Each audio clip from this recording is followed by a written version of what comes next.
Testing 1 2. I live. All right. I can't hear myself here, George, but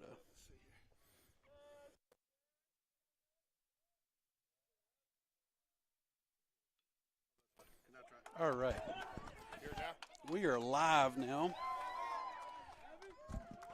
So if you're just joining us here, Slade Bounds got a double in the gap. Evan Taylor, fresh off injury, gets a infield single. We got Sellers up to bat. It is 0-0. 2 outs. First inning here.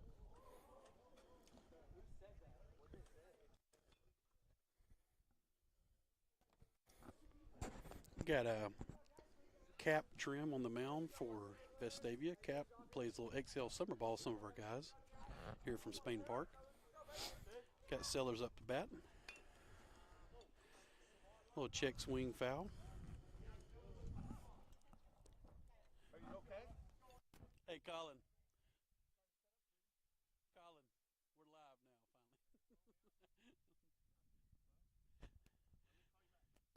now, finally. All right. 0-1 count, 2 outs, Sellers up, runners on the corners.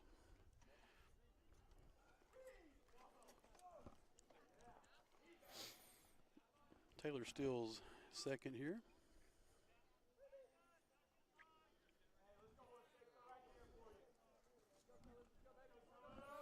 I tell you what, it's a beautiful day to come out and play baseball today.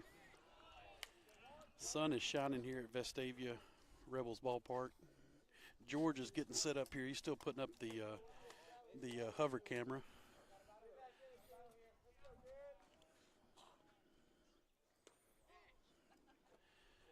A 1-2 count here on Sellers.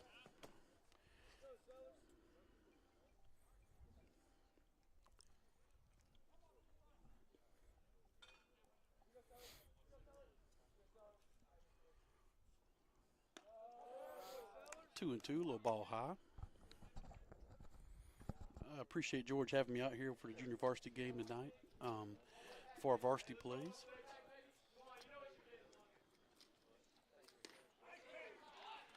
Sellers froze on the third pitch, breaking ball, third strike.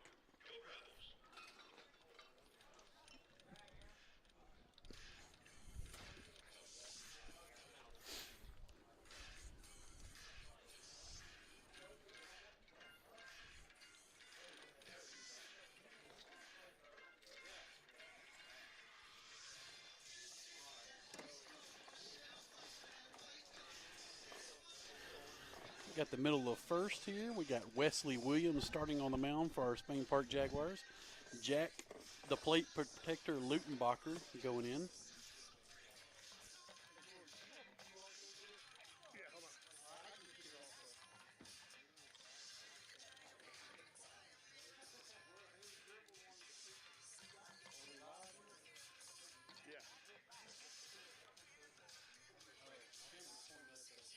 Hold on, I get it. Yes.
Got Wesley Williams on the mound for us.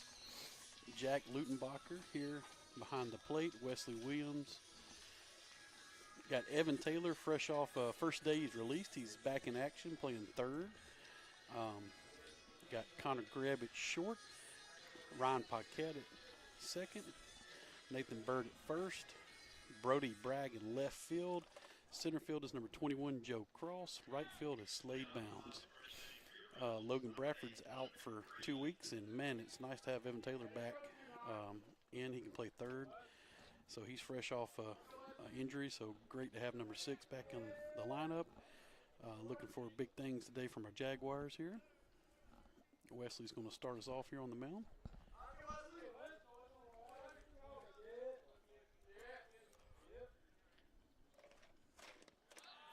First pitch ball, a little low.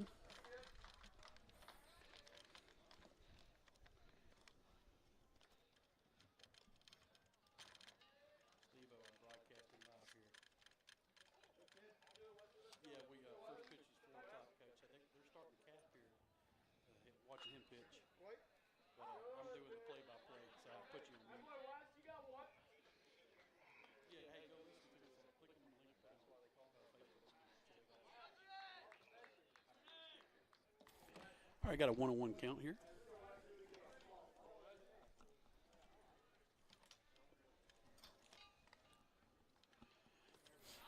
Nice breaking ball, a little bit outside.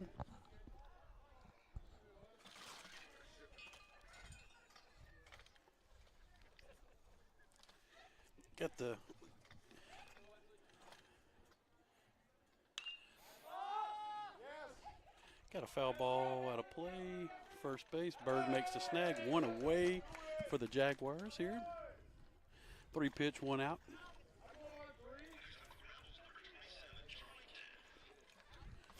That's a nice start here for Wesley Williams here on the mound. Wesley, one of our junior POs here, has seen a lot of action, throws a lot of strikes.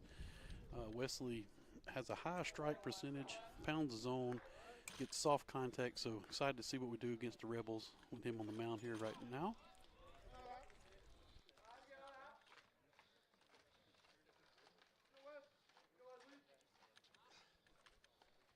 George, I tell you, George, it'd be nice to have a wingman back. I know, I'm coming.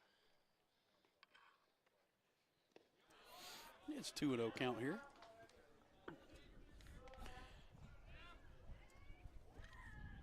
This Spain Park Vestavia rivalry's been a great rivalry the last 10, 12 years. Next year, Spain Park moved down to 6A. Ball hitting the gap. Joe Cross is turning and burning to get it. We're going to fire it into our cutoff. Stand-up double. Just a nice barrel in the gap there. But, yeah, anyway, Spain Park's dropping down to 6A for our listeners and viewers next year. So this Spain Park Vestavia rival won't be as important as it has been with area play, region play, state playoff last year in the second round against Vestavia. Although I'm still unsure, George, how that happened. We win our area, we win the first round, and we had to come to Vestavia to play in the second round. So need to reach out to our Alabama High School Athletic Association and see how Vestavia ended up getting the second round field advantage when, you know, felt like that should have been higher seeded team, but, you know, we'll let that go, George. Let's go, Wes, come on. Do what? Fill it up. No, you're good. Got an 0-2 count here. Wesley's looking good here.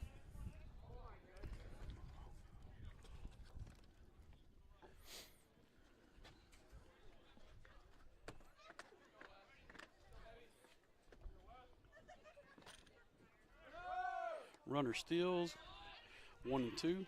Got runner on third here with 1 out. Count is 1-2.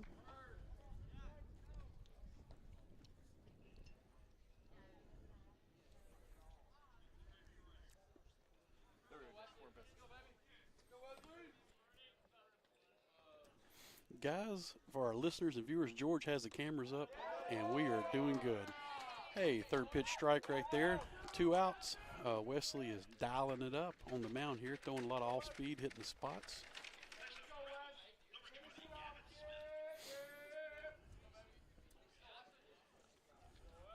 Have Gavin Smith up to bat. He's another XL kid in summer ball. A couple of our Spain Park. I know Slade Bounds, Evan Taylor, Logan Bradford, Reese Jones, all XL kids that are in our Spain Park program. So 2 or 3 of the Vestavia guys here are in that program. So it's always fun when you play some of your teammates. Got a deep fly ball to the left. Brody Bragg and makes the catch for the 3rd out.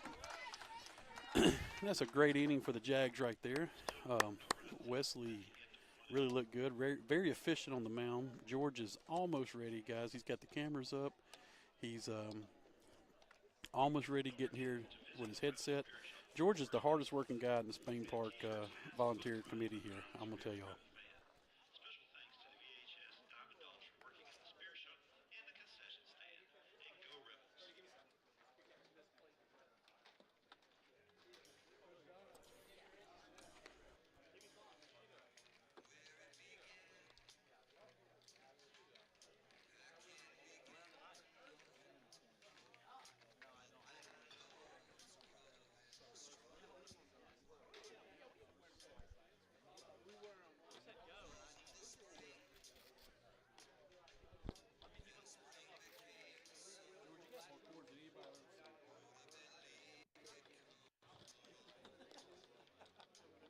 Well, some of it too.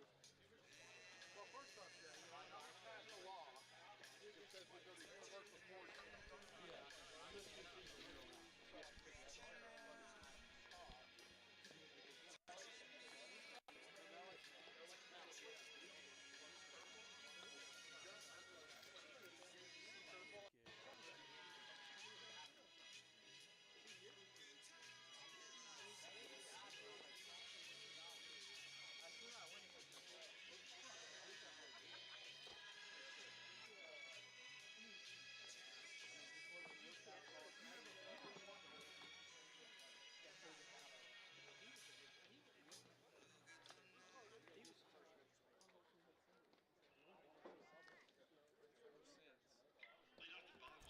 Leading off for our Jaguars here is number 20, Jacko Lutenbacher, one of our catchers here for the Spain Park Junior Varsity team. And let's go 2-0. Yeah! Good! Can you hear? What'd I do? This might cut off whatever you do. Oh, that's it. There you go. All right. There we go. Good! Amazing take. George, I'm glad to have you back on here. Thanks, man. Sorry. Turn my volume down, George, because it was loud. Now I can hear you. There we go. Thanks, George. Good! We're good now, George. They make it hard to see. I think we're good here, George. Can you hear me? There I we can go. hear you. Yeah. Make it hard to see in the sunlight here. All right, guys. Got my wingman back here. So Lutenbacher starts off with a 4-pitch walk. Got Ryan Paquette up, number 1, second Looking baseman. right into the sun here today, Jay. George, we got to get you one of those. I am an IT guy, George, so I got to get you one of my computer shades for your. I got one. You got one? The thing is, it's too big. It's like a hood. You can't see it. Yeah, I got you. So I've been looking for one. So if you see something out there, Jay, I'm all about it. So we're in the top of the first here. Jags had 2 hits, right? Yes. And Jay, you didn't get any runs in? No, we had a runner on third. Sellers was up and got froze on a. Jay, that was third your pitch. job while I was setting up, was to get us some runs. I know Sellers had a great at bat too. They just froze him on a curveball. It was a great Did they? pitch. And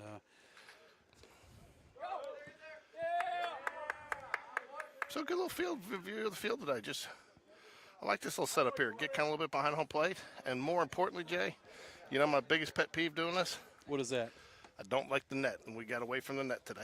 That's exactly right. I'm not a big fan of the net. Some Yeah, places. I'm gonna tell you, George. I was a little disappointed at Thompson with your camera set up. You know, I know this is a high budget operation, but you know the netting. You know, setting the camera up behind the net, George. I had my foot propped up. Was looking forward to seeing this beat Thompson in the 4K, and all I could see was the net. I know, I'm sorry. But I let you. I let you slide, George. You know, the booth crew wanted me to relay to you that your dedication is just. Can't do this. What are we doing, right? Got a 2-1 count here on Paquette. Got a runner on second. Looks like they're going to warm someone up here in the bullpen early on. It's going to be Who started for us? Wesley Williams did a fantastic job on the mound first inning.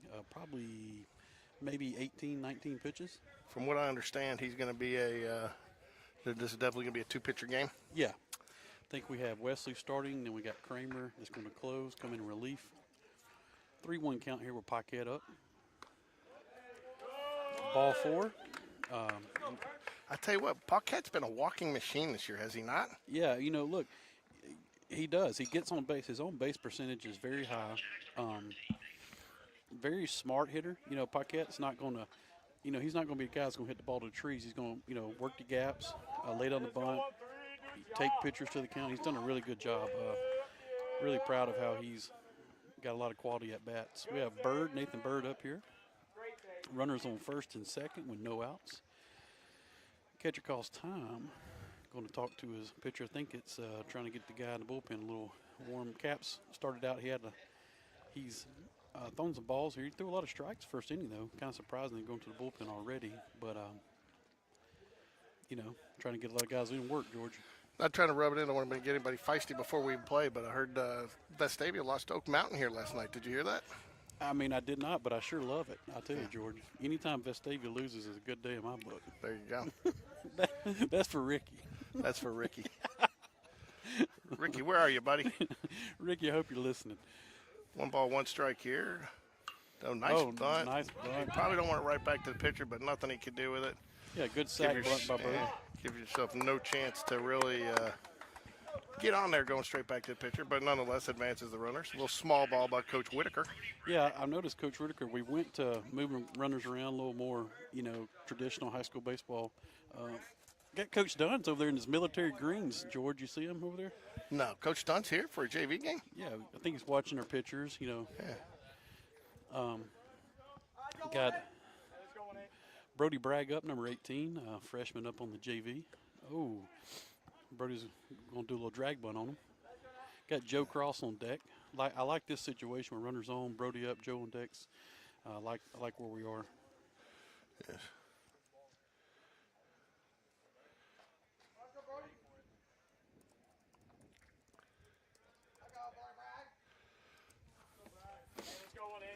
Oh, 1 count here. Oh, that's nice a nice shot. barrel ball right He there. got all that. Who was it? Oh, wow. Nice, Good. nice deep sack fly for Brody Bragg. Drove in a run. Carter Holloway, pitch runner, comes in and scores on that. Nice job right there. I tell you, you don't see balls barreled like that very often. Yeah, it actually had a little tail on it, George, you know. Yes, sir, it did. Got JoJo Cross up here. Would not surprise me if Joe tries to think Oppo right here to get this run in. Joe barrels it up, just another deep fly ball to right field. That'll do it. So Jags gets 1 on the board right there, George. They do, which is nice to see, you know. So, well done there by the Jags, and especially getting on the board early here. I liked it, and yeah. on the road. I liked it.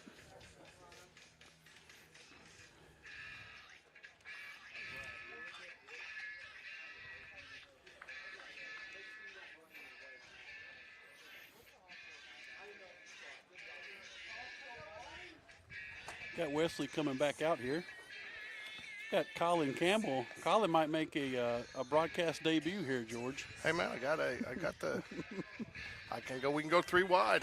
3 wide. There's talks of people. Look, Colin don't know what to do not being in the booth. He's normally got gadgets for our listeners and viewers, so glad to see Colin down here.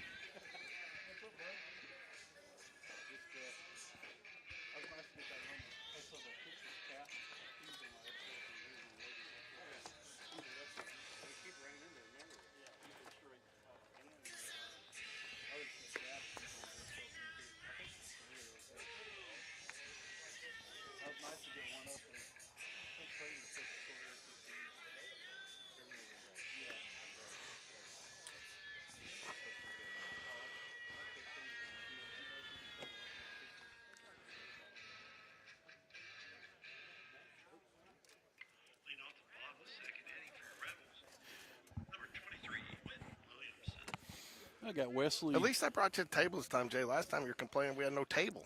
George, I'm telling you, look, man. And where are my gummy bears? I'm the talent, you know. So the talent, I just need to show up and get on the broadcast. I got it. So you're Ricky. You're Ricky. You're Mr. ESPN, huh?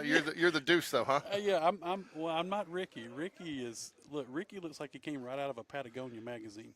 He does, man. And I mean, none of those colors even come close to Spain Park. They don't, but it looks good on Ricky, and Ricky's one of the quick-wittedest broadcasters. So, you know, I'm kind of my own guy, but I am the talent, George. I like this show up. I like stuff to be ready, sitting down. I mean, you do a fantastic job. Well, I try. Today was a little. You know, what was impressive was the Target shopping cart out of the back of the truck there. Oh, nice play by Greb. Ball hitting the gap. Nice play. Nice play. That's another freshman on the JV. Looks good out there. And I want to make the highlight reel. yeah. Yeah, he's playing well, man. Has he been out in like the last month? No, I mean, last time I've seen him, he's been 4 for 4, 3 for 3, 2 for 3, 9 RBIs, Yeah, 11 walks. Well, our top 5 guys have been hitting the ball great. They've just been hitting it right at people, George. And so it was awesome to see Greb have a great game the other night versus Briarwood the other day. You know, he got on top of the ball, hit a lot of line drives, did a good job. So he's been swinging it well. Joe Cross has been hitting the ball well. He's been barreling it right up. Slade Bounds hit the ball well. Logan, I think in the Hoover game, was 0 for 7. He had 7 barrels right at people, you know, so it just happens. But nice to see some of those hits falling tonight for the guys. Greb's played really good defensively for our Spain Park Jaguars, so I'd like to see him out here on the field. Nice pitch by Wesley. I tell you, Wesley throws a lot of strikes, George. I mean, that's what you want, man. If you go back and look, and Ricky and I were talking about it the other day, I mean, it blows me away. You know, you sit there and talk about it, and, I mean, you know it's a true stat, but it's hard to believe that. Hey, another great play there, George. Yeah. Hit the shortstop there. Another good hands play and good stretch by Nathan Bird at first. Nathan Bird back in the rotation. Nice to see back. He was a little hobbled, was he not? No, I think Bird was okay. His brother, that's right, it's Jacob. Yeah. They're interchangeable. Yeah, we've had a lot of, look. Don't tell their parents I said that, though. So. Got Lutenbacher behind the plate. It's nice to see Evan Taylor back out. Evan played the first game of the season. George had a little weird knee injury where he had to have surgery to get a bursitis sac removed, and so this is his first game back. So nice to have him back playing out there. We got Sellers playing with us today, getting some ABs.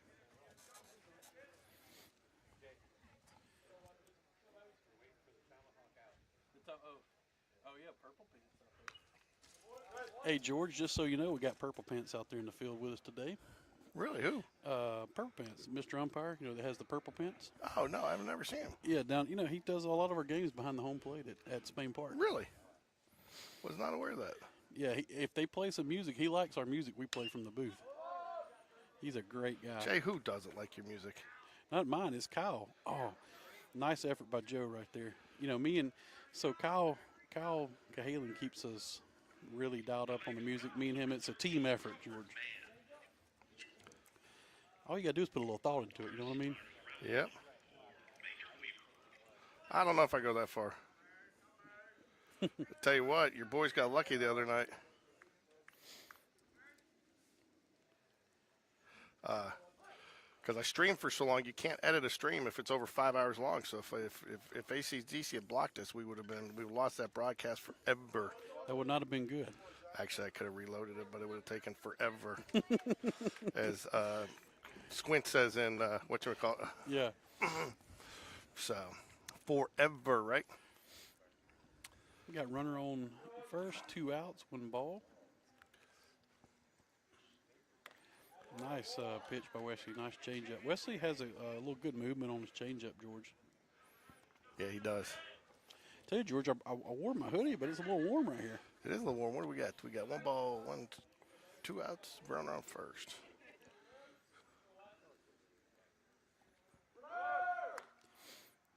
Nice swing and miss. Got 2 strikes. Runner steals. Catcher lost it, trying to go.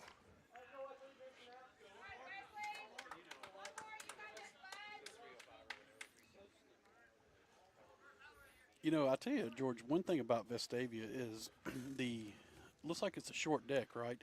Because it's that high blue wall, and it appears visually that it's short. But honestly, I looked in Google Earth the other day.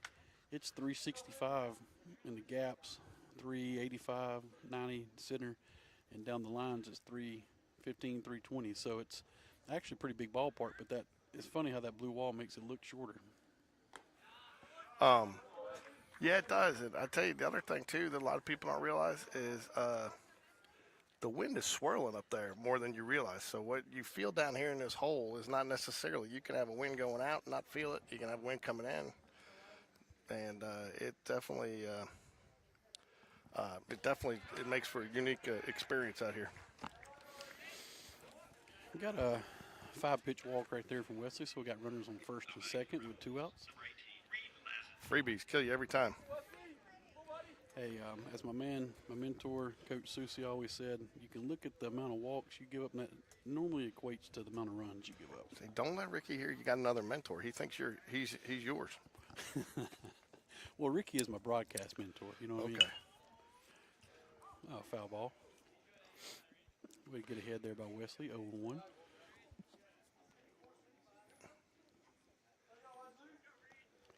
Doug Cold said he just saw something on Crime Stoppers on Fox 6 at 4. Said he saw tall, burly gentlemen getting Target shopping carts. Yeah. Run's going to score. Is it? It's good. Oh, I don't think you cut that. But great play. Great play there. I guess you give up the run there this early. I thought he might have a chance to play at the plate, but that's probably the better play. That's well executed baseball there, Jay. Yeah, definitely. Shot, great ball in the gap. Cross makes a laser of a throw. Berg cuts it, gets the guy at second. We give up a run, but hey, it's a 1-1 ball game now. It's all back to 0. Yeah, at this point in the game, you're willing to sacrifice that run. Yeah.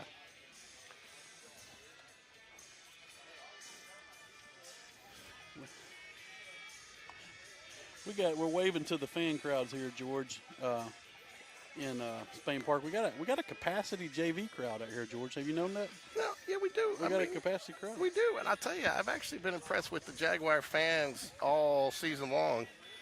They've come in tried and true, and they've stuck it out. I mean, they've been there cold, they've been there hot, they've been there, you name it, they've been there. Anybody looking for the link for today's game, it's out there on Instagram now, so feel free to, if you can't find it, the link, or, I know we got the QR code up there. Hey, do me a favor, though, while you're out there, make sure you like and subscribe, because that does help us.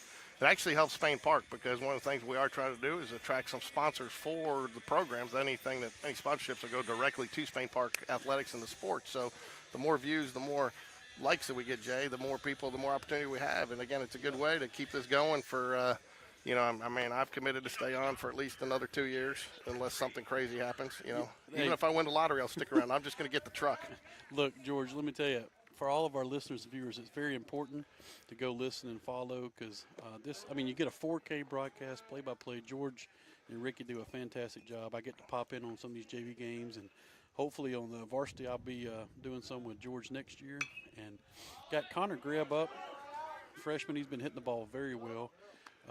Yeah. Hey, he lives to swing another swing right there, George. He does, Jay. And you know what's funny about that is, that is the most undercoached play in baseball. It really is. And even we do it. I don't understand. When I was pitcher, my coach said, if there's a pop-up on the infield, I better see you sitting in the dugout. Yeah. Because you don't want your catcher. You got a guy, and that's the thing, a guy coming in as opposed to the guy running away from it. Way easier. And nobody makes that play. Third base got to come make that play.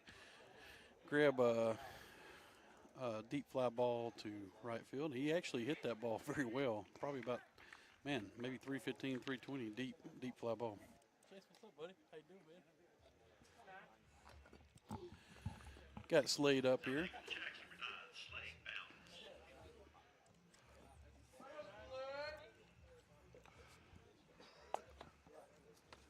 Yeah, you're exactly right, though, George. On that play, the third baseman's got to crash. The pitcher got to get out of the way. Catcher, if he can't make it, that's, someone's got to own that ball, Very tough play for a catcher coming up.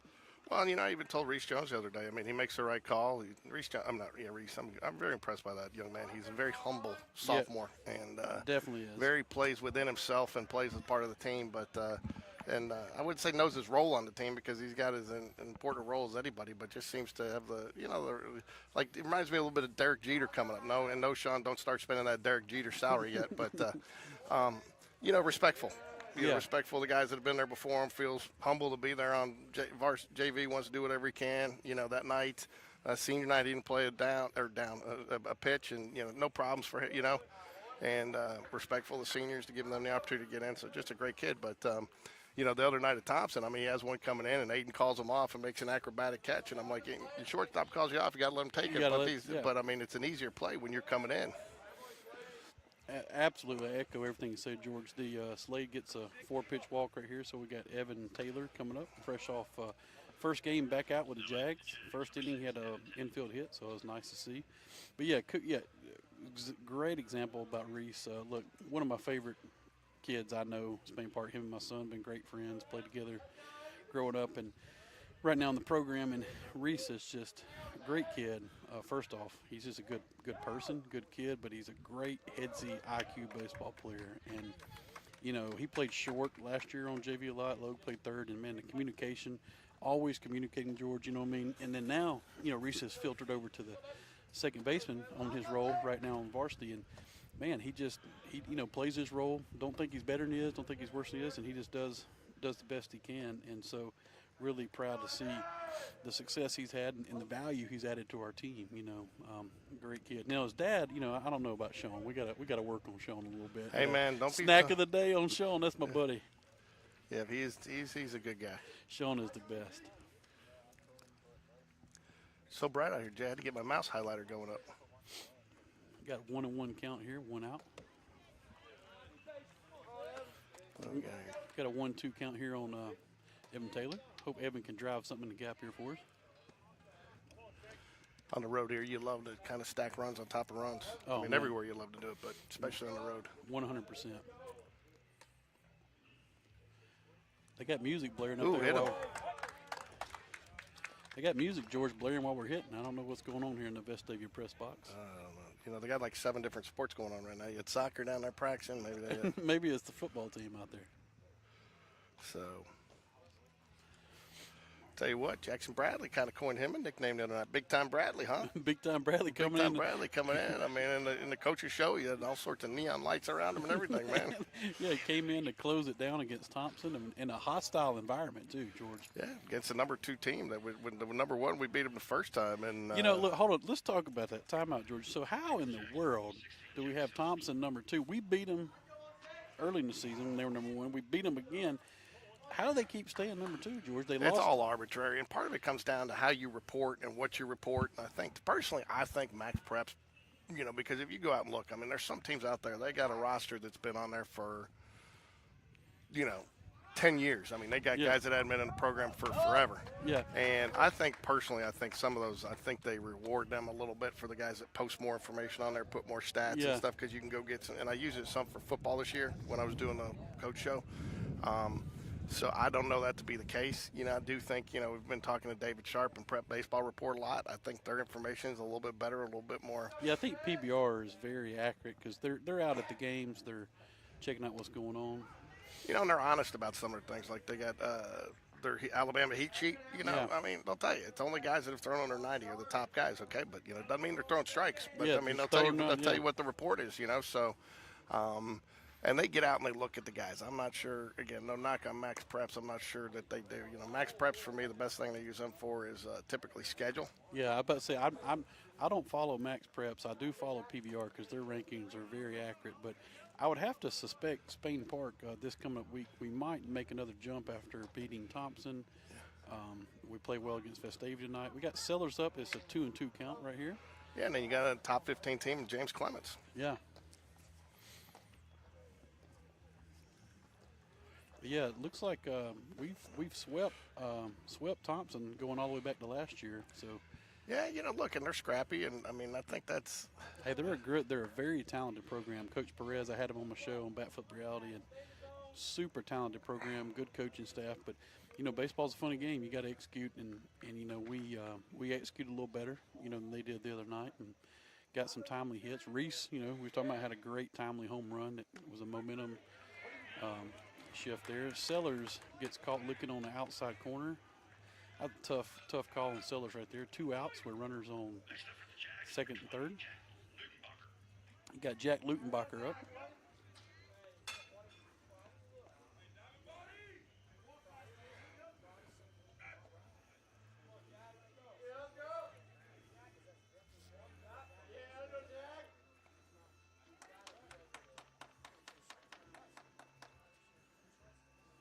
Got a little school's out for summer going right now.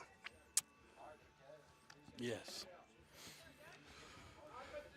Tell you what, that's, no, I'm not faulting a player because we've all done it, every player, but you can't go down looking with runners on score, second and third and one out. Yeah, it was, it was a pretty tough call.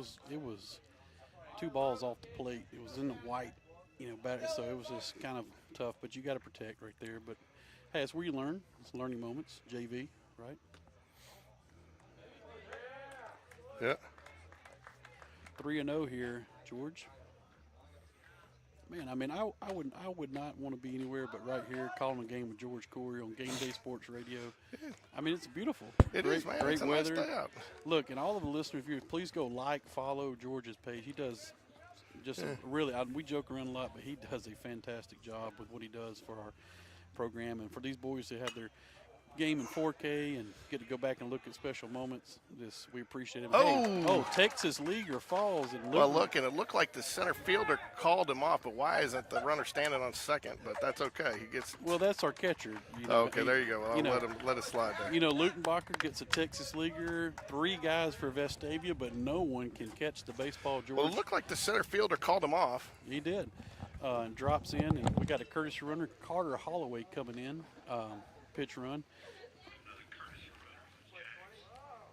Hey, way to barrel it up there, Lutenbacher.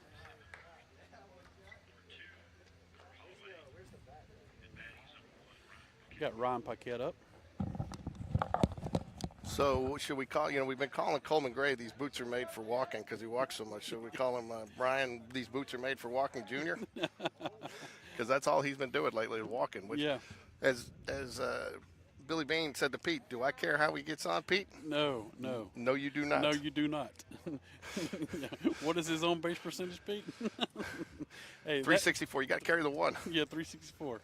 Dude, one of the greatest baseball movies ever, Moneyball. Love that movie. I actually watched it the other day when I was propped up with my foot. It was on Netflix, so I said, what the heck, let's watch it again.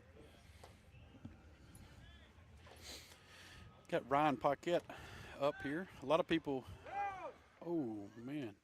Nice aggressive steal by Carter Holloway. So, look, tell you some info about Ryan Paquette is, it's not Ryan, it's Ryan. R-Y-N-E. Like I didn't know that. Yeah, like I Ryan. apologize there, Paquette family. Yeah, like Ryan Semberg, for Ryan. Yeah. I got you. The River Rhine from the River Rhine. Yeah. Did not know that. So, and Alan, being the consummate gentleman that he is, has never even corrected me. Yeah, Dad is a great guy. He's in our booth crew, our JV guys, and yeah, Alan. When I did the announcing, he reminded me. He said, it's Ryan, not Ryan. I said, yeah, no, I'm from Alabama. I had to change my pronunciation on that, George. Yeah, well, I'll tell you, too, he's done a lot of great things for Spain Park and all of Hoover. He's on the school board, and I think he just up. Oh, nice hit shot. Up the middle. Nice hit up the middle by Ryan. Yeah, get an RBI. Should get him home. Get down. Ooh. Nice little hit by Paquette. Hard ground ball up the middle. I tell you, man, Ryan's been he's been a base hit machine. Just lives up the middle, hits the gaps. Great RBI. I tell you, and I don't know if this is the function of this group. You probably know better than me, or a function of the Godspeed program they're working. But the kids seem so much more in shape and conditioned and stronger than they were when Sean and some of those guys were playing JV. Yeah, I mean, this is a real physical group, George. Honestly, I mean, you got some big guys, right? But I would tell you, the Godspeed workout program we do. I mean, look, you got 2 freshmen that are very physical body-wise, Slade Bounds and Evan Taylor, and Greb. Greb looks like a junior body. You got Logan Bradford, very physical. He weighs like 210. You got Nathan Bird, Brody Brown. I mean, all these guys, I attribute it to the workout program, nutrition, and they're just some classes are bigger than others too, George, you know what I mean? So I definitely get what you say there. But I think as a whole, it looks like our varsity this year, George, too. I mean, we got a lot of physical guys too. Yeah. I've noticed, just their bodies look good. They do, and I attribute some of that. You do have some crossover. I think Coach V deserves a little bit of credit for that. For with football the program guys, and yeah. the football guys. But I think some of that too, and I think one thing that impressed me with Coach V is he worked with all the coaches to kind of for some of those crossover guys to come up with Yeah. crossover, workouts and stuff. So Hey, look, if you take one look at Coach V, you know he puts the work in the weight room, and when he got here, I remember talking to him that first week. We met with some of the incoming freshmen. I think we had 3 guys at Power Clean 225 when he arrived on campus, and that's terrible for a football program, right? Uh-huh. And now I think we have 22 guys, George. So that tells you the work those guys have put in. well, ooh, That could be trouble. Nope, he makes the catch. But the Jags put 3 on here in the top of the third, take a 4-1 lead as we head to the middle. But a good inning, and I tell you, you take advantage, and again, good base running there. Jags were going all the way on what looked like should have been a routine Texas Leaguer pop fly, and a little miscommunication out there to get 2 runs. 2 runs. There were 3 guys, and no one called the ball, George. You remember a couple of years ago, and I can't remember, I think it might have been Robinson Cano or somebody on second for the Yankees for their first base, or a little pop up in the infield, and he went off hard. It was going to be the third out in the game winner, or third tie game, go to extras, and he ran hard the whole way, and he dropped it, and they ended up winning the ball game on it. Yes, I do remember that. So that's where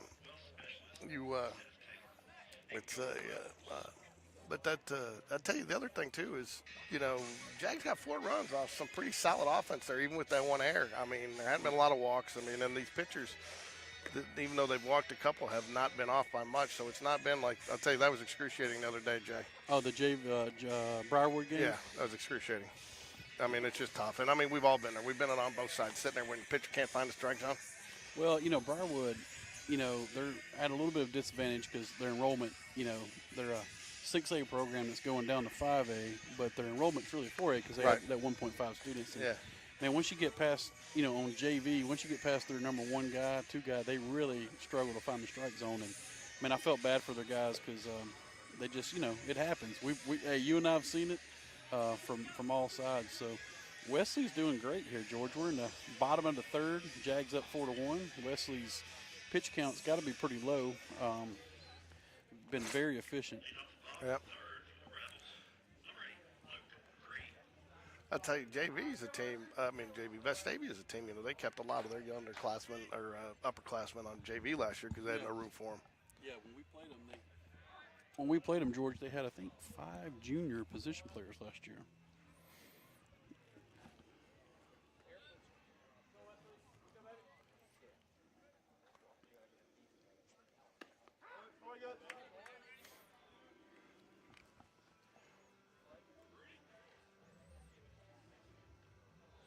Wesley's got 33 pitches here, George, in bottom of third, so he's been very efficient so far.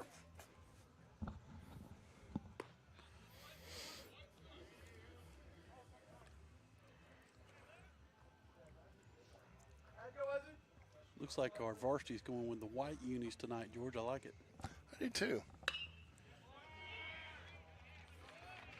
Just a nice base hit in a 5-6 gap there. Hard ground ball to left field. Got 1 runner on. No outs. I'll get the game changer going here in a minute, but I actually had to work today, Jay, so it was a little undercharged, so I'm charging it now. So I got it going right here, George, for us. If you need it.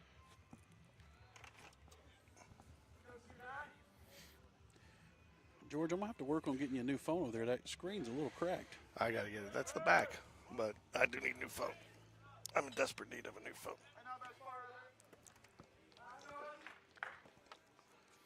Runner still second here. Got 1-0 count. No outs.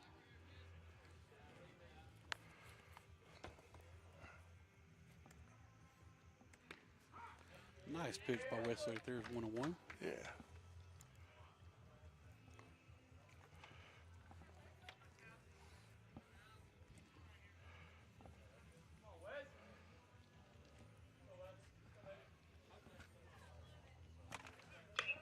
Line drive, going to be a base hit. Probably going to score a run here.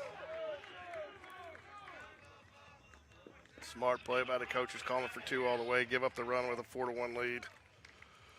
Because all you're doing right there is, ducks on the pond. They go to second. Next thing you know, another base hit. Now instead of having a 4-2 lead, you're 4-3, and that was going to be a challenging play at home, I think. I agree, George. So Joe makes a great call there, just cutting 2 and holding the runner at first. So we got no outs, runner at first.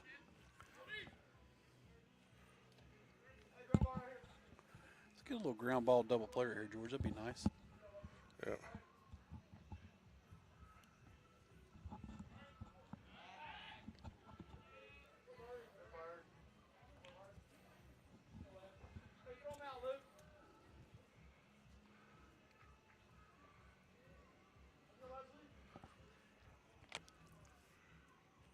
Sammy Dunn field here. Ooh, a little hit by pitch there, right in the square of the back. Looks like he tried to get a curveball. It didn't curve. So we got runners on first and second, George. No outs. Wesley's at 39 pitches right now. Yeah, you'd love to see him. You know, I think if you're coach, what you're looking for here is how does he respond after this? Yeah. You know, give it, there you go. He's going to go. Hammock's going to – is that Hammock? Coach Whitaker. Coach Whitaker's going to talk to him. Is there anybody down in the bullpen? Yeah, there's some action in the bullpen. I don't know what like you do. Does Whitaker, when he goes, does he make change? Yeah, typically when Coach Whitaker goes up there, we're making a change. Got Coach Hammock in the dugout. Got Miss Sarah, trainer, one of the best trainers. Got Coach Dunn. I tell you, man, our program is first class, George. It's, you know, our guys are so fortunate and blessed that the support systems they all get here at Spain Park. I don't disagree with you one bit, Jay.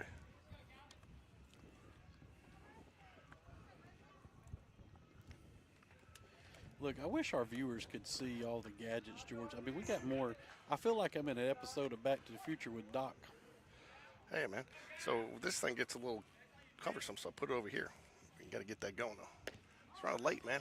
Is that your wireless monitor there, George? Is that what that is? Nah, I got to plug it in. But what I got this for is it's a little 6-inch monitor that you put. Like, I got tired of watching when I was filming the boys at football. You get tired of watching them through a little 4-inch screen, so you get the bigger one, and it's easier to pick up. And so that was a strike there. Fouls it away. Foul ball. 1-1 count. Whitaker doesn't quite have the animation on the mound that Dunn does. No. Coach Whitaker is very cool, calm, and collect. I actually, you know, being second year on JV, being able to observe Coach Whitaker, he's really a very, very solid baseball coach. You know, he doesn't get too emotionally high or low. He keeps it, keeps it pretty good. And I think that helps the team, especially pitching, right? It does. I really like him. And, yeah, you hear sometimes, too, he can get very sarcastic with what they love, because they're around him all day and they understand it, But if you walk up and you just hear it, you're like, what did you just say? I was talking to him the other day before the game. Probably the most I've ever had a chance just to chat with him. He was talking about his daughter. She's getting some early looks as a sophomore. She is. In softball. So That was 2-2, but is it? It's 2-1. Thought he had called strike to first pitch, but I guess not. Got a foul ball. Brody Bragg makes a run for it. And, good thing that ball was hit foul. It was hit about 380, George. Was it? So good little view tonight. So be interested to see, the Vestavia game was a very highly rated and watched affair the first time we played them. And then Thompson the other night was huge. Even with no play-by-play, I told Ricky that might be telling us that we need to stop doing play-by-play. Oh, well, George, your viewership probably going down a notch for me on the broadcast, will you hear? I doubt it. Oh, we got Evan Taylor makes a really good play there at third. Oh, man. Fell asleep out there. Can't do that. Got to stay engaged. Ryan was concerned about the call, and I think he lost track of the runner at He did, third and that's there. a pretty aggressive call there, too. So, quickly here, it's 4-3. Not a bad one, just a chopper off the turf, and I couldn't tell how my depth perception was off, and I'm kind of looking through a bought in part by Vestavia Athletic Booster Club sign here at third base, and so I couldn't tell. Could he have tagged him there, or was the only play to second base? Yeah, it was only play to second base. So, yeah, it was a high chopper. The runner was by him by the time that ball was hit. Taylor made a great play going to second. It was just a bang play there, and Paquette really, I think, was like, hey, why is this guy not out? And then all of a sudden they send the runner. So, hey, just teach you stay engaged, right? Yeah. But good fundamental play by second baseman Paquette and by Evan at third. So it's a 4-3 ball game. You don't expect that guy to go there either. That was a good heads-up play by Yeah. he was sending him the whole way. Ooh, good curveball there. Way out in front. Coach Dunn just about got hit in the back of the head like the guy on Major League when he was walking down the that was a shot in foul territory. So we got 0-2 count here. So a 4-3 ball game here. Jags jumped up to a 4-1 lead. And Vestavia crawling back here, putting 2 on the board with nobody out here in the bottom of the. Ooh, just a little slap hit, single. Man, just threw his hands Probably to it. going to score. Nope, they're going to hold him. Yeah, just threw his hands at an outside pitch, and you know, just a little slap blooper, looked like softball slap hit. And I think we're going to see a pitching change here. I'll tell you what, man, Kirk Gibson's very famous for that little slap hit. I Yeah, mean, he had a yeah, game winning yeah. run. That, I mean, he should have even been in the ball game with I that. know it. Pumps the fist. So Wesley is coming out of the ball game here with 48 pitches. I'm going to run up. You need anything, Jake? I'm good.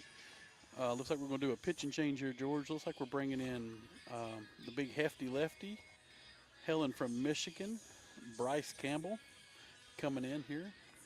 Wesley did a good job there. 4-3 ball game.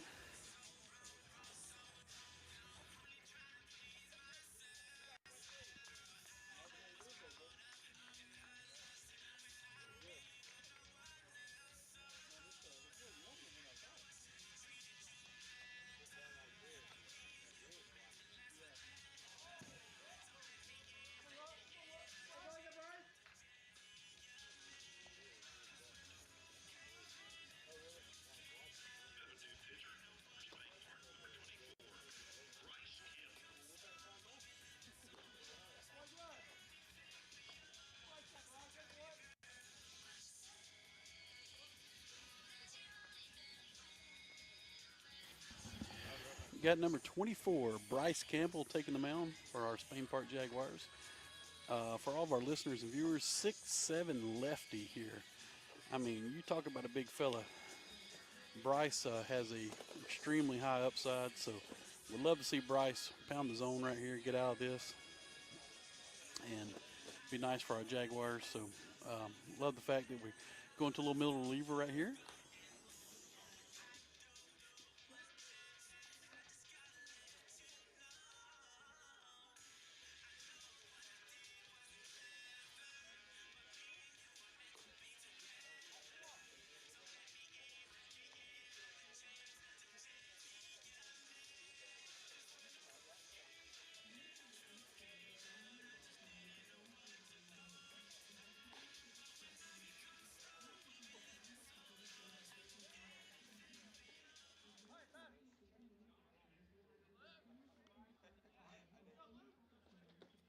All right, runners on bases are loaded here, no outs. Bryce is up on the mound.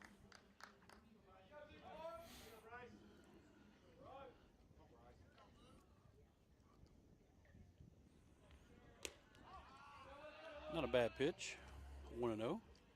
Just missed inside a little bit.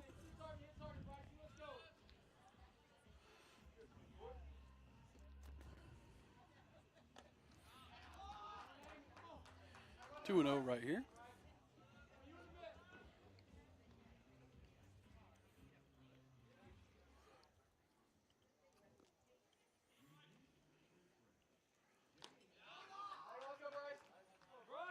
Three no count. I'd love to see Bryce come back and get this guy right here, settle in.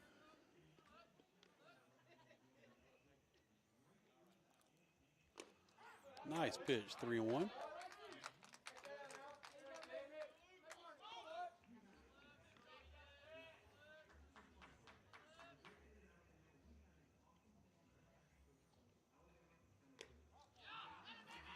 Ball 4.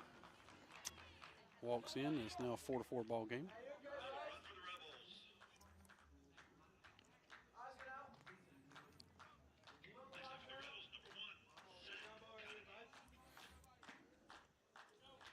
Never heard him announce a run for the Rebels on a walk.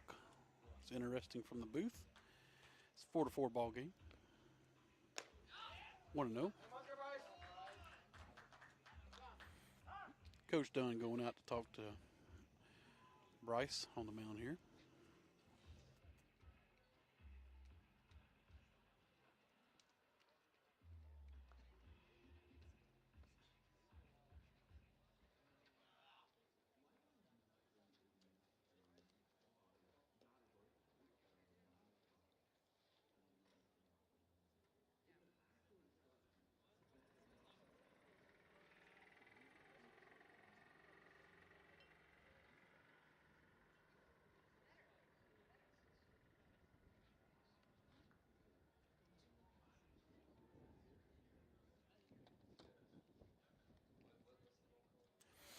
Coach Dunn goes out to talk to Bryce there, settle him down a little bit. That was a tough spot coming in, bases loaded, but that's the role of the middle reliever. So hopefully Bryce can reset. Fresh count right here, 0-0.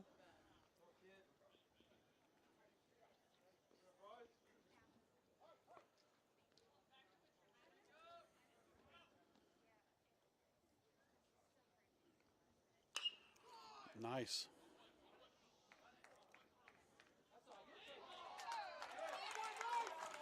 Nice. One pitch, 2 outs right there. Ground ball right there. I like it. It's a way to roll it right there.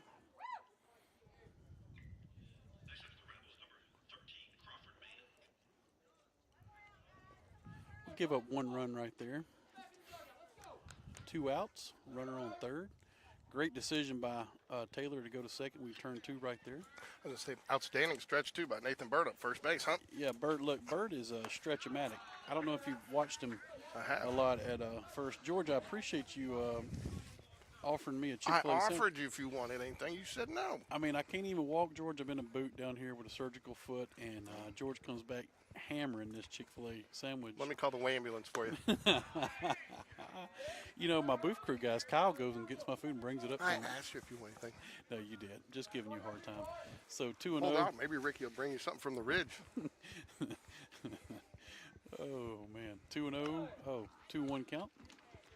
Good pitch by Bryce.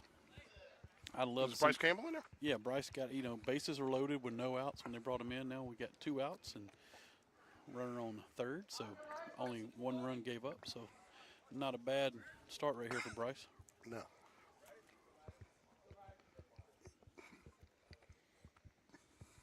Nice strike right there. 2-2 count. I love Coach Dunn's energy. He went out and talked to the young pitcher and set him down. Now Bryce looks like he's settled in right there.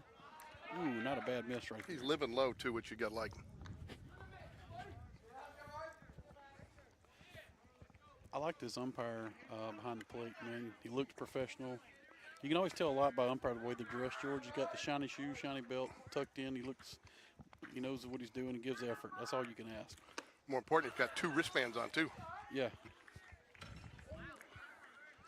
Tough walk there from where you started. Yeah, he looked like he pitched pretty well. So, got runners on the corners here with 2 outs.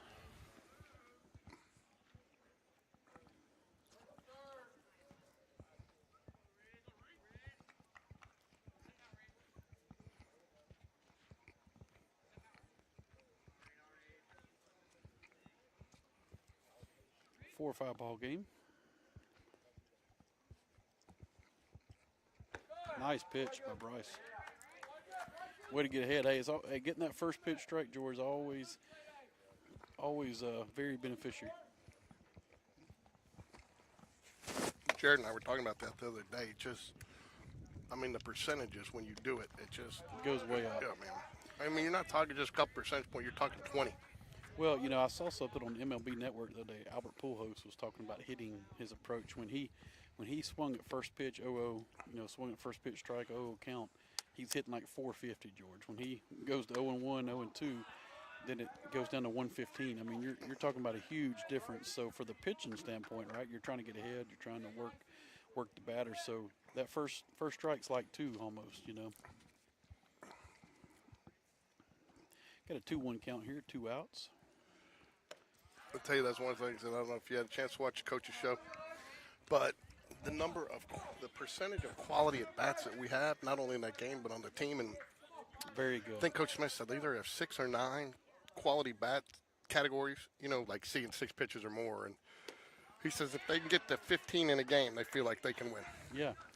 Oh, your probability, number one, you're working the pitcher to a deeper count. You're getting better pitches to hit. Mm-hmm.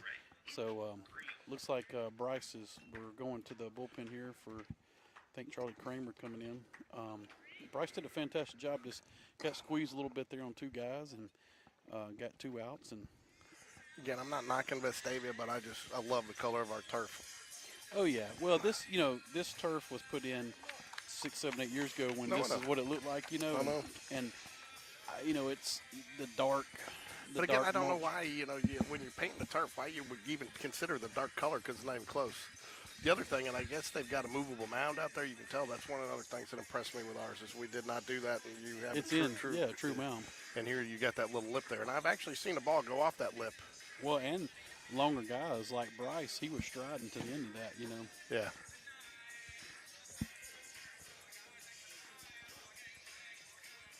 Tell you one thing I do like about Vestavia is you get to sit right here and see in the dugout. You pick up a few little nuggets as you're sitting there calling the game. Yeah. So, yeah. Get a good little view here. Got number 15, Charlie Kramer, coming in the ball game here. So 2 outs, 4 and 5. So far, Charlie's hit the bull 3 times. Yeah, he's looks like Ricky Vaughn off Major League there, George. Rick Ankiel. Yeah. He is. Ball was a little slippery there. He threw that ball about 84, hit the sign up. No offense to the Kramer family, but how many are there? Because it seems like, you used to have the Colquitts that punted, the Blantons that didn't. It seems like we've had a Kramer in the Spain Park program since Spain Park was founded. All I know is his dad, Chuck, and his mom, and he's got a little brother. I don't know if he's got an older cousin or something. I don't know. It just seems like you hear the name, and they're probably because they're so heavily involved. You just hear their name around, but it just feels like they've been around forever. Yes, which is a good thing. George, I'm glad that I've talked you into staying on 2 more years with me. Yeah. I'll tell you what, I wouldn't have done it if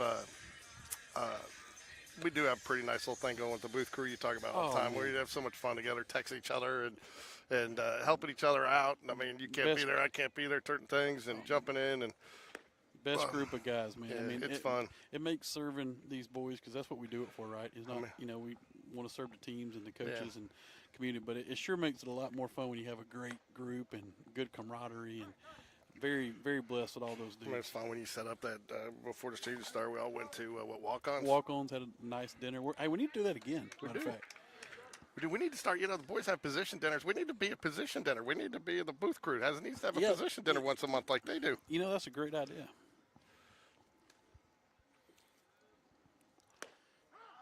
Kramer, man, his ball has a little zip on it there, don't it, George? Yeah, at least he hit the catcher's mitt that time. Yeah.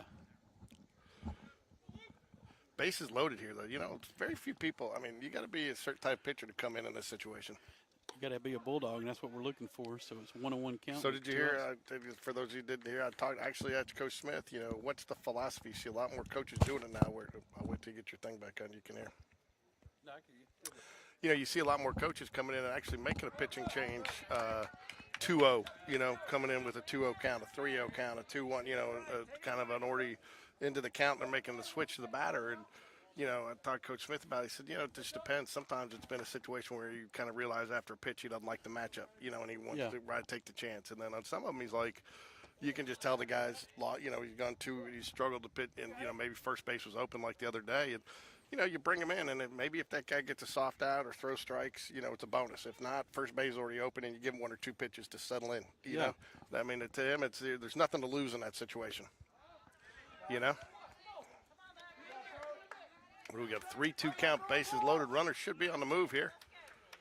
You got to throw a strike here. Yeah, I'd love to see Kramer win this battle right here. This is right here is where I think our coaches, our varsity coaches, are. Looking to see who steps up at these pressure moments right here. So let's see. Nice pitch by Kramer. Yeah. Hitter did a great job putting the bat on the ball right there, George, because that ball was coming in pretty hot. So, Jay, what's your over-under on whether or not the trees are going to come to life tonight with the horns? The trees are going to come to. Oh yeah. Those guys. Behind the wall trees. Yeah, they're going. I'm going to take the over that we will hear horns from behind the wall. I tell you what, it's in that little cul-de-sac over there. I tell you, if I lived in that house, I mean, I would not be a happy camper. No. I guess when they buy that house, they put a rider on it. Oh, how did that? I don't know how you call that. Must have been a little further outside than we could see, Jay. Man, I was just giving the blue some good props, and looks like that one he squeezed us on that one, George.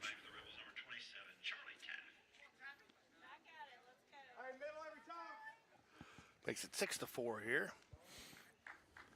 I mean, that wasn't a bad pitch he missed by. He's missing just a little low right here. Love to see Kramer just dial it up, settle in here. It's a good opportunity right here to develop some character up there on the mound. Right at him. Right at him. That's what you want. Line drive to first, so 6-4 going into the top of the fourth.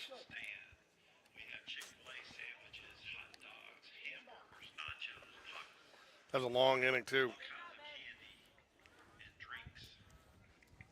Long inning.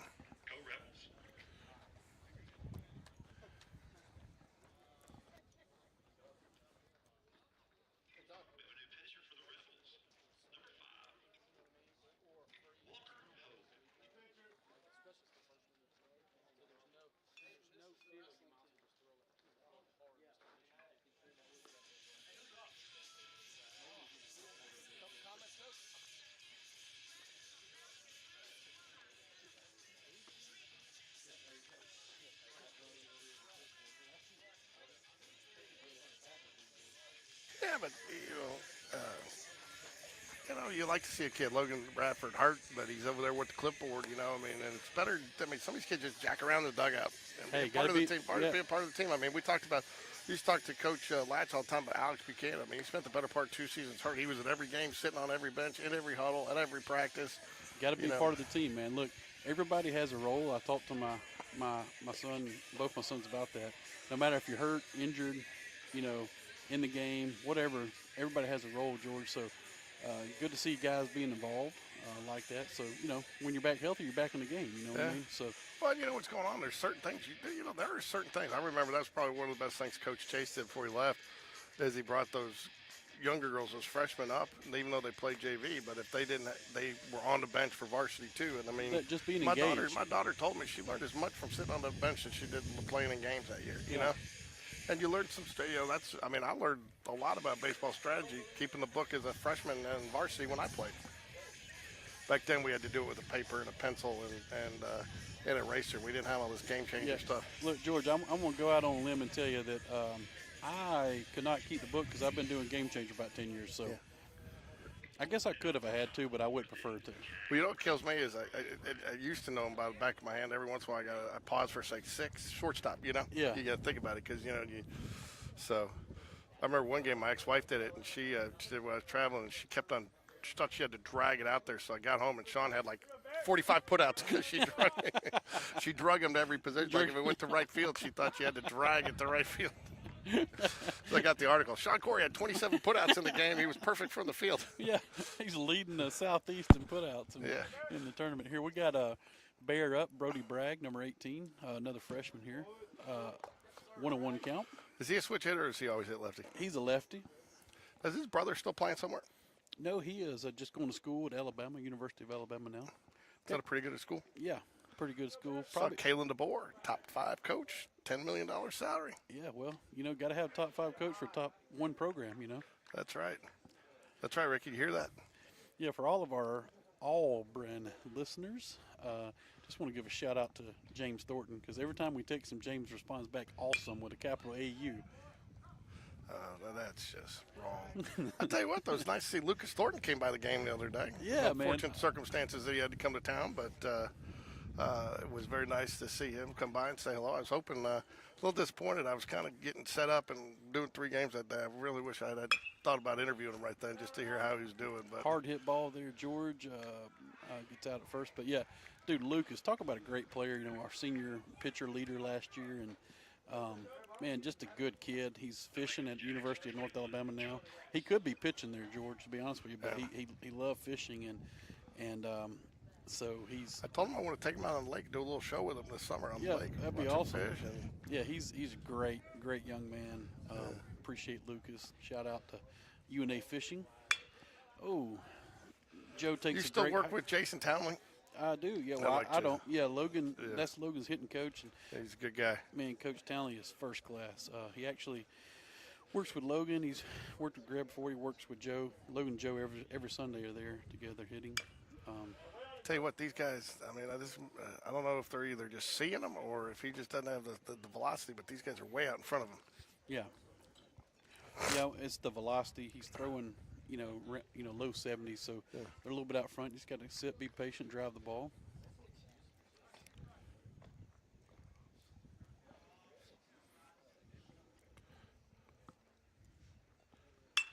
Nice base hit. It's right at him, though. Dude, he barreled that ball up. Yeah, I said, tell you what, we've seen a couple of nice barrels today. Look at the pollen just on my phone, just sitting right Trust here, me. George. Trust me, I know. I forgot. I got to start bringing my wipes again because it gets all over, the static from the electronics. Do it to you.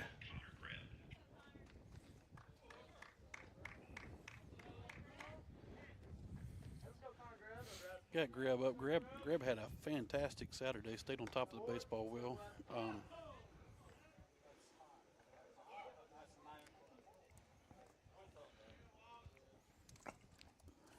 The Vestavia faithful didn't like that call. It's a 2-0. You know, one thing, George, that always wears me out about Vestavia over here, we got a whole Vestavia home section, but they always want to sit right here in the visitor section. Well, that's the thing, and we actually got a little feisty with them that year. We had all the students come out. They made us move, George. They wouldn't. They want us all down here. Not to be honest, I'd rather be down here, but I think it's a good place to sit. I'm really surprised that you set up back here, but there's no place. And last year they were. I will tell you, last year I thought they did a pretty good job bringing in the bleachers down in the bullpen and stuff like that. Not the bullpen, but hitting cages, because it sounded like it was getting a little dicey right out of the gate. And but I tell you too, it can't be better. Can't be more privileged to have Josh Donaldson now as our athletic director. He's heading a lot of that stuff off, and he's really stepped in and made a lot of. Way to barrel that ball up by Greb. Deep in the gap. That's a stand-up double.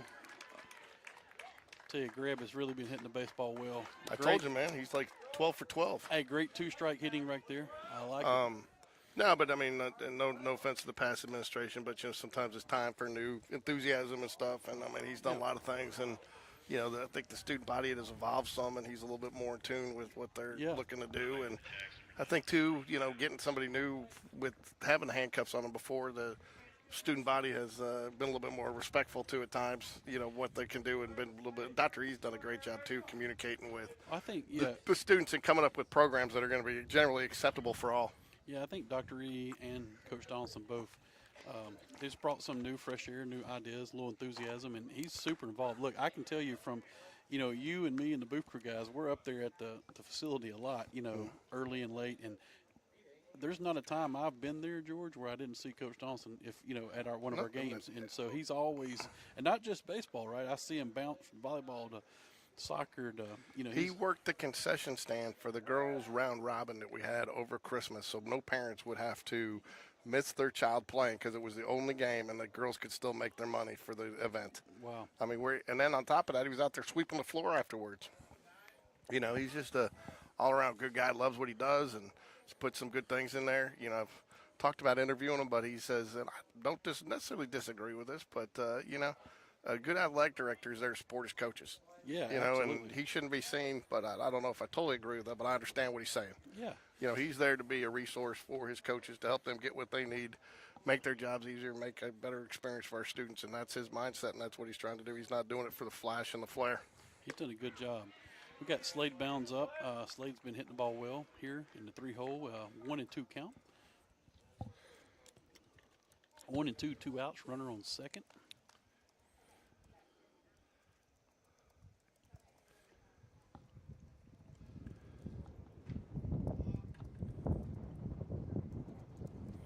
George types 75 words a minute over here on his iPad. Guys, I'm telling you, he is wearing that keyboard out. Oh, stop it, Jay. All right, I got enough charge, so now we can go and I can get the batter put up there for you, Jay, because I know, I'll hear about it from you tomorrow. Actually, I'll hear about it from Ricky. Jay's my. Oh. Yeah, I'm easy going. Ricky, he wants you to be perfectionist, George. I know. Nice take there by Slade. 2-2. So you're talking about the Auburn thing earlier? And I'm not getting into political talk because there's no point, but, I asked Ricky, he's very, very passionate about his politics. And I asked him, and he is definitely does not like Fox News. And I'm not saying I'm a Fox. I mean, I watch them all because somewhere in the middle you're going to find the real story, right? Way to hang right there. But Slade. I asked him one day, would you rather have to watch Fox News every day until the election or lose to Alabama at 5 straight years of football? He said, lose to Alabama 5 straight years of football. I said, really? That's strong. That's strong. So that's how strong Ricky is about. Man, you guys are definitely radio gold on the broadcast. Y'all are like grumpier old men. I do agree. You said that, I think I'm Is it Gustafson? Yeah. Gustafson? Yeah. I think I'm Walter Matthau. So got a 2-2 count, 2 outs, runner on second. See if Slade can just hit something in the gap here. Quiet lower half. Just throw your hands to it. Oh, stole the bag there. Great job by Greb. What happened there? I didn't see. Yeah, stole very aggressive base running, steals third. They throw down. He pops up, overthrew, scores. It's a 5-6 ball game now, George. Full count.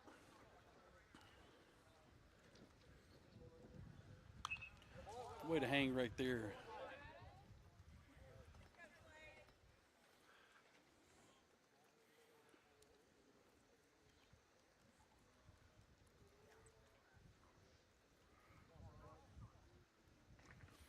There we go. Now we got the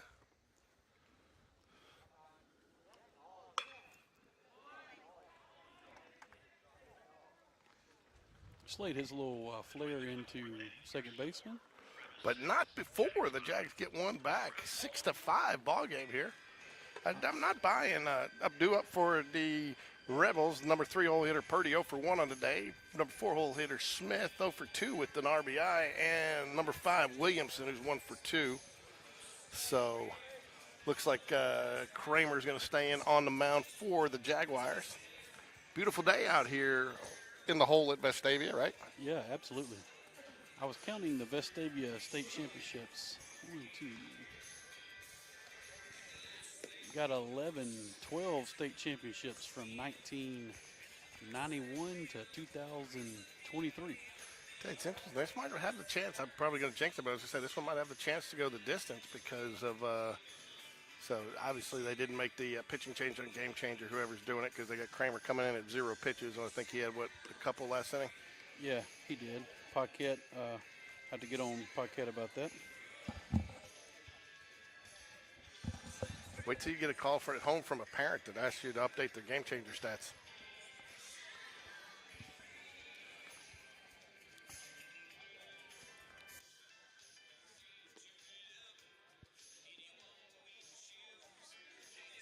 Hey, they had okay, yeah. Me and George just noticed that we're looking, and I said, Kramer, no pitches. So just give him the Paquette was probably politicking. He was up there kissing babies and shaking hands. All right, see ya. They're making the adjustment there on Game Changer. That way we don't get any grandmamas calling you, George. Yeah, you don't want that.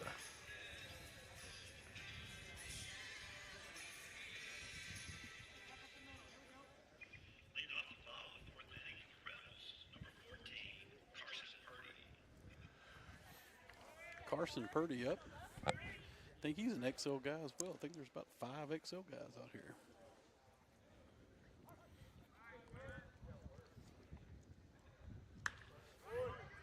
Slow roller. Oh! What do you call him, traffic? Yeah, it was kind of a slow roller.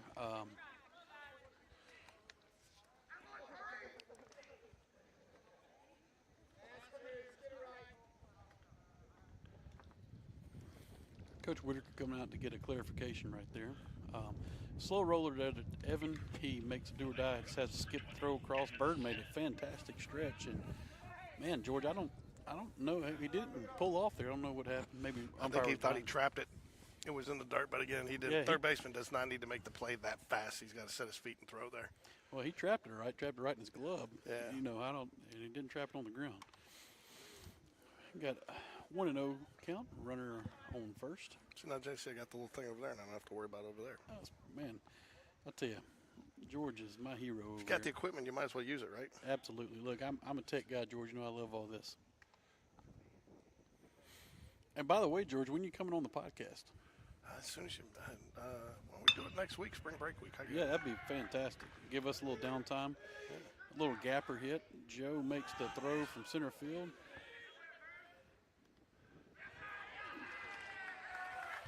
So got a hard hit call ball. him out there? I couldn't tell. Did he call him out or safe? He was safe. I thought he was. Yeah, Paquette dropped the ball. So he made a Okay. good attempt. It just came out hard hit ball to Joe Cross, makes a great throw to third. Evan makes a good heads up move, trying to throw the guy out at second, and just we just dropped the ball right there. It happens, and so we got runners on second and third with no outs.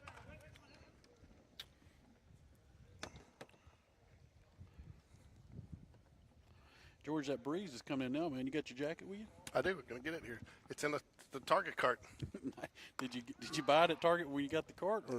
The you know? cart just showed up at the house. But, to be honest with you, I have stuff like that all over the house from dealing with grocery stores. That's probably one of 3 carts. We had to test carts one time. We had to test column covers by slamming carts into them. I couldn't believe it. We went into a Kroger store one day, and we were testing these column covers we were putting on to keep from getting chipped up. And, we didn't even tell the manager we were in there. And and I was with a guy from Kroger, and he had to start slamming the cart into the column, and nobody even came up and said a word to us. Anyways, it's a story has nothing to do with what we're doing here today. Totally irrelevant. Just wasted your time by listening to it and my time by telling it. Oh, man. Oh, this is. I needed this, George, to get the broadcast in doing this game with you. It's fun, man. It's therapeutic, isn't it? It is. I mean, look, I had a, very hectic day, and it's nice to get out here, watch baseball, do play-by-play with George. Look, so I roll up in the parking lot. What was wrong with that pitch? First off, Jay. It was right down the pipe. I'm not sure. 3-1 count with runner on second, third, no outs. Hope Kramer just stays cool, calm, and collective right here. Nice. Got him swinging right there. Oops. Got a full count here. Love to see Kramer come back and get this guy right here. Full count.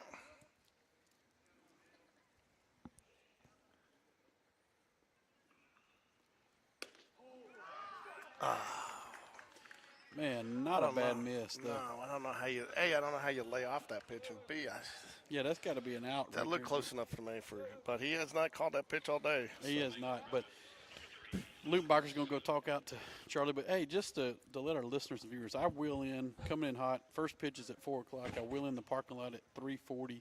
George is pulling up. I park right beside him, and he's getting a Target shopping cart out of his truck, and he has loaded that thing to the brim, and he is beelining it to the Vestavia. That's a lot of extra field. work. It's a lot of extra work taking the show on the road. I can't just leave my table there. I have to go get chairs. I got to bring a tripod. I'm telling you, man, look, dude, and that's what I'm saying. I'm trying to set the tone for our listeners and viewers. George was getting after it coming down. Should be made to order double play. Oh, why did we not just take that ball yourself? You got it. Yeah, but hey, good play by Grab. Good play. That's one of those things. Maybe he's a little farther away than we thought. Yeah, maybe so. I couldn't tell. But good heads up glove by Paquette and Grab to turn 2 right there. It's smart play by the infield to go ahead and give up. I mean, yes, you don't really want to give up a run at this point, but the outs are more turn double play. Get 2 outs, 1 more, you're back in the dugout. So very, very smart baseball play there by. Yeah, I like Paquette's been really solid. Second base with his glove this year. He's made all the routine plays. We've turned. I think that might be our 10th double play of the season so far. Paquette's playing second or short? Second. Grab plays short. Good play right there. Good pick by Bird. Another great pick. Yeah. Great pick by Bird. I tell you, Bird is very good defensively at first base. Hoover. The Hoover vacuum cleaner, man. Hoover vacuum. I tell you, too, I gave him a hard time. Ran to him a sliced pizza the other night. Vestavia is the establishment, so we don't discriminate, right? Yeah. But we ran into him, and I said, man, I think the trivia question is how many hat sizes has he gone up this year? Have you seen his hair, man? He's gone from a shaved head to, I mean, he's got the thickest head of hair. I think my dog's got less hair on him. George, I got this new contraption for Christmas, man. It's called the 4D 360 shaver, and I use it on the head. It is phenomenal. Really? Yeah. So my mom got it for me, stocking stuffer, and I broke it out when we were in Gatlinburg in the cabin. I said, you know what, I'm going to do it here, and if it's bad, no one will see me for a week. Yeah. And, man, and that thing is, I look Michael Phelps. I'm cutting the water when I go in now. So due up number 4, hole hitter, Taylor, 1 for 1 on the day, followed by Sellers, and then Lutenbacher, 1 for 2 with RBIs. So we'd love to see 2 more of those RBIs from Lutenbacher right here, wouldn't you?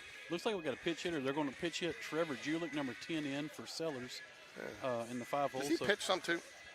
Sellers? Trevor's our catcher. Okay. He's our catcher. So we have 4 catchers on the JV team. So So they do a great job. I mean, really trying to manage, get those guys in, get them reps. So anywhere they can, they try to pitch it, get them in, change up. So that's been good. So we'll head to the top of the fourth here, or top of the fifth, sorry. So it's nice to see, too, there's still about 30 minutes left in this game. See a game that's not going to be, tied after 3 innings. I mean, I don't know how JV's got 2 ties. How do you tie in baseball? Well, it's because, I know the whole time limit thing. Yeah, the time limit thing. That's exactly. just there's no crying in baseball. There's no time limit in baseball. Well, apparently there is now. Pitch clock, but did not get to see that today. But apparently a little turmoil in baseball. The Players Association voting to oust somebody today. Did you see that? No, I did not get the whole story yet. So in Major League, I believe so. Let me see if I can find it. got Evan Taylor up here. Trevor Julick on deck.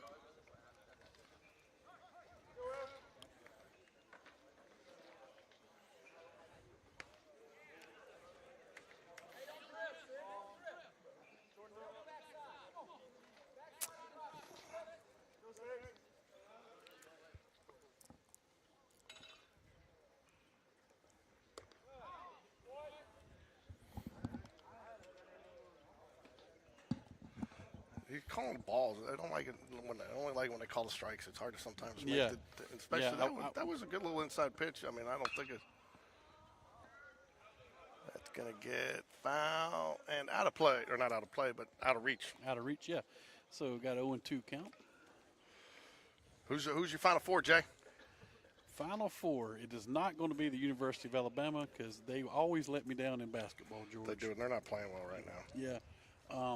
I tell you, Auburn looked really good. UConn. I mean, there's, I don't know. I got to dial my bracket up tonight, George. I don't want to make no on-air predictions because I'm in a. Just have it ready for Friday because we're going to be unveiling everybody. Okay, well, I'm in a bracket challenge with Doug. That's right. I got to get mine in there too. So I got to do that tonight when I get home. I don't want to give too many cues out. I'm pulling for Sanford in the dark horse. 1-2. Love to see Taylor driving something in the gap. Get short to the ball right here.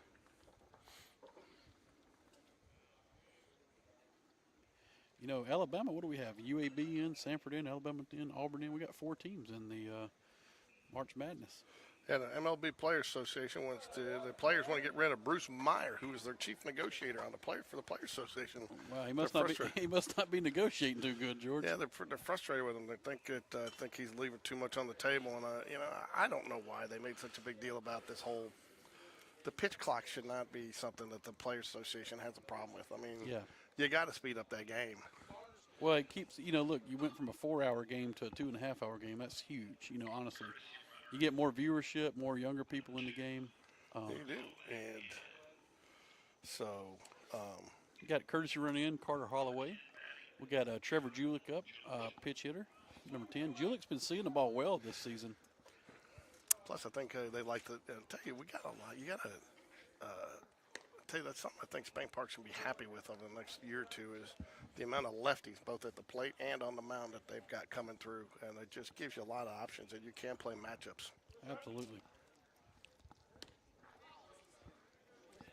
2-0 count. This is hitter's count right here. Trevor should be sitting fastball ready to barrel this puppy up to the gap. Does he have wall power? Warning track. That's going to be tough. He's moving down. It's a good play by the third baseman to make that play. Yeah, just hit that off the end cap, the outside pitch. Trevor was looking to pull. What, pitcher did a good job right there, kind of throwing it off, ball off. Not what you're looking for at a pinch hitter, but at the same rate, equivalent of a bunt. So now you get the runner in scoring position with 1 out here, down by 2. Plenty of time. So I think if you get 1 run here, you're feeling pretty good coming out of this inning. Yeah, I'd like to see us tied up. Hey, Ludenbacher's a guy that can put one in the gap here. I'd like to see Jacko get him one here. Ooh. George, this is something I've been wanting to ask you about, guys, talk about this. Look, the best pitch to hit, especially at the JV level, is 0-0 count. I have no idea what we got guys up here watching. Strikes right down the middle. And then they shake their head like, oh, I saw it. Well, you're not going to see it again, George. I know. And now we got a pop-up, right? I mean, I can't figure that out. I mean, these guys are great hitters. And, look, the pitcher is trying to throw a first pitch strike. So they're trying to get ahead. As a hitter, you got to be sitting, hey, it's fastball pretty much, because after that, you're probably not going to see a fastball. I agree. Here's the deal, and Ricky and I do talk about this. That's one of the things I love about Aiden Burke right now. He has been He's very first pitch, aggressive. Hey, But at the same rate, if you go look a couple of times, if you look at and dig deep into the advanced stats, okay, and we have left several runners on. I mean, there's a lot of times we've come up with runners, bases loaded, and we pop up on the first pitch foul territory. So it's a fine line. But so it's you want to, in my opinion, you want to be aggressive like you're talking about, except for situational. Now you come up in that situation. I'm not talking about situational. I'm talking about. But no, I mean, I'm sitting there saying you got a pitcher that struggled a little bit. Yeah, but I agree with you. You need to go up there looking for a pitch, and if it's their swing. Look, you got runner on third situation, something like that is different. But I'm talking about you go up. It's 0-0 count. You got one out. Runner on, like we're not watching the first pitch right down the pipe, because what you do is your probability of getting another pitch that you want to hit is very low. So if you're going to take the strike, why not swing at the strike? I agree. No, again, now the only other time I disagree with that a little bit is, again, you get to the varsity level, some of these guys have come with a pretty good little curveball first pitch. I mean, you're not thinking that. You're looking. I get it, but if it's but I agree with you. You should be looking fastball down the middle, and if it's there, you should be swinging away. So how many times do we throw a first pitch breaking ball? Not very much, but you know those pitchers, right? You see them, and you face them, and you can recognize that curveball. You should out of their hands. So, I agree. So, no, I agree. I don't know. That's just my pet peeve on hitting. I tell you, I talk to my son a lot about it, and, some of his bets hits on 0-0 count, right? So. Yeah. No, and I think that's what. And again, you're right. You're probably going to get his best pitch there. And again, it comes back to situational too. I mean, how many guys do you see going and taking that first pitch fastball when, like right there? What are we doing looking for a walk there? Yeah. You get this guy comes in and. Bases are loaded, and he comes up, and he's looking at the first pitch fastball, right? That's going to be his best pitch for two reasons. He got no place to put him. Yeah, he's got no place to put him. Yeah. And once you get behind 0-1, now the pitcher owns you a little bit. Exactly. And again, talk about it's like gambling, the house odds. For every 10 that comes up, that first strike's like a 10. The odds, the dealer getting a 10. Your odds go down significantly, right? Speaking of going down, now that the sun's going down, it's time to put a jacket on.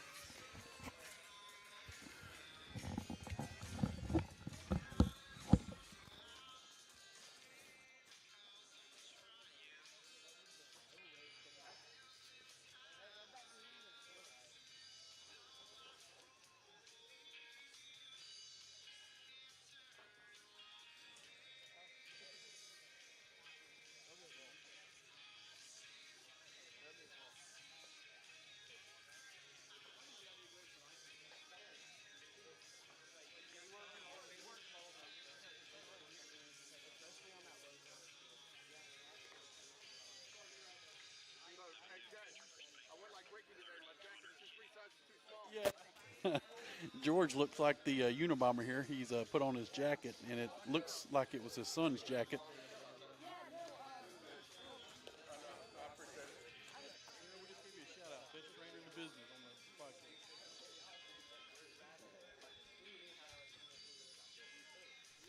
Yeah, it looks like Ricky.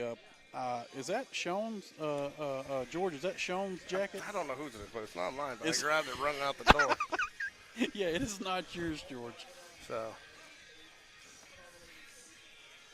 we got a pitching change here. We have Connor Keeney coming in, number 30. Connor Keeney played for me over at Hoover East as a Cardinal. Good little player. He played infield for me. Nice little bat. Didn't pitch. Obviously that was a machine pitch, so we didn't need pitchers then. Yeah, he's done a good job. He came in relief in the Hoover game and, threw a lot of strikes. This game's still within reach. We just got to get the bats going. Well, we had the bats going, and, I think we're playing their game right now, to your point, taking way too many pitches. Yeah. And we've lost our aggressiveness at the plate. We've had a couple of strike three lookings.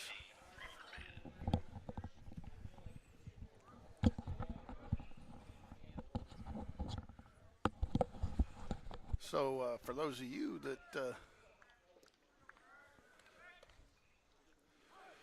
we got the varsity game coming up following us at 6:30, right? Correct. And Jay's going to be home watching on his TV, sending us a picture with his foot propped up. And I'm going to be home listening to you and Ricky George and watching us dial up this game right here. Sarah was watching us down in Greensboro, weren't you? Weren't you? She was watching us while she was out doing the SEC women's basketball tournament. Yeah. Look, we got a great training staff. Having a player first-time injury, having to go through the training room and do all that is, she's taking great care of all of our guys, and appreciate our great training staff. I mean, got a training room right in, around from the workout facility, so that's super nice. Got a 1-2 count here. I tell you, when Jordan got a concussion 2 years ago, told her, it was her call. And that's what you got to do. I mean, she made the call, and her and the doctor, but you trust them that much.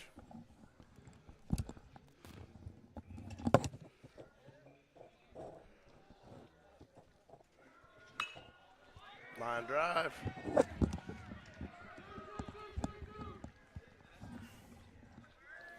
Got a line drive to the gap there. We got a defensive substitution. So we got Carter Holloway going into left field. Brody Bragg went to first base. Joe Cross still at center field. Looks like defensive substitution for a pitching change down the line, George.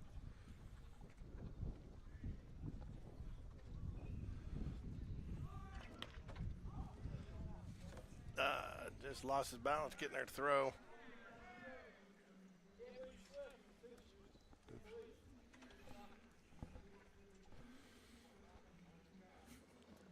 Tough crowd there in the dugout. Yeah. Oh, man. Tough crowd. I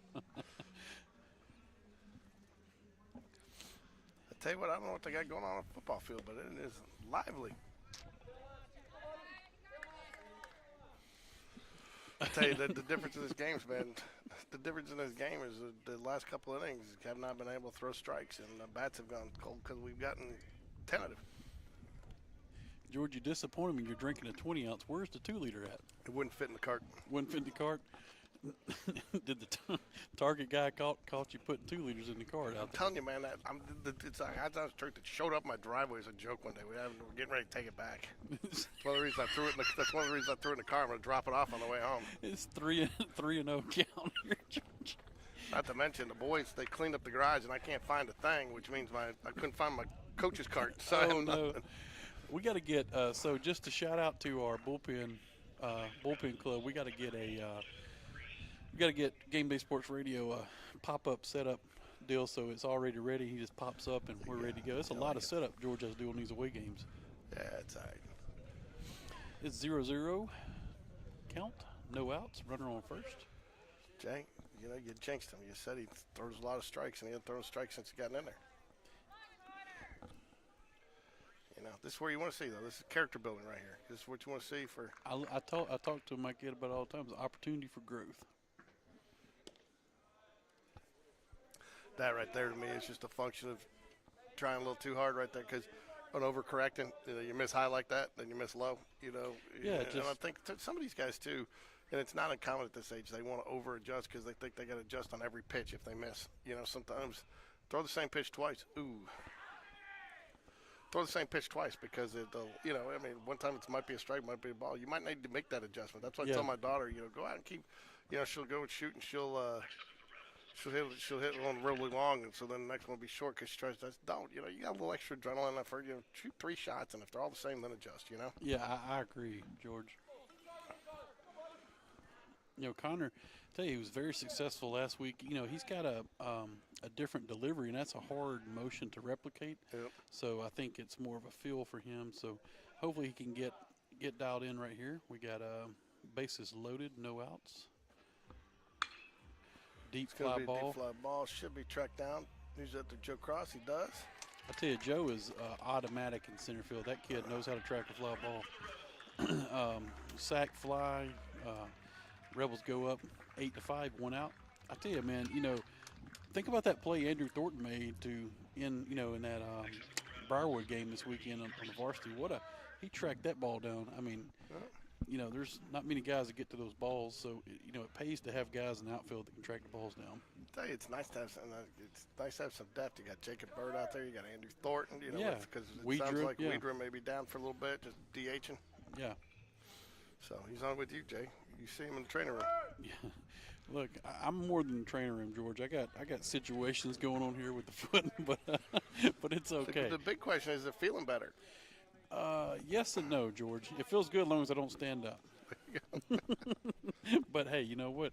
It could be a lot worse, and I'm very blessed to be out here. That's good. It's like the old joke of the doctor. It hurts, doc. It hurts when I do this. Well, don't do that anymore. Yeah, don't do that anymore.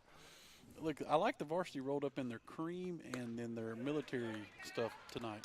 I mean, Connor looks like he's got decent velocity, decent stuff. You know, he just needs to find that consistency. Correct. So,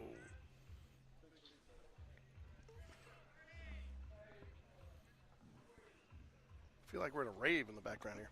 Man, I don't know what they got going on the field behind us, but it is something intense because that playlist sounds like Club La Vila circa 1999, George. So we got what do we got here? 2 balls, 1 strike here, 1 out here. Bottom of the 5th. Could run out of time here. What's the rule? You can't start a new inning after an hour and 50? Yeah, so we got 7 minutes, 6 minutes left. So that's the other thing, man. These umpires, they get them started on time these days. Yeah, I mean, look, we started. I mean, it was 4 o'clock first pitch. You know what I mean? I mean, they were on the field at 3:55. You know, trust me, I know you're scolding me for not being here. No, 3 o'clock. I didn't scold you. I just said, George. Well, you know, the other thing that messed me up too. You know, I tell you what, I'll be glad when they're done with these bathrooms because I had to go get some stuff and you can't get in there because they got all the work going. Oh yeah, you can't go down. It's messing up my my secret passage to the the VIP parking for the GIMP. You know. Yes. Got to walk there, George. It's 1 out, bases loaded again. Purdy 0 for 2 on the day at bat, the lefty. Oh, no, he just walked. Sorry. Smith 1 for 3 on the day now. Yes, Gavin Smith.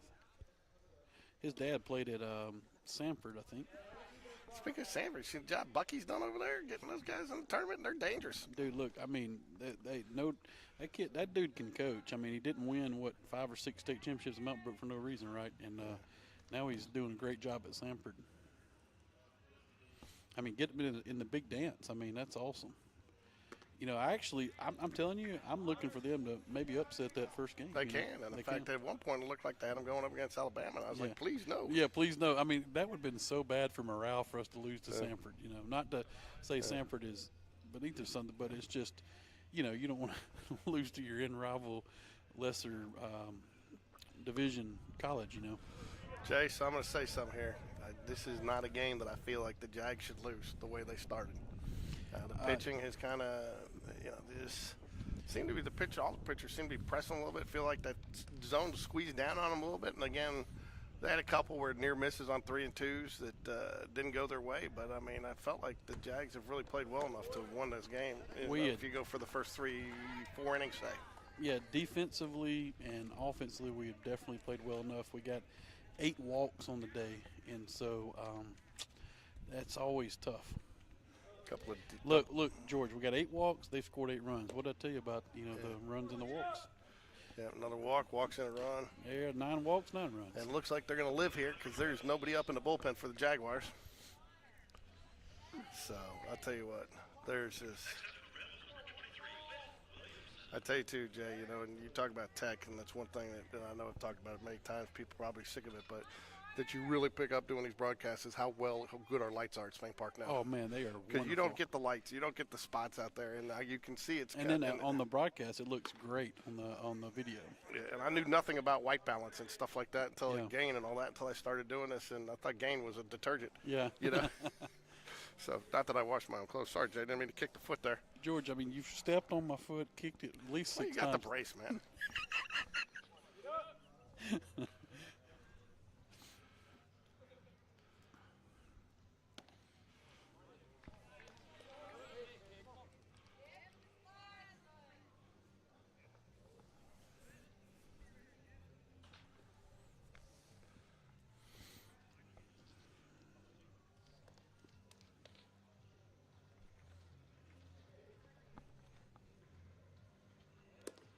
Jay, you got plans for the first part of spring break? Man, George, I'm going to just really enjoy being off with the kiddos. I've got my younger one, might go to see some movies. Not going out of town. Got family coming in town from Jacksonville, Florida. So I think we're going to just enjoy being off together. You know, typically, a lot of times we go down to Jacksonville, St. Augustine, to my family's, but they're going to be in town this weekend. That was a friendly strike there, Jay. Yeah, very friendly. 3-1, 1 out, bases loaded.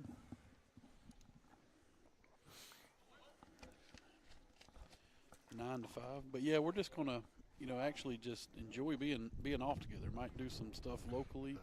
Not traveling. Really don't feel like traveling with the boot too much anyway. I hear you. It's about 2 minutes left here. It looks like they're sending somebody down to the bullpen now to start warming up. My guess is, though, if they bring in a pitcher, this game will be over, right? Yes. It's 10 walks and 10 runs, 1 out. Bases are loaded. Yeah, Vestavia's giving up 3 walks. 5 hits for the Jaguars, though, on the day. Yeah, absolutely. And Jaguars giving up 8 hits. 8 hits, 10 walks.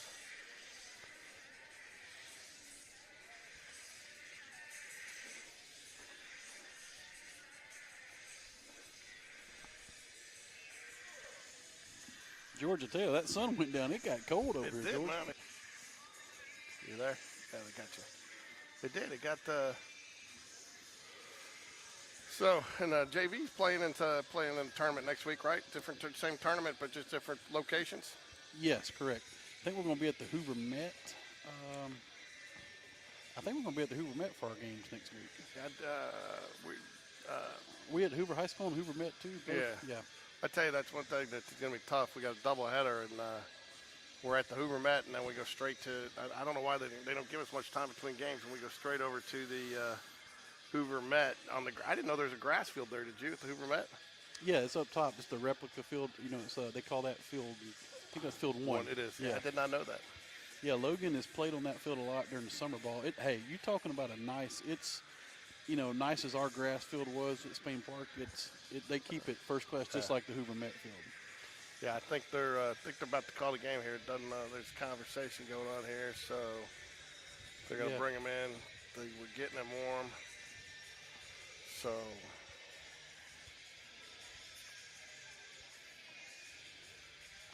Yeah, this game time is over.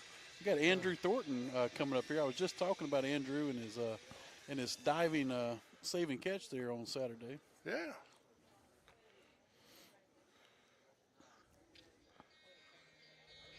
So I don't know what they're bringing somebody in, or what are we doing here? Yeah, it looks like game time has expired, but we're still looks like we're still warming up somebody.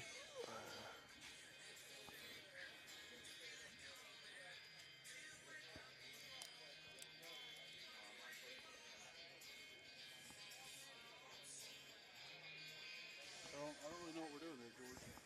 Oh, either. I figured it out here. Yeah, I got very long time break right here. Umpires don't usually give them. I mean, They don't usually give you time to warm up in the bullpen like this. You know. Hey, Yeah, they usually don't give you 4 minutes to bring in the next pitcher, I George. think Vestavia's going to bust out the fungo and start taking some infield here. All right, here we go. We got a pitching change coming in. I know. Well, the game time's already expired, so I don't think it's really happening.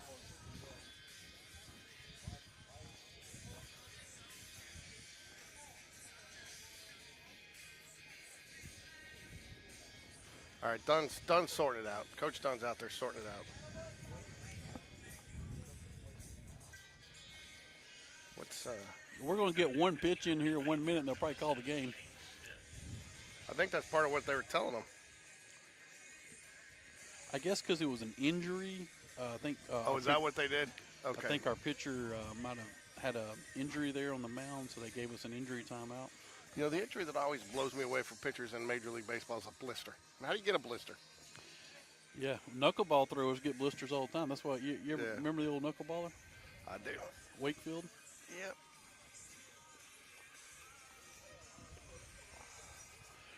George, the key question is, when you load all this up, you're going to put me in the cart and roll me back up in my car? Sure. I'm surprised you should just driven down here, Jay. Now, I will tell you, they were very accommodating when we did the playoff game here. And, I remember, yeah. They let me drive down here and park. Yeah, they wanted that 4K broadcast. Yeah. Well, you couldn't do it. Remember, that's when they would only let us do radio, Oh yeah, I remember. even though they don't have any NFHS. I guess they do have NFHS here now. Is that what that is? Yes. I don't see a lot of baseball programs doing NFHS, though, do you? No, not really. All right, it's 10-5 now. Everybody seems to be getting back at it. You're going to bring in Smith. Caden Smith. Caden Smith, the pitcher for the Jaguars. He's looked good so far throwing.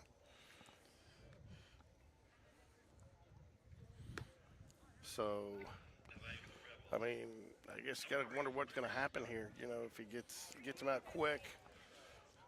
So you got Cross. Who were oh, Nathan Bird went to third base. Correct. Yeah. Brody Bragg to first. And the ball in the dirt.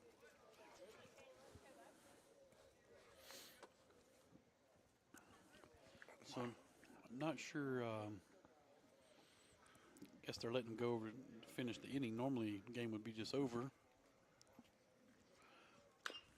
Ground ball. Oh, wow. Tough play. Yeah, tough. That was a do or die chopper right there. Wow. Well, I think he was trying to hit it, try to keep it foul. I don't think there's much he could have done with it. So.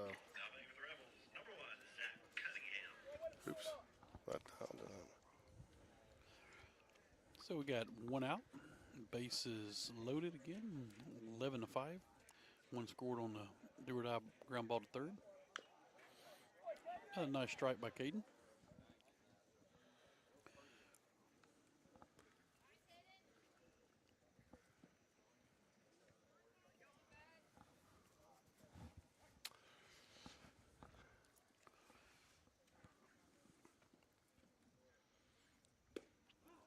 Ooh, ball outside. Umpire squeezes a little bit in the late hour of the game. He there, is, George. man.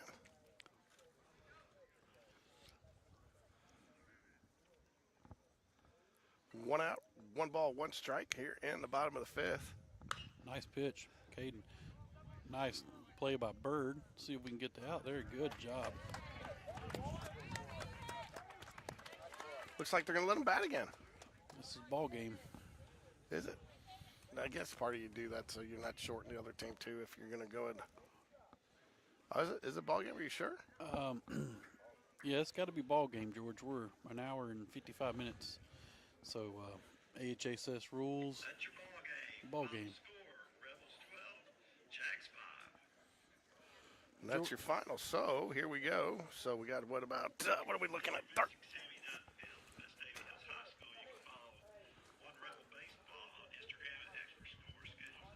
George, I enjoyed doing the broadcast. We would like a better outcome for our JV team, but very happy to be out here with my man George Corey. It was fun. So I'm going to hop off here and let Ricky roll in with you, George. It'll be good. Is he here yet? He'll come in hot. All right. Well, while we wait, folks, going to get the clock going and we'll go ahead and listen to some of the Coach Smith show from this week.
You get tired, I'll come call They have a combined varsity record of 65 and 34, were semifinalists in 2022, and on the state champion team of 2023.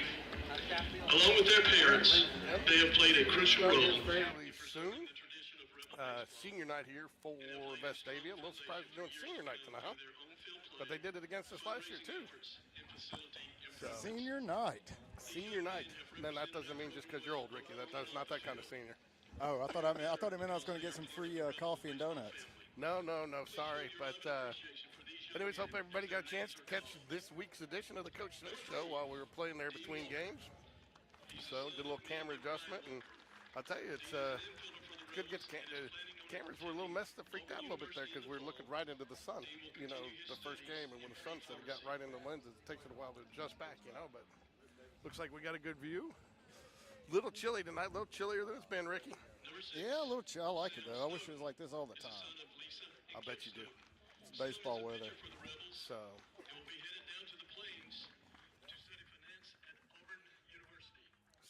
but we should be starting here probably, about 10 minutes? CJ Gross is going to be your starting pitcher, ladies and gentlemen. Nice to see CJ back, second start of the season. Looked very good in his first one. Guarantee you CJ is probably one that wants to walk out of here with a good memory tonight. Last year, tried to go in the second game of the playoff and just arm tenderness just didn't allow him to have his stuff and got knocked out early. It just wasn't the memory that he wants, right, Rick? It is not. I imagine he would really like to get after it tonight and have a good showing out here after the horrible memory he developed last year. Yeah, and but he looked good. He definitely looked good, and from what I understand, very little tenderness in the arm. Coming back this week, rehabbed it with the training staff, and feeling good, ready to go tonight. So, Jags will be the visiting team here, which I think goes without saying. Kevin Harper is here, George, by the way. Really? He's going to come down after a while and talk with us on air a little bit. I'll get the third mic going. Get the third mic going. And also Greg Cherry, Ken and Cherry's father, and also Grant Cherry, who pitches for Long Beach State. Is he still pitching there? Yeah, he is. He's doing good. He's starting this year, and he's had a pretty good year so far. I realized he was still playing up there. Yeah, he loves it out there. And I'll tell you what, Rick, you're probably feeling good today. A little closer, not right behind home plate, but a little closer to home, which I know you like. I do like it here. I kind of wish we were in left field tonight, though, because the ump behind the plate is one we're not going to enjoy too much. Why is that? Is it Purple Pants? It is the guy from the field last week that Will jumped all over about being on his cell phone. He missed every call in the field. I think 2 seasons in a row now, Will has turned him in to the Umpire Association for being on his phone on the field. And that's why we keep getting him, right? Well, and now he's behind the plate. So I imagine that's not going to be a lot of fun. But we'll deal with whatever we got to deal with. We'll get the win here tonight and get out of here. That's what you want, right? That's exactly what I want. I don't care if it's 1-0 or if it's 10-0. I just want to get a win and get out. Do I care how he gets on base, Ricky? You do not. I do not. So, so one of the things we were talking about, again, tough to walk away from, you get that Thompson win on Thursday night, which was good. Kind of really hard to feel any momentum coming out of Saturday. Saturday was it was a great win, but a little unfortunate. Briarwood definitely had trouble finding the strike zone.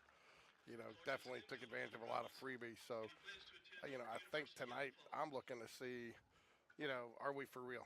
I think we are, but, how do we bounce back against some top talent that's not in our region in the state, if that makes sense?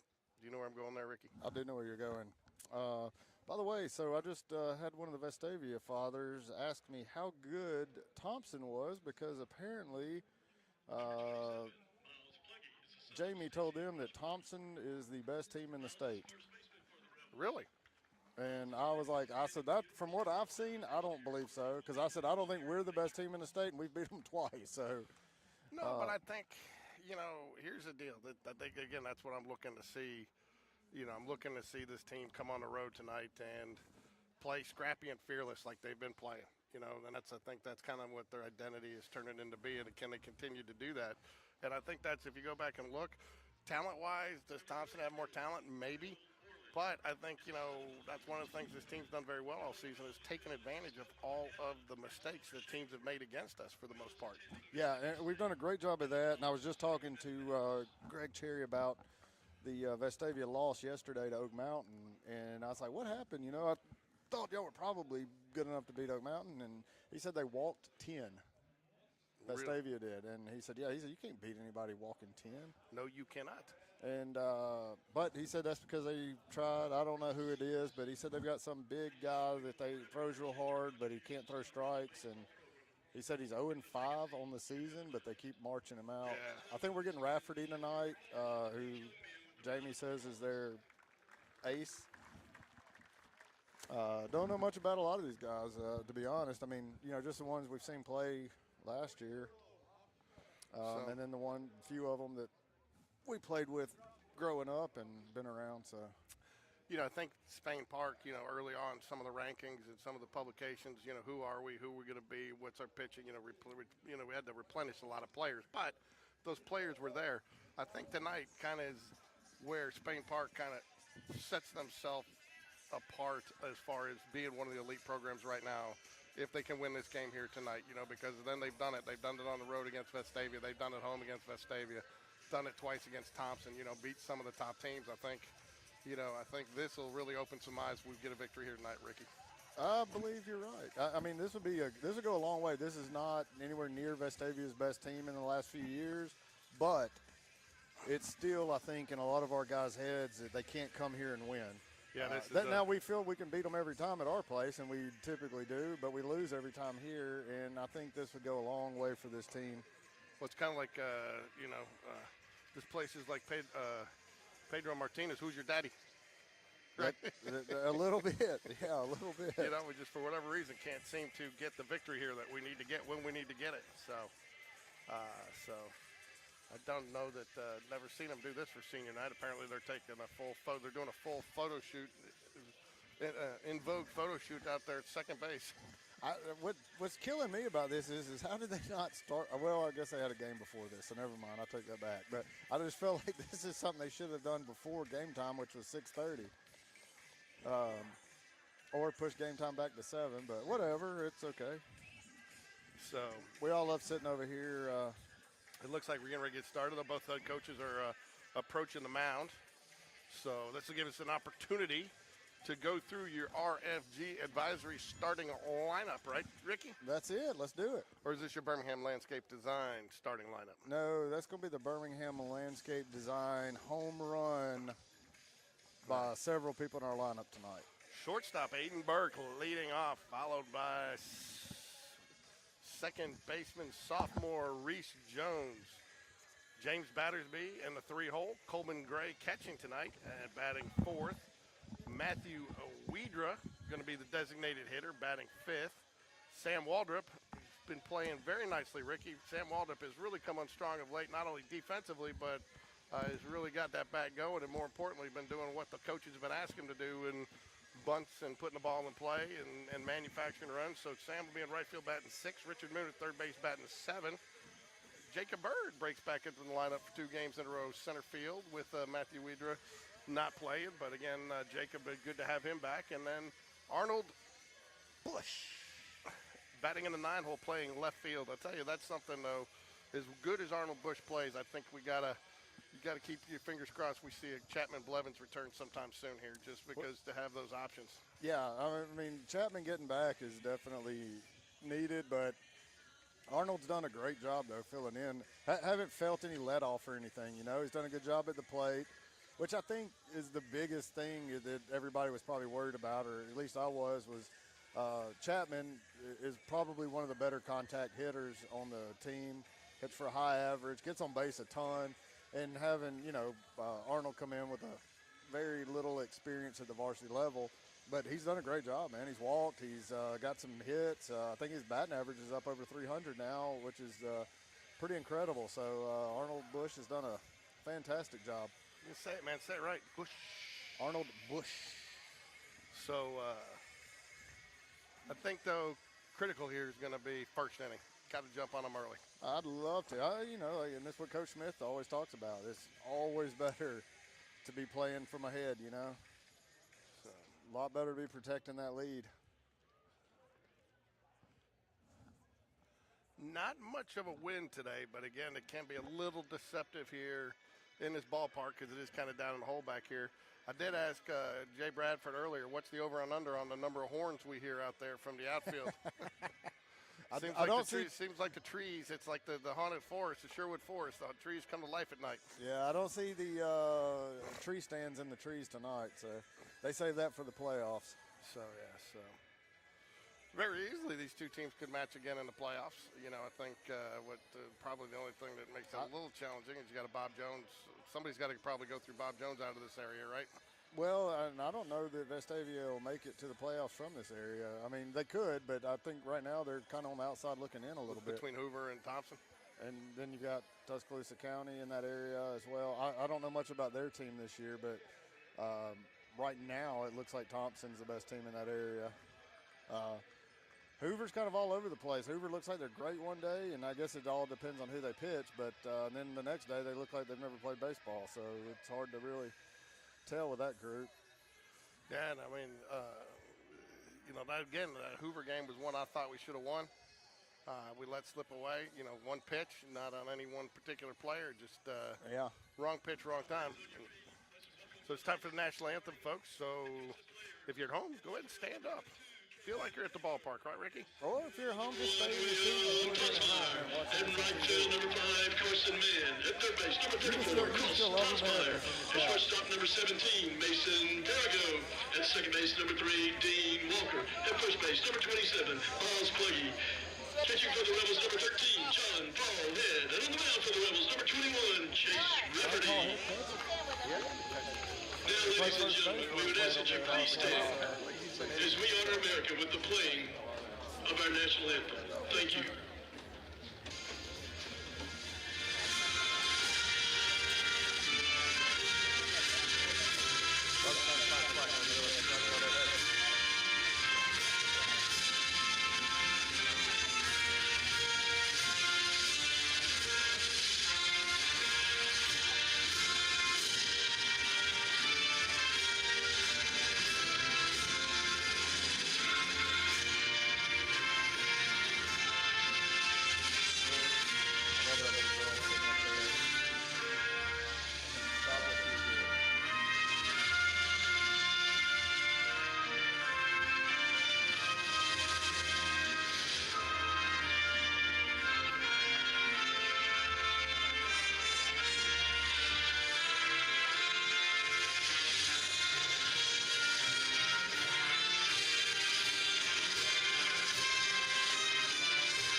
Thank you. Let's go.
Okay, here we go. It's game time, folks. I don't know. Can you tell I'm excited about this one? I can tell. I can tell you are. And you should be. Hopefully we're going to see some really exciting. That Thompson game was fun to watch the other night. And again, like I said, I wouldn't say I was disappointed because I didn't have, but that game Saturday, just too many walks. It just got chopped up too easily. What was that? I'll tell you what, I was wrong. We've got somebody else behind the plate than who I thought we were going to have behind the plate. So that's good news. Yeah. What are we doing there? Are we still waiting? We're waiting on another umpire. Where's he at? There was two standing up there earlier, I guess, called the game before this one, but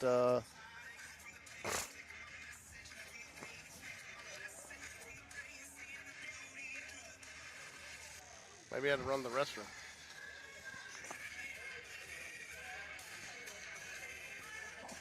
I like our camera view tonight, Ricky. it's nice. You did a good job, George. I'm very proud of you. I think you should start setting up like this at Spain Park. I can't because it's too far down. I get the net. I cannot. Here we go. We do have the guy that you thought. Oh, yeah. Golly, he was just holding his mask for him. He tricked me out.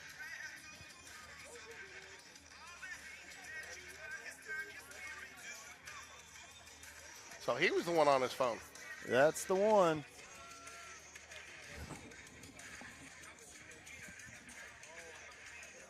He's the one who gets real excited to call somebody out in the field.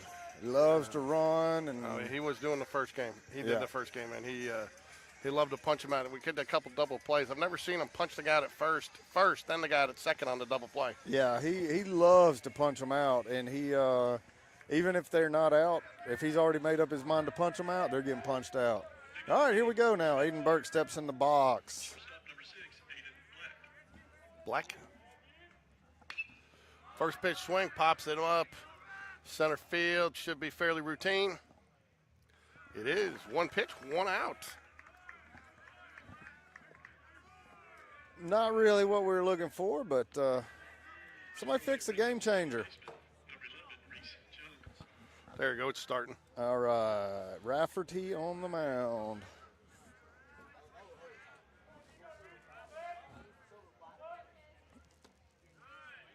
Low, ball one. They called a strike. He did? He did. He had a 5-second delay, but he called it a I strike. think this might be the guy Jared and I had that day. He killed him. Yeah, that's probably him. There's a 59-footer.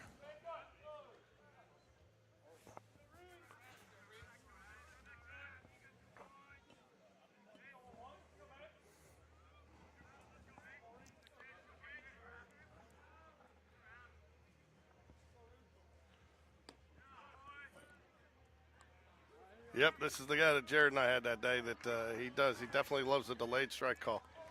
All right, Reese did not like either one of those. They were pretty good pitches and didn't show a lot of interest in them. Another curveball. Looks like we'll be able to run tonight if we get guys on base. Looked like he thought Reese thought both those were a little inside. 2 balls, 2 strikes here, top of the first, 1 out. Reese Jones is your batter. Well, I will say this, Reese definitely gets up on the plate, and if they're calling that, he's going to have to adjust it. He's done a good job, though. Worked the count full now. 3 balls, 2 strikes, payoff pitch coming. Love to get this runner on and see if the Jags can't make something happen here in the first. Ball 4. Nice. I like Reese right here in that situation with 3-2. And it was a good take. It was an excellent take. He had just called 2 pitches strikes. They were just a couple inches higher than that. So, but tell you what, if anything, Reese definitely knows what he's doing on a baseball field. So there's 2 Tonsmeyers on the field here for the Vestavia Rebels, huh? Yes, there is. Perigo at shortstop, Plugi at first, Walker at second, John Paul Head catching, Rafferty's the pitcher, Taylor in left, Tonsmeyer in center, Man in right, another Man too. He's got, I guess, a younger blood playing JV. It looks like there's going to be a double play. 1 pitch, and he does get the scoop. He called him safe at first. Oh, he did? Okay, I couldn't see the catcher was blocking me, but that's all right. Fielder's choice, and now we swap out Jones for Battersby at first base, and Coleman Gray is up to bat. These boots are made for walking, Coleman Gray. If I had to put money on what happens right here, I'd probably bet that Coleman walks. Ball one.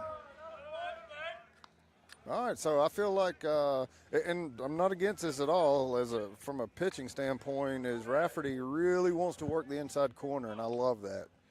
As a lefty, working his glove side fastball in on our righties. No throw.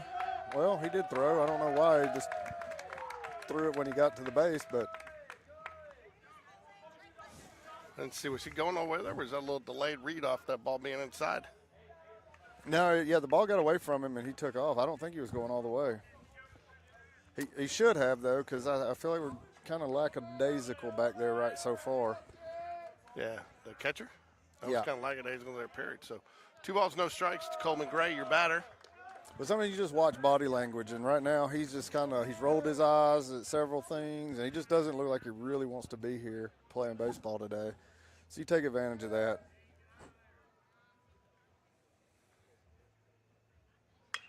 Fouls it away down the right field line, out of play.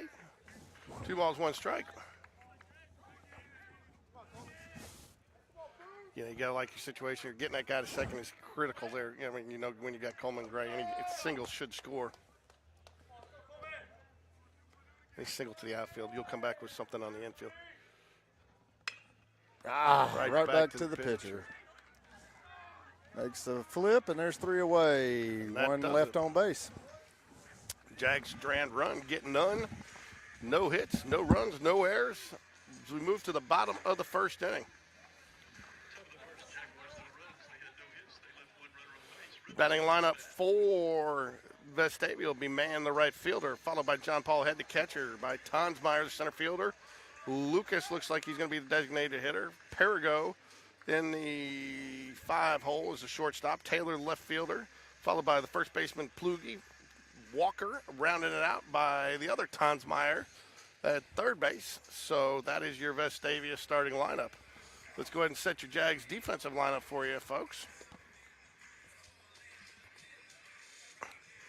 Arnold Bush out in left field. Jacob Bird is going to be your center fielder. Sam Waldrop, who's been playing extremely well right now, is your right fielder. James Battersby at first, as he's been all season. Reese Jones, your second baseman. Aiden Burke at shortstop. Richard Moon, third base. Coleman Gray behind the plate. And Matthew Weeder will be your designated hitter for this game. Thornton is going to be your courtesy runner. If Coleman had gotten on base there, we would have seen him. So, and as I said earlier, CJ Gross is going to be your starting pitcher tonight. Second start on the season. It's going to be his 3rd game pitched. Has looked very well the first couple games played. I believe he had 7 strikeouts was the last game. 7 strikeouts the last game. No walks. 2 hits. And again, 2 hits and 4 innings. 4 innings. Why don't you just say it instead of telling me as I'm saying it here? You know, just go ahead and say it, Rick. Steal my thunder. You're taking my big salad, as Seinfeld used to say. Well, I could tell you were trying to go into or get out of your lane a little bit and didn't have the info in your head. So No, I did have the info in my head, you know, but I will tell you one thing. Doing more games this year, you know, they start to blend together a little bit on you, and you start to wonder, was that really that game? But CJ's looked good, and again, as we said earlier, if anybody wants to have a good game here today, it's CJ. It is CJ, and I think this is going to mean a lot to CJ. I'm excited to see him pitch. You know what? It starts blending together, my Wordle. Every day I solve my Wordle puzzle every morning, and then I look at the word from yesterday, and I don't remember that word being the word from yesterday. It happens every day. Really? Every day. All right, here we go. Ricky, I think we need to get some word of the day toilet paper. My Wordle toilet paper, Steve Reich. Yeah, folks, if you're watching at home, the umpire takes a big step back. You can't see his strike call. Apologize, but if I give you the stump, you won't get third base. Little low ball. Look like a slider right there. So this isn't the same color, so it's not walnut. It's coffee grounds, Ricky. Yeah, this is a mocha espresso. Change up. Nice. That was a dirty change up right there. I tell you what, I like your back-to-back off-speed pitches. Didn't land the slider, came back with a change up, and got a swing and a miss before the ball got there. You know what's impressed me already is just CJ's composure on the mound. I mean, he just, for somebody set out. There's a ground ball to first base. James Battersby going to take it unassisted. Nice play, and there's one away. CJ did a great job there. I mean, everything was right around the zone. The slider was just under it. He was trying to get a swing and miss, didn't get it, but came back with a nice changeup. Then I hated him coming back with a fastball because I felt like the off-speed stuff really had him on the ropes. But got away with it, got a ground ball to first. Here's somebody else, you know, he loves to beat the Jags. Went 0 for 4 against us, I think, in our first outing and made the last out of the game. So, what was I going to say? Okay. So, I got to think he probably doesn't like going against the Jags in anything. I mean, he loves it, man. Don't you remember when they beat us last year, he loves to. Well, he may like it being on the team when they win. He doesn't do very well against the Jags in anything. He loves to talk a little bit of trash. So he's definitely been, you know, again, that's all these guys. They've grown up playing against each other. So it's probably par for the course with this. I'm sure after that 0 for 4 and then 4 turnovers in the football game against Spain Park, I imagine he's probably toning that down. But who knows? He's set to play for Coach Dunn's cousin, Casey Dunn at UAB. Yeah. Believe he's signed. I like the high fastball, just a little too high there. A little bit too high, but that's where, and that's what CJ's talked about a lot. He really, really doesn't like throwing that 2-foot outside fastball on 0-2. Going to be a fly ball. It's going to be deep. Should be settled underneath it. And it looks like it's caught by who? Jacob Bird? Jacob Bird makes the catch. Jacob Bird. All right, with 2 strikes, though, I really wish we'd get away from the fastballs. I know it's early in the game, but I feel like right now CJ's got everything going. I think you could throw any pitch he's got. So, CJ efficient so far. Retired first 2 batters off H pitch. Is it William Tonsmeyer? William? I guess so. Wayne? Something with a W. Ward. Wally. Let's go with Wally Tonsmeyer. I don't know, man. That's one thing about Game Changers. Gives you the first initial. Well, this is ever how we put them in. CJ working up a little bit these first 2 pitches. 2 balls, no strikes here, 2 outs. He shook his head a little bit. He thought he should get that one, but I'm not. I don't hate it. Not getting it. It's a little bit above the belt.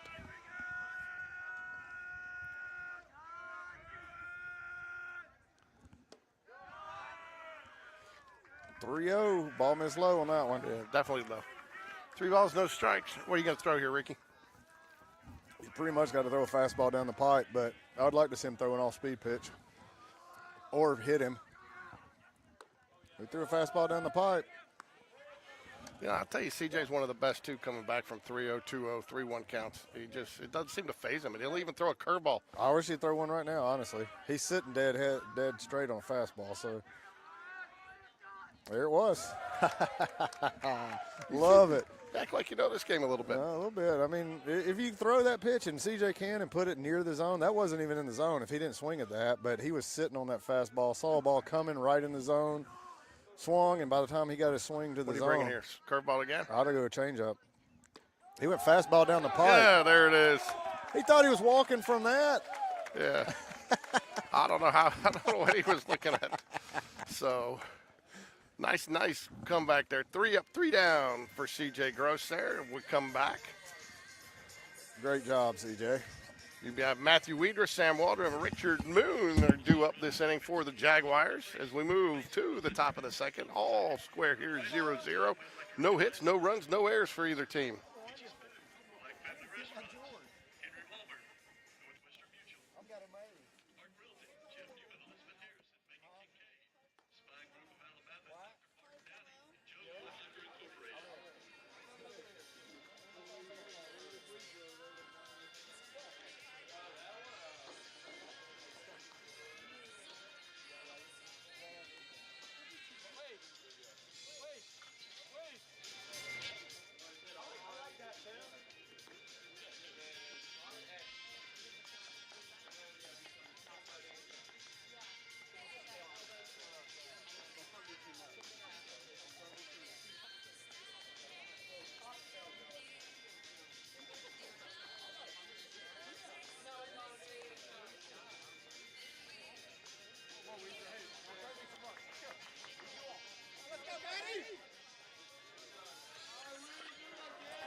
All right, Matthew Weeder drew up here for the Jaguars. Sam Waldrop on deck.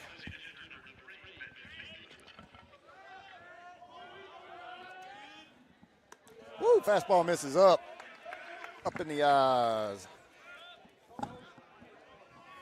Georgia dropping some stuff. What are you talking about? You got candy falling out of your pockets. I don't have any candy. That's not me.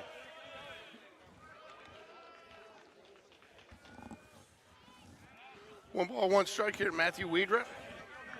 Rafferty on the mound for Vestavia. Looked a little outside on the corner there. Matthew did not like it. One ball, two strikes.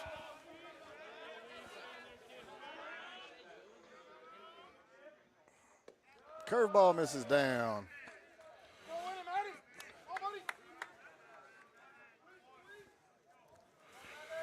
Two balls, two strikes. Love to get the leadoff runner on here, Ricky. Popped out of play. Foul straight back.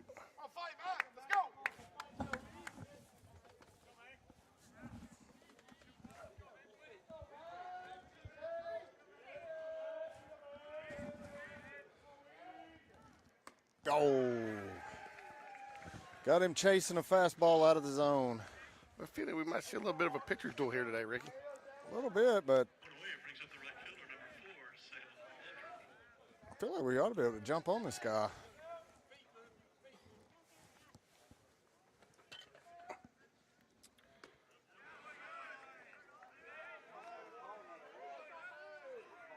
I mean, we need to be sitting on first pitch fastballs because he's throwing 80 miles an hour right down the pipe.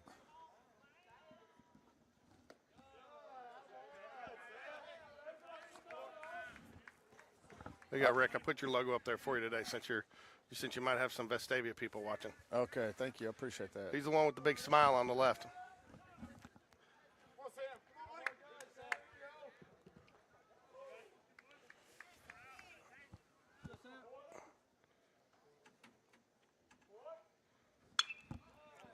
That's going to be a foul ball, but that would have been nice to have got down. Yeah.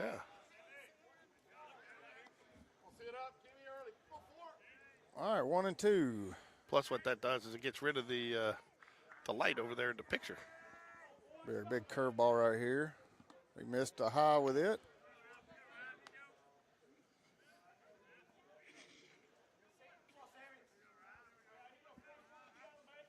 He's going to go fastball coming in. Too far in. There's nothing better than a pitcher showing up the plate ump, though, by shaking his head at him when he doesn't get a call. Does that usually bode well for you later in the game? Yeah, that usually bodes well for the next close pitch you've got. Definitely not going your way either. Really? Yeah, well, I'm going to be honest here. I don't know that this hump right here would even remember it happened. Oh, heck of a walk right there. Sam did the I think that qualifies as a quality at bat. That's a quality at bat. And I'll tell you what, there's nothing better than when Sam gets ball four and just turns and stares at the umpire before he runs to first. He needs reassurance.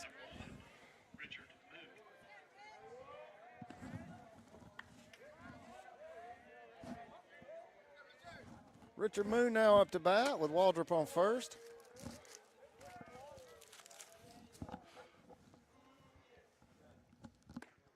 Is he Moon in the 7-hole? Yes, he is. And, you got to wait for that delayed strike call. That was a borderline. I wasn't sure which way that was going to go. Yeah, you got to wait. That's what you got to wait on. But I thought that was a little high. This guy, I hope Moon hits one into you up there in the left corner of the screen. Oh, he picked him by a mile.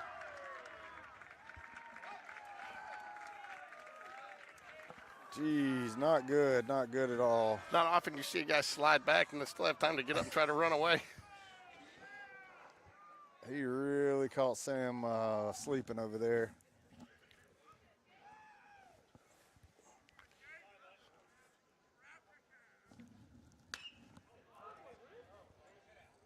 Moon hits a fly ball back to the wall and is caught at the track.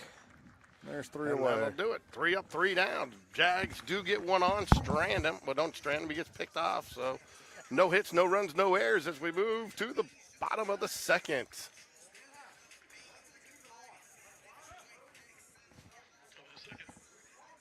Jaguars, no runs, no hits, no runners left on base. Rebels coming to bat. Due up for the Rebels. Lucas, Perigo, Taylor.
Leading off, bottom of the second for the Rebels. Designated hitter number 10, James Lucas. Well, Game Changers messed up. They have not picked off Sam Waldrop yet at first base. So Lucas is going to be your batter for Vestavia here. CJ Gross back on the mound for the Jaguars. Lucas is designated hitter. It's going to be a ball high.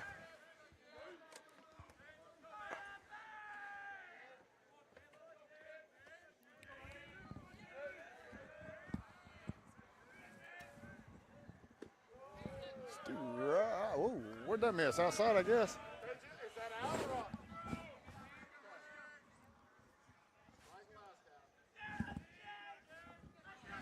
Coach Will's already not liking some of these calls like you had mentioned.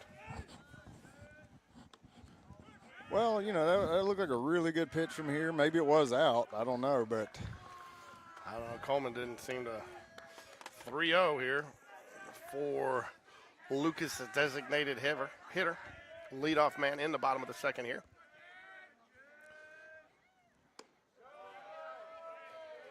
Nice comeback with a strike there. Make him work for it, right, Ricky? that is what you got to do. It's the ultimate goal.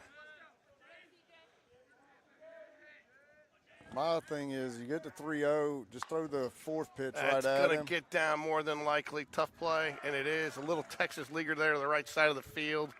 Will fall for the first hit of the ball game.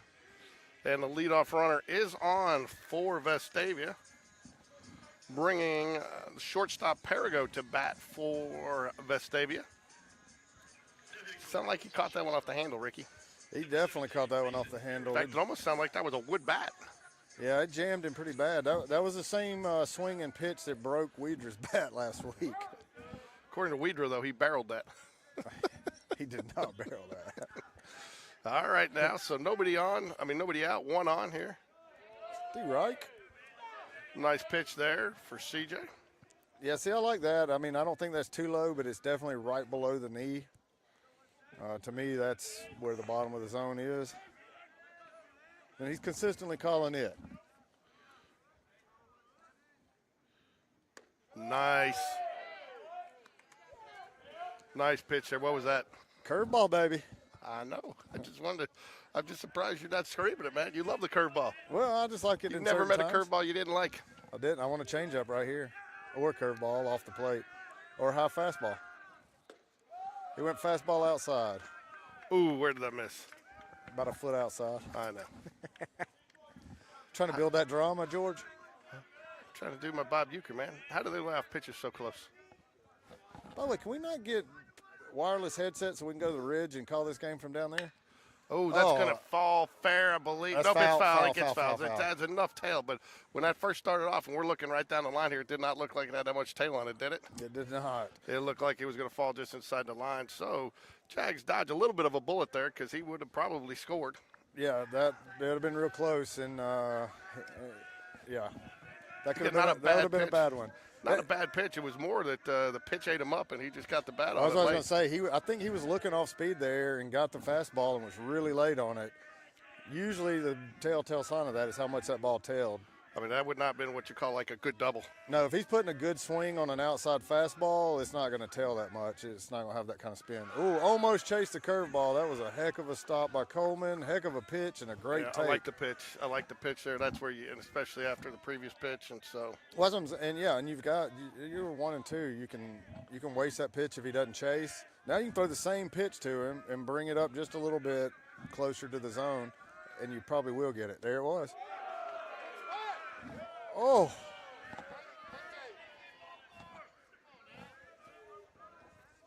Wow.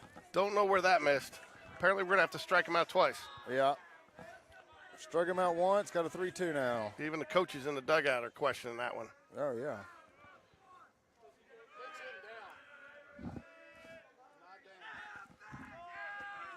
That's tough too. I mean, he's given that low strike a couple times and then comes back and doesn't give it. And I mean, that was. But it was a curveball, so it throws his eyes off or something. It's just something about that really.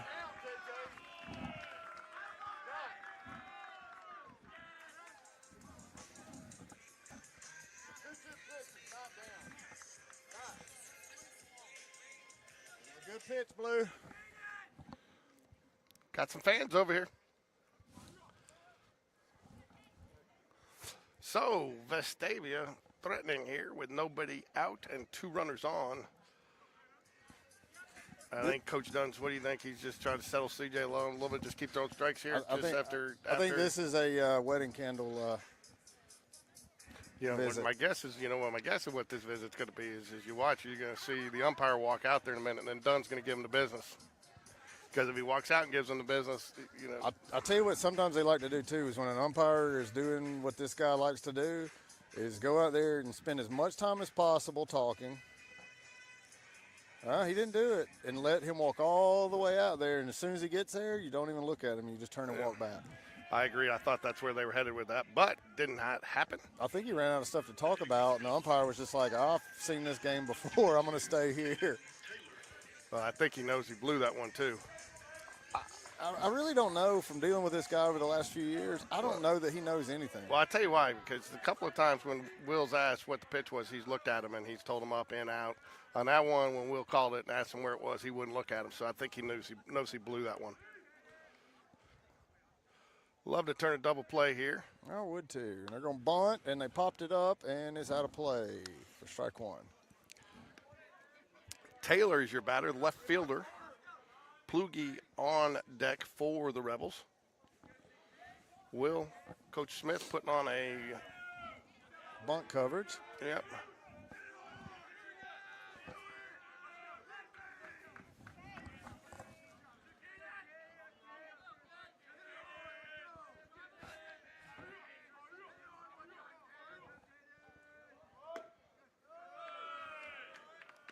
One ball, one strike here. Nobody out in the bottom of the second.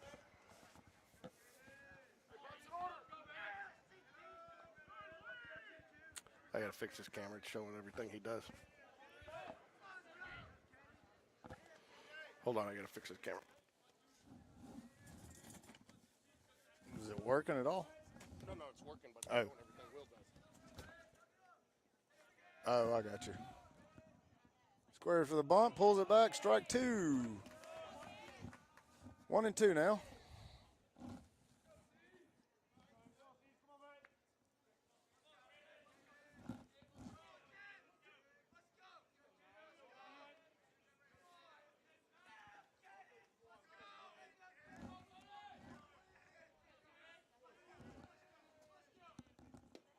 Swing and a miss on the curveball. Strike three, 1 away now.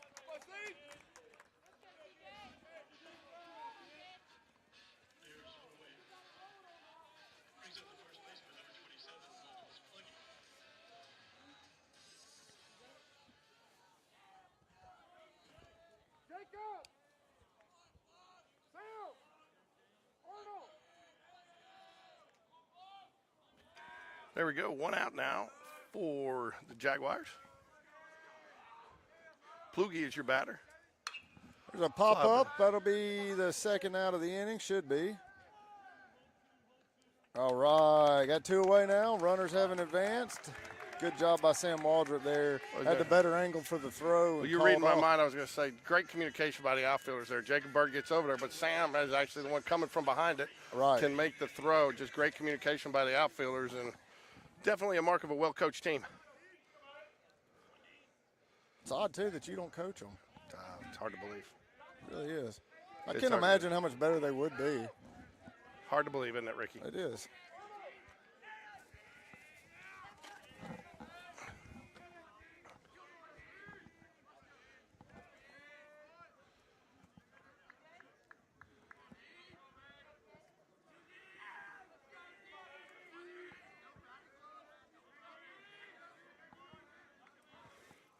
Walker, the second baseman, is your batter now for Vestavia here with 2 outs in the bottom of the second.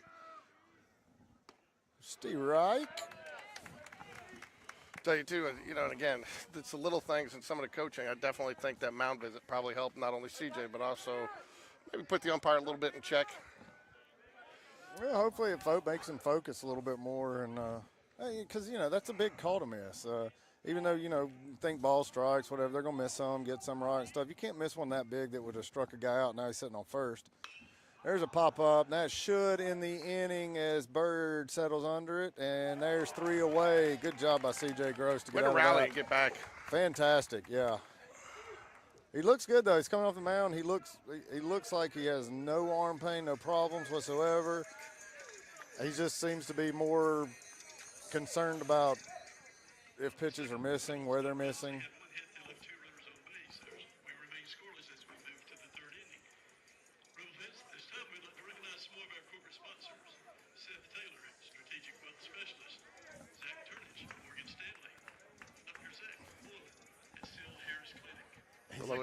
He ain't gonna cut him any slack. He ain't stopped yet. I don't blame him, man. I think there was.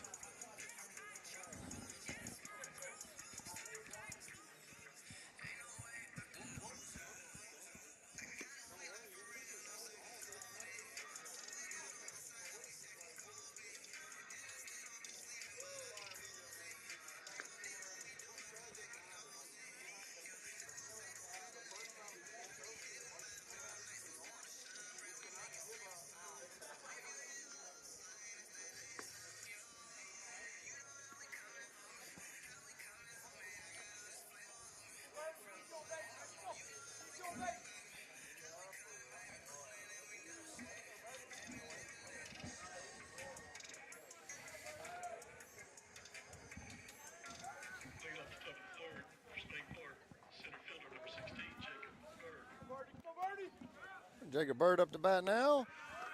Strike 1 called right below the knee there.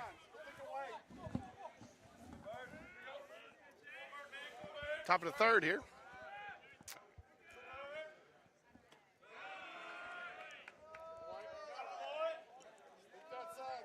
I think Jacob Bird thought that was a strike, and he turned and looked like, I can't believe he didn't call it. Swing and a miss. 1 ball, 2 strikes. So this guy throws about 81, 82. We see much faster pitching, but all of our bats seem to look really late, and I'm not sure what's going on, if he just hides the ball or. You know, I wonder, too, if, we don't hit here well, especially at night. And, again, I'm not blaming the ballpark, but it is a little dark, so, do they pick it up as well? I know, that's one thing that one of the players told me the other day at Thompson, there was actually a little glare coming from their lights. Yeah, well, now that we're on, have the lights that we have with those LEDs, they're so much brighter, and you don't see it. You don't even notice that they're up there. The field's just lit up like it's almost like magic. Right. I think they're magic lights, George. Magic lights. George's magic lights.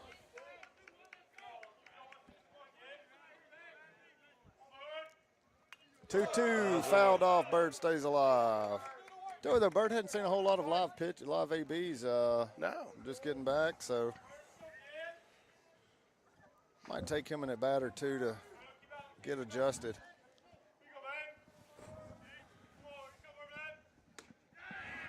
Same fastball he's been throwing. There's nothing odd about it. I don't. Something has our hitters late on every swing. There's one away. Arnold Bush. Number 20,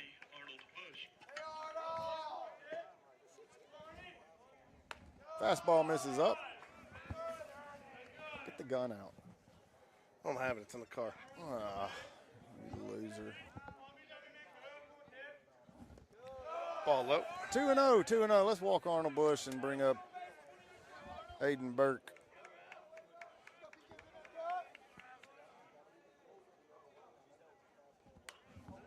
Fouls a fastball away. I like to see him, though, being aggressive on a 2-0 count there. It was going to be a strike if he swung at it or not, so might as well try to hit it. Take a chance. Don't take a chance, right? That's right.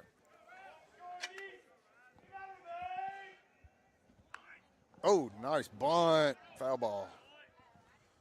That was a thing of beauty almost. Yeah.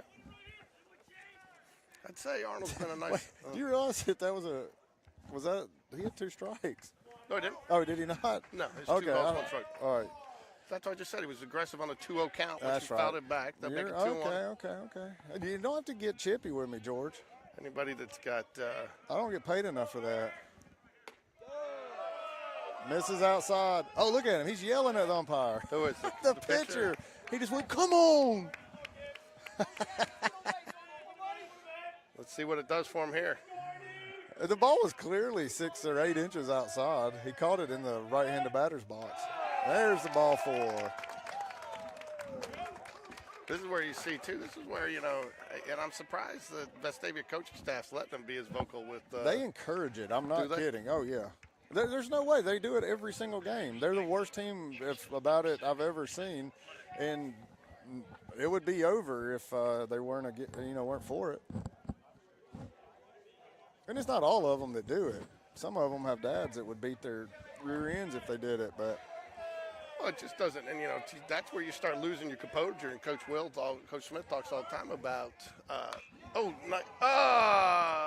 it's going to be a double play. That's a tough one, but you got to be. I don't know if I'm going that nuts as the Vestavia team's going. they're not very good this year. So the fact that they're still 0-0 against us, they're probably pretty pumped. I guess. Take a minute right now to be.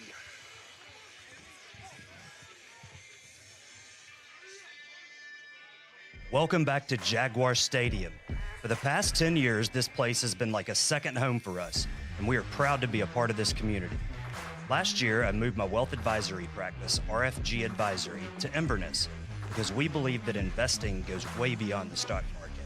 It's about local support, planning for a better future, and serving our neighbors. So let's enjoy these Jags and their relentless forward progress. Go Jags!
Leading off the rebel half of the third. The third baseman, number 34, Chris Tonsmeyer.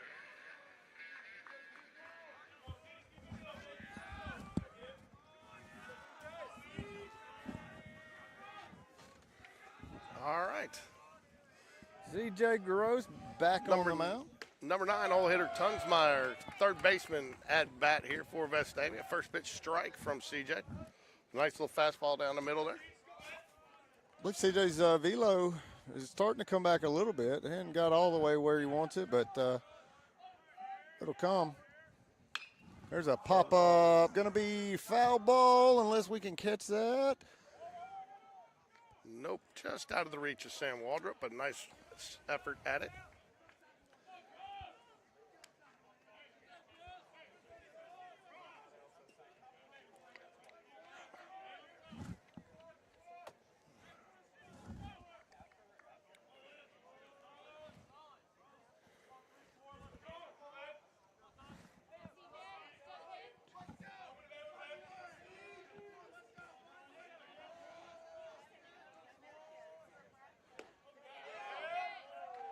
Ooh, I don't know. Ricky, where was that? It had to be outside. I'm assuming that it looked like a strike because Coleman was set up off the plate. Don't really know, but right to Wald. Oh, no, Sam. Oh, that's going to be 3. What did he do, just lose it there? Yeah, it's one of those hard hit ones. It was tailing away from him. It caught him on the palm. Be an E9.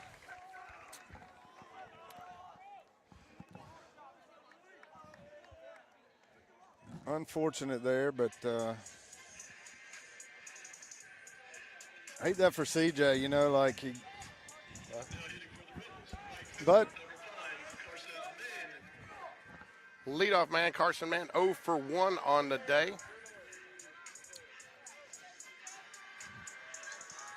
Carson Mann grounded out to the first baseman, James Battersby, his first at bat today.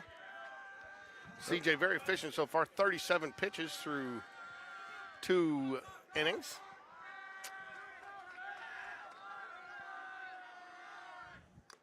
Fouls it away. Foul tip, actually. Scaring some noise of some spirit coming out of the Vestavia dugout. yes, there is.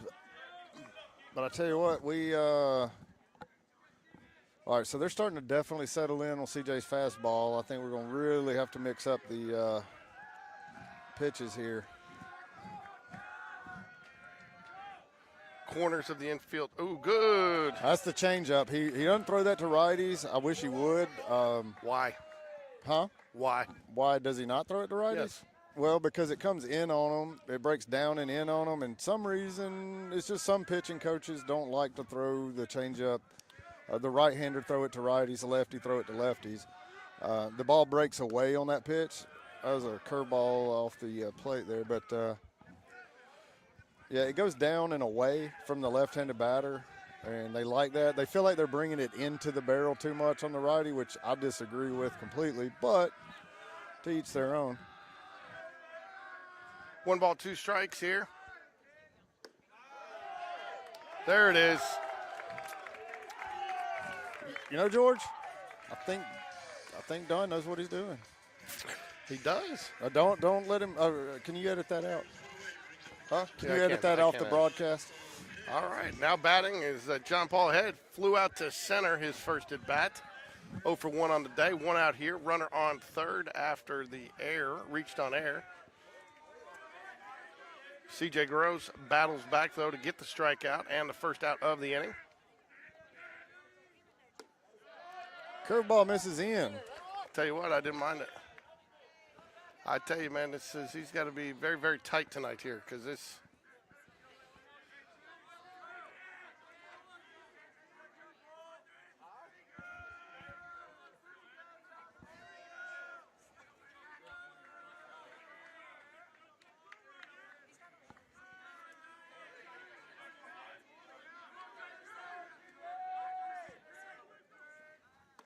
That's going to be high. Ball 2. 2 balls, no strikes.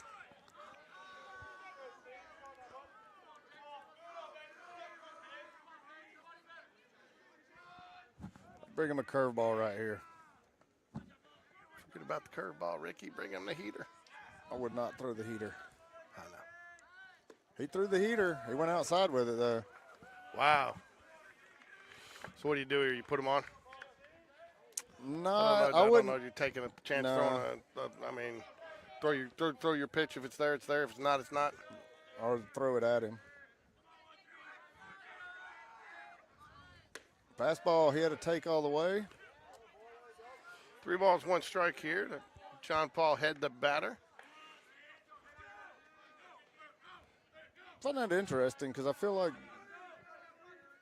John Paul might be one of the, if not the best hitter on this team. And then nice curveball right there got him to 3-2. What do you bring him now? Get in the mind. See, this is where I hate ruling the changeup out because I think that changeup, it has a whole different look than that curve, and I think he was swinging right over it. He went curveball. He's out at home. Nice play by Richard Moon and Coleman Gray. Great job. A little surprised he sent him there on a ball hit that hard. He couldn't go back. He was already 15 feet off. He got a big secondary lead, and so he had no choice but to go. Jags get the out on the fielder's choice there. John Paul Head will reach first on the first, on the fielder's choice, but brings the second out of the inning. No runs scored. A speed-up runner is now in for John Paul Head at first base. Hansmeyer, the center fielder, now at bat. Struck out looking his first at bat. Coach Smith going to make some defensive adjustments here before the pitch. We shifted our outfield over to the left. Fouls it back and out of play, and into the net. That's a great play right there. That's a momentum changer. That's a big-time play right there. Hey, man, did you ask Jackson Bradley if you could use his nickname, Big Time? Big Time Bradley? Big Time Bradley? That's Yeah, Richard Moon, though. That's Jackson. You got to see if you can lease it out for the night. We'll just go, we'll go with Magnificent Moon tonight. There you go, Magnificent Moon. I like it. Great throw. Oh, I think he gets him if it's on the right side of the bag. Yeah, the throw is just about a foot off onto the left side there on the shortstop side, and if it was right on the second base side, he would have been out. So 1 ball, 1 strike. Runner does advance on the steal, but a great throw by Coleman Gray. I've really been impressed with Coleman's throws, as he just seems to get better and better each week with his throws. He makes a really, really quick transfer and gets the ball in his throwing hand and out quickly. That was not a good ball to throw him, too, by the way. That ball was skipped in the dirt, and he picked it. He picked it out of the walnut. Thought we agreed this was coffee bean. No, I'm sorry. He picked it out of the coffee beans. Popped him up. Who's going to call that one? Aiden Burke is under it. Makes the catch and 3 away. Huge inning for the Jaguars to get out of that. After a runner reaches on an error on third base with nobody out, CJ comes back with a strikeout, a fielder's choice. Great throw him out, put him out at home between Richard Moon and Coleman Gray, and a pop fly to Aiden Burke to end the inning. And the Jags move to the top of the 4th, tied 0-0. Enthusiasm today, Rick.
All right, here in the top of the 4th, Reese Jones at bat. First pitch was a ball.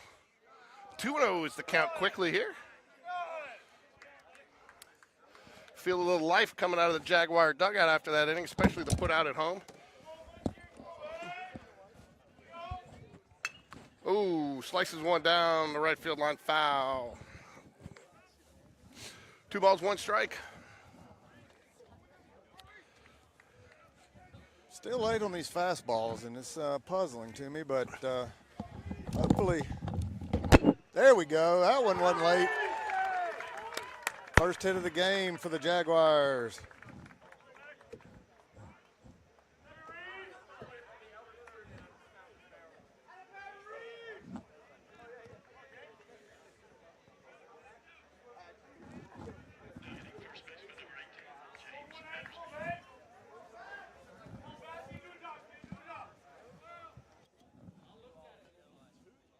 James Battersby is up to bat. Reese Jones on first base.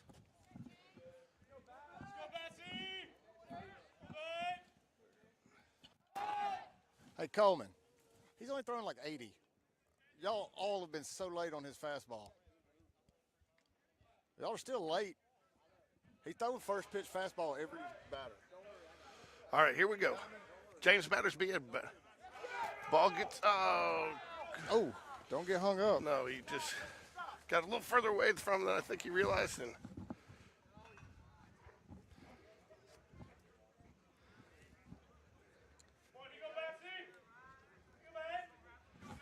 All right, Will's making them think about it a little bit.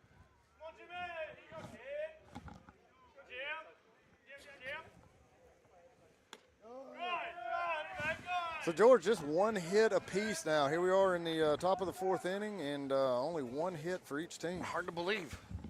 We're going to get a coach's visit here for Vestavia.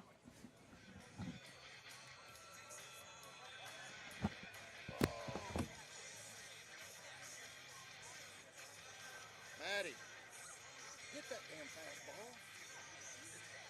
You can't see it? That's what I was asking him earlier. I was like, we're late. He's only throwing like 81. He goes behind my head and I see it like halfway against the plate. Well, I've noticed like when he throws, he does this whole thing where he's back here and then it's real quick to here.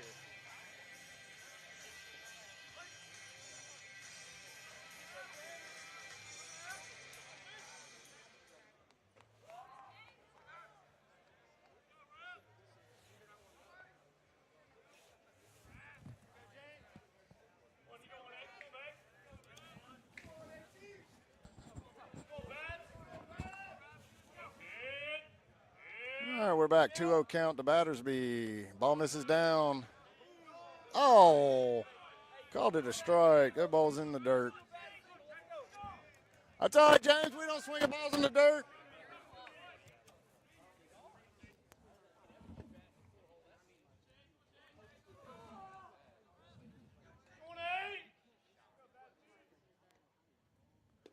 Another one in the dirt. Reese takes off and is out. Safe.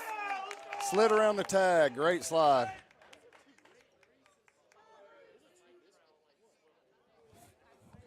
He slid. Hey, he lifted his arm. He lifted the arm.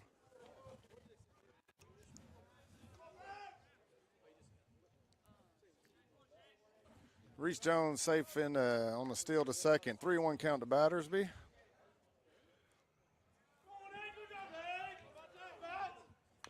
Oh, there's a swinging bunt. That's going to move the runner to third base. Well, not how they probably drop small ball for you, Ricky, but small ball nonetheless. Sometimes it just works out for you. Well, I tell you what, I don't know if you saw the slide at second base, George, by Reese Jones, but one of the best slides you'll see all year. I did not see it. What did he do? He did the swim move. He was beat. He took off on another ball that just barely got away from John Paul Head and took off. John Paul made a great throw down. Had him nailed by a long way, but when he slid, he picked up his left arm and pulled it back, and the tag missed him. Just the one benefit to the head first slide in a second, really, is that you can do that. You can't do that with your legs. So. Yeah. So we got 1 ball, no strikes here. All right. While we were on the timeout a second ago, I talked to Weidra and asked him about. I heard you. He said he's having a hard time seeing. He hides the ball behind Yeah, him. he said he hides the ball really well, and he was really struggling to see it.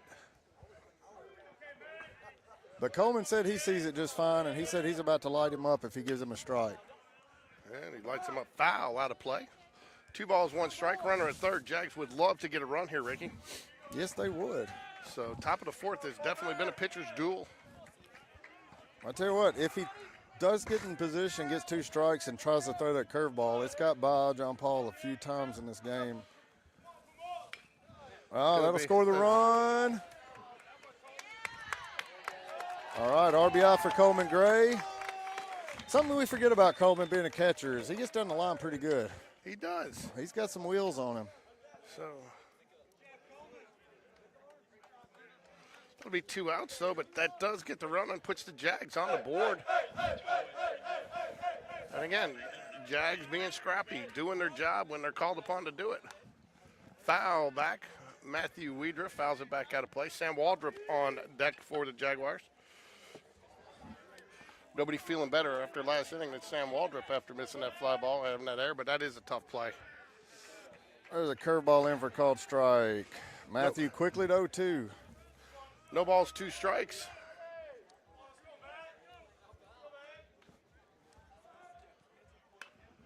Right back, it's going to get through. Is it going to get? Is it going to be enough? He's pretty fast, yeah. Wow. That was literally off of his fist. It almost hit his fingers on the swing, but it worked out. And I don't know if I've seen Matthew Weidra move that fast. I know he's fast, but it looked like there was a little red, you know what, on that run down there. He was like frustrated. He was making sure he legged that out. Well, guess what? We have 2 hits now. And guess what, Ricky? This could be the start of a 2-out rally. That's right, 2-out rally. Jaguar 2-out rally. Brought to you by Birmingham Landscape Design. The Birmingham Landscape Design 2-out rally. I like it. I tell you what I don't like is the fact that the scoreboard guy ruled that hit an error. Did he really? Yeah, there was no throw, no misplay on the ball or anything. He fielded it and didn't have a throw. That was absolutely not an error, but he ruled that an error for sure.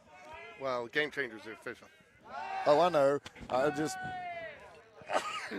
It just irks me.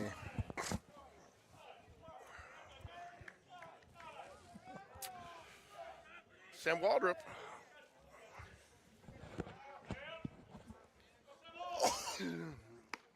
Ball misses up. 1-0 to Sam Waldrop. Sam drew a walk his first at bat, then was picked off at first base.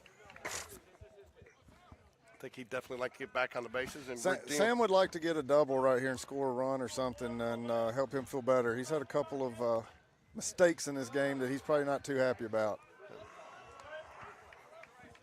1 ball, 1 strike here, 2 outs. Matthew Weidra on first for the Jaguars. Sam Waldrop at the plate. Richard Moon on deck. Great play last inning by Richard Moon to keep the Rebels off the board.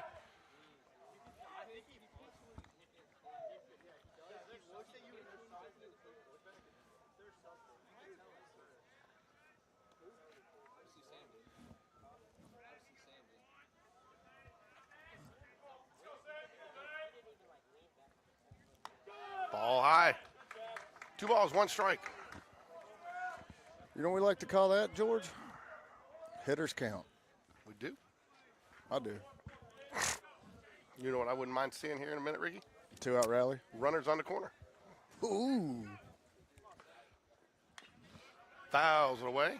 I would like to see a base clearing home run. You know, that's one thing. Not really Sam's forte, you know. Don't get me wrong, Sam's got the power to do it, but he's just more of a line drive hitter. Don't see him lift a lot of balls.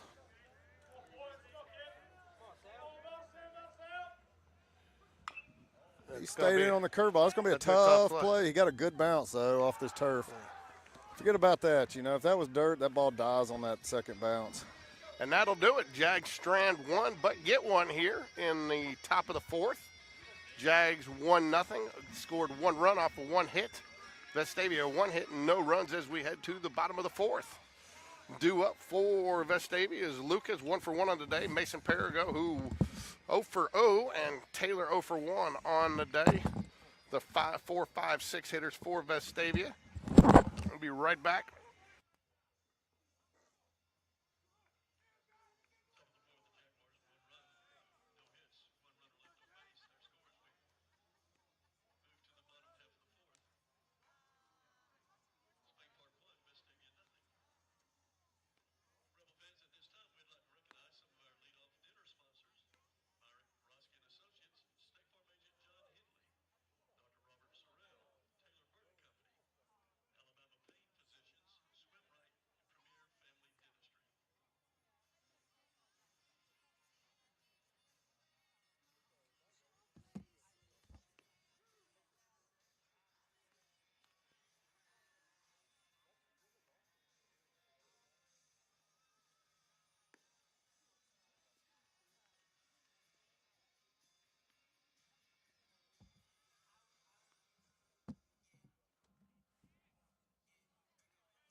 There we go. Caught strike one.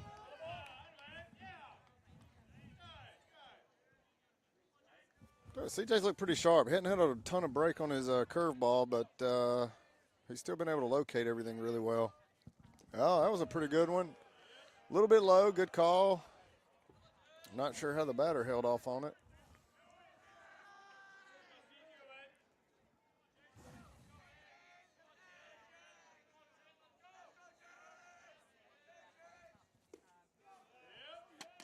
Ooh. 2-1. Missed another one. I guess that one was a quarter inch off the plate.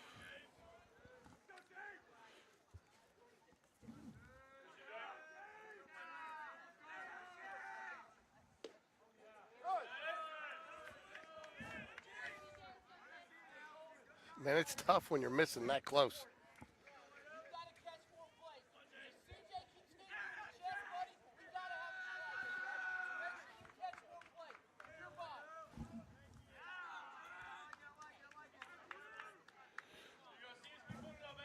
You know what that was, George? What? That was Dunn's way of yelling at the umpire Without yelling at the umpire. Yep, you're right. Because he's sitting there saying, I mean, it's over the plate. I mean, what do you got to do to catch more plate? That one didn't catch the plate, but he threw two before it that did and called balls. So that's going to be a leadoff walk here for the Rebels. Is that CJ's first walk of the day? Second, I think. Second, okay. Yeah, let's say it's 2 walks, 3 strikeouts, 1 hit. CJ has thrown 55 pitches, 32 strikes, faced 13 batters. At 55, what do you think pitch limit is today? 75, 80?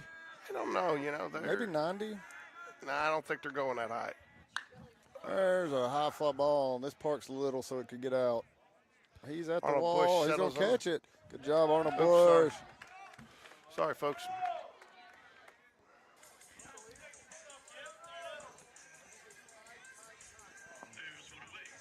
Oops.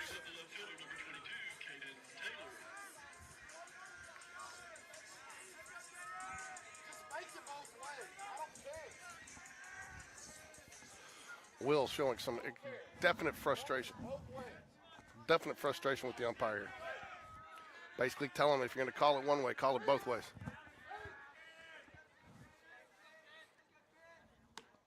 Yeah, I really feel for Will because I know how frustrating it can be to have a guy that you know is bad, and then you build it up in your head when you see you've got him. Yeah, so Taylor at bat for Vestavia, 0 for 1 on the day, struck out his first at bat. Nice little pickoff by CJ there.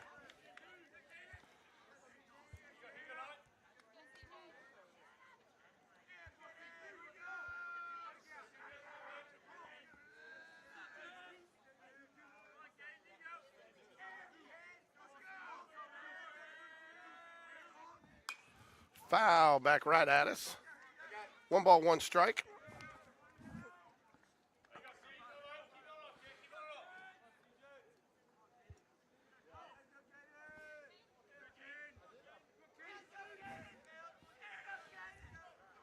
Coach Smith making some defensive realignments here, getting his position players exactly where he wants them based off of what the tendency is. Foul tip right into the glove of Coleman Gray. 1 ball, 2 strikes. 1 out here, bottom of the 4th. Jags lead 1-0.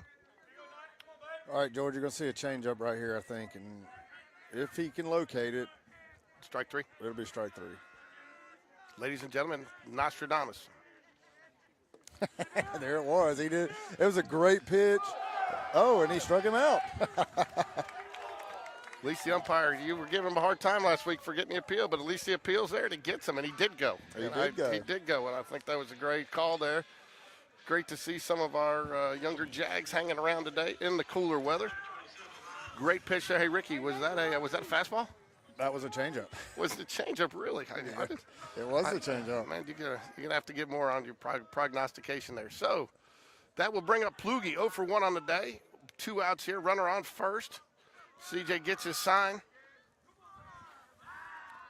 Oh, that's not good. No.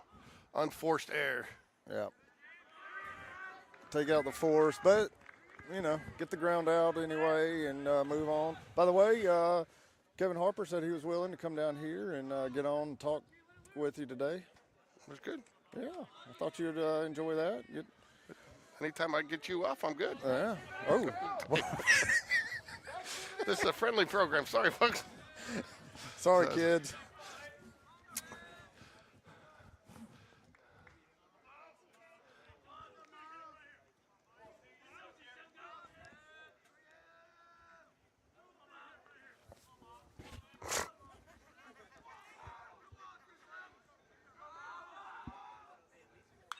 Fouls it away. 0-1. Ricky, what I'll probably do is I'll get the headset stuff out. We'll put just 3 in. We'll get Kevin on with all 3 of us. All right, let's do it. So hold on a second. Give me a second to get it. I'm just looking. See if he's still here. I think he left. You think?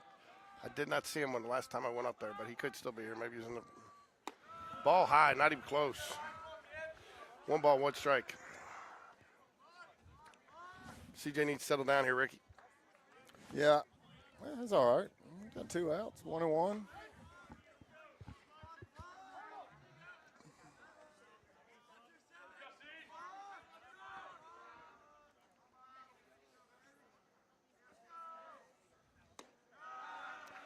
Ooh. See, I don't really, I hate that ball wasn't where Coleman wanted it. I still think it was a strike. I do too. But he just snatched it down like, it's not what we were looking for, and snatched it down. But that was still a strike. It wouldn't be on some of the guys, but this dude's looks like he's about 6'3". And it was right across the belt. Swing and a miss. It was that same exact pitch. Was. Difference there, though, was he swung at it. Well, he swung at that one. 2-2 now. Kind of takes out the gray area whether or not it was a strike. Just saying.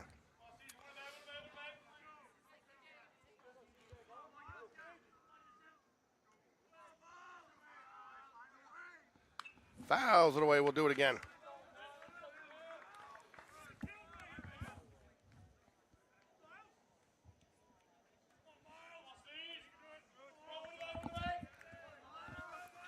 Two balls, 2 strikes, 2 out, runner on second. Lots of 2s there, Ricky.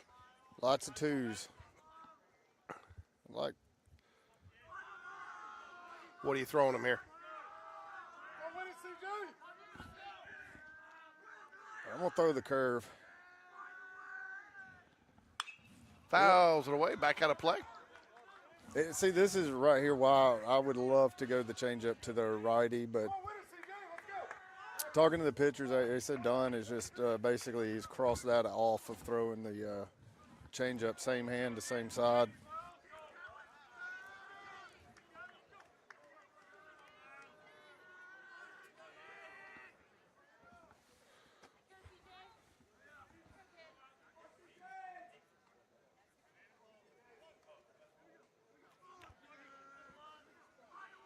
What do you bring him here? Change up? Change up. He went And curveball and got him.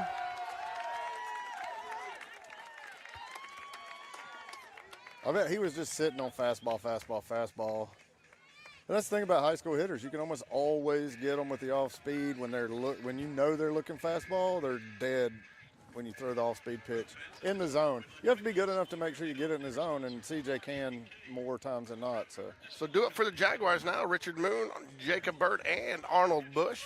Moon and Bird 0 for 1 on today. Arnold Bush has not had an at-bat as he walked his first plate appearance. So as we move here to the top of the 5th, man, very fast-paced ball game here. That's what happens when you don't have a lot of base runners. So the Magnificent Moon steps up to, I like it. Magnificent Moon. We got Big Time Bradley, Magnificent Moon, like the Magnificent Mile.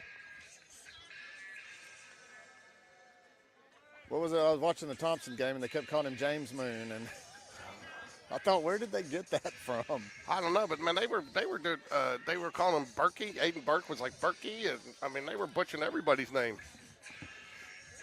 Matthew Wydra. It was funny because Jack watched that game with me, and about halfway through it, he said, "I like this announcer's voice." No, I don't know if it was because of what he was. Yeah, Wydra. Yeah, Wydra.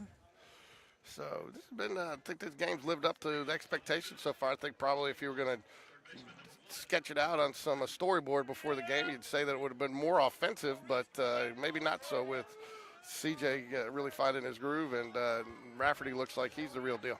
Yeah, Rafferty's doing a good job, and like I said, he changed up their pitching rotation so we would face Rafferty. He did. Yeah. Yeah, they were had another pitcher scheduled to go tonight, and switched him up Saturday so we would see Rafferty. There's a high. That's going to be tough. I think Moon gets on here. Oh, yeah, he's definitely getting on now. Now that one's an error. I don't know, man. He still missed the ball. I know he missed the other the ball. guy didn't miss the ball. He actually cleanly No. fielded it. The other one was definitely a hit. Yeah. But that one is. I think he. I mean, probably because he missed the ball, it's an error. No, but I don't know even that. if he I don't know fielded- if he could have made the throw, but you can't assume. Yeah, that, you can't. You can't right. assume. But so he you're did right. misplay the ball, so Yeah, so it is. But you can say it. what? You're right. Oh my God, how'd that feel? That taste bad? No, I'm used to it. Everybody else is right. But hey, Game Changer gave Richard Moon a single. Did they really? Yeah, I mean, Vestavia did not. good. JB got that bunt down, but I don't think that he realized he did. No, and I think he was lucky there. He almost could have gotten an interference call. Did you see what I saw there? Huh? Yeah, well, By the time he started going, the catcher was coming up. He almost ran into him. yeah, well. I would have loved to have seen how the umpire called this, and if it had gone against us, you would have had to hold Will back in the dugout. I don't know if I could have held Will back in the dugout. I don't know if me, David, you, and So Arnold Bush up here, and hits one off the hands. foul ball. I'd love to see the umpire. I mean, delayed call on the foul there. He doesn't. You can't even tell. I mean, I could tell because I could see it, but you couldn't tell by the way he was reacting. Aiden Burke on deck for the Jaguars. Lined out into a double play his last at bat. Arnold Bush on at bat. He was walked.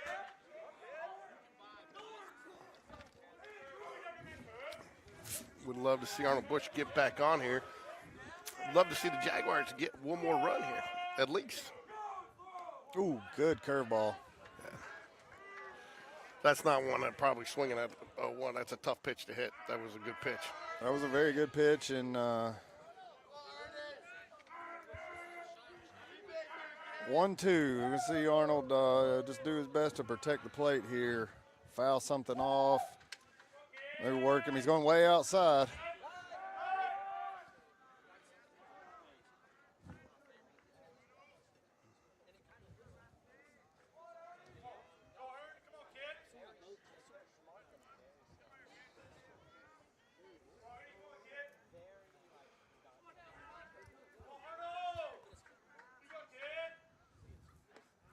Curveball misses in.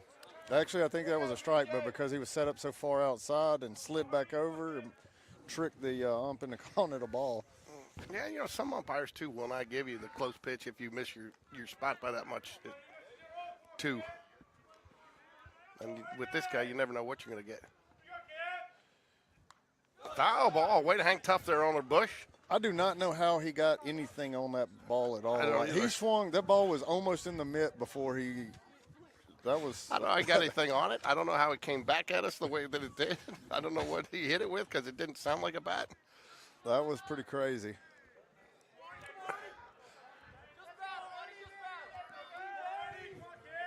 One ball, two strikes, one out. There, it rung him up.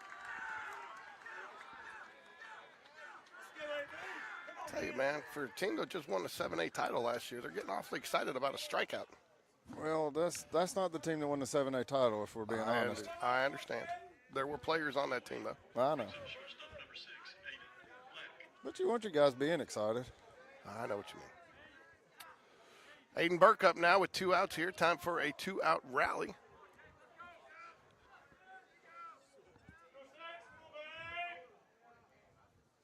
Curveball in the dirt. Oh, this is the purple pants umpire. It is. I did not know that's what he was referred to when you asked me earlier, but yeah. Jay told me about it. He said when Jay was talking about him in the field earlier, Jay's like, "Oh, great, we got purple pants." I'm like, "What are you talking about? Yeah. Purple pants in the field?" I thought maybe one of the Vestavia players had put their uniform in with a purple sweater or something. Fouls it back. 1 ball, 1 strike. 1 ball, 1 strike.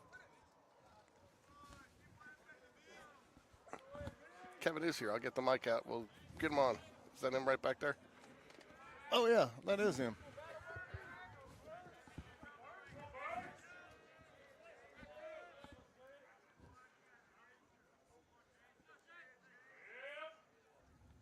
Ooh, got Aiden swing and miss at the fastball. Don't see that a lot. I swung over the top of it. Yeah, I think he was. I think he was really looking for something off speed there and kind of tricked him when he saw it was a strike. It's Rafferty. This will be Rafferty's 75th pitch here in the game. 1 ball, 2 strikes, 2 out. My guess is, unless he gets in a lot of trouble, starts throwing balls, walking people or something, we're going to see him the rest of the night. Does look like there is some action down in the Jaguar bullpen. And he swings at a bit. Foul tip. Catcher grabs it, and that is the out. That'll end the inning. Jags strand 1. We move to the bottom of the 5th. Jags lead 1-0. 2 hits apiece, and the 1 hit per team in the game. So definitely a pitcher's duel.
So we got 1 out here now.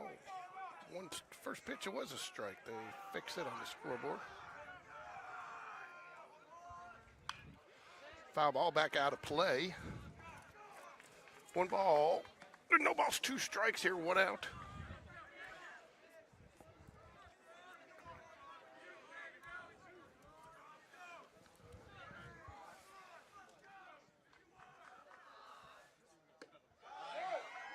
Strike 3.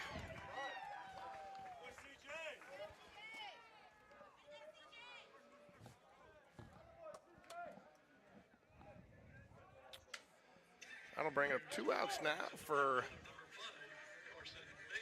Carson Mann is your batter now for Vestavia. CJ Gross, 71 pitches so far on the night. CJ works from the windup. Ball high. No balls, or 1 ball, no strikes.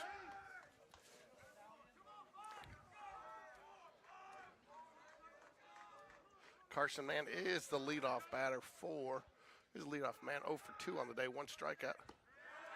Ball 2, 2 balls, no strikes. There is some action down in the Jaguar bullpen. Can't tell who it is. It is a host of Jaguars down there. But can't tell if just pitchers are hanging out or who's actually warming up.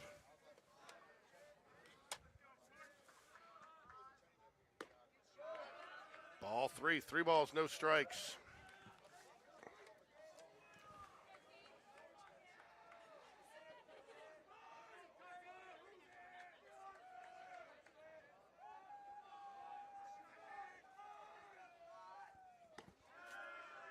Ball 4, 4 pitch, 2 out walk.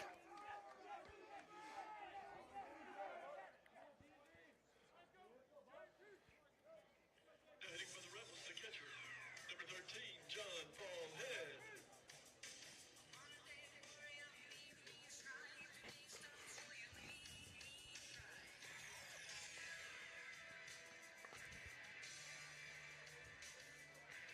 Looks like we're going to take a second here. Coach Smith is actually headed down to the bullpen. And I think Coach Dunn's going to make a mound visit. I think we may get a pitching change here. Not 100% sure. 2 out. John Paul Head, the number 2 hole batter, is going to be your batter. 0 for 2 on the day. I believe he's had a couple of flyouts.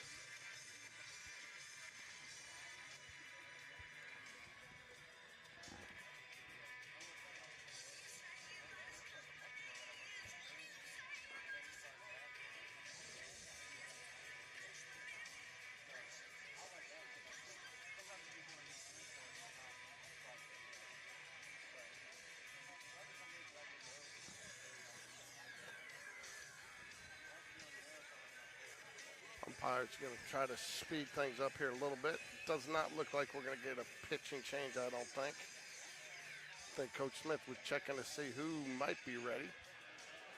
He's giving Arnold Bush some direction here out in left field, getting him positioned exactly where he wants him.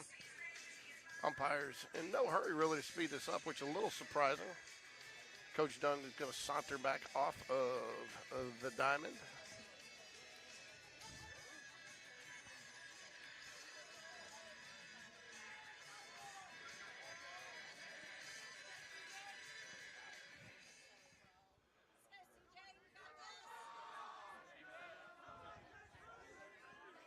Lots of noise coming out of the Vestavia dugout.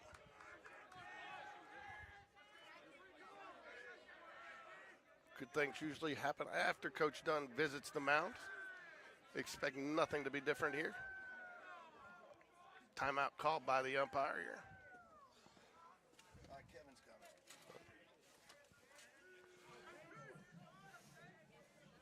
He'll put it back in play.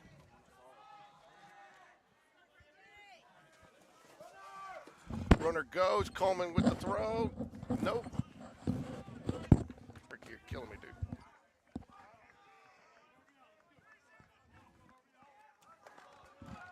There we go. Joined now by baseball extraordinaire, RFG advisory, do everything for every sport, Kevin Harper. Kevin Harper coached several of these Jag players when he was a Jag Elite coach. Also, probably have some of these. No, you had Oak Mountain guys, not Vestavia guys, when you're over at Herd Mountain.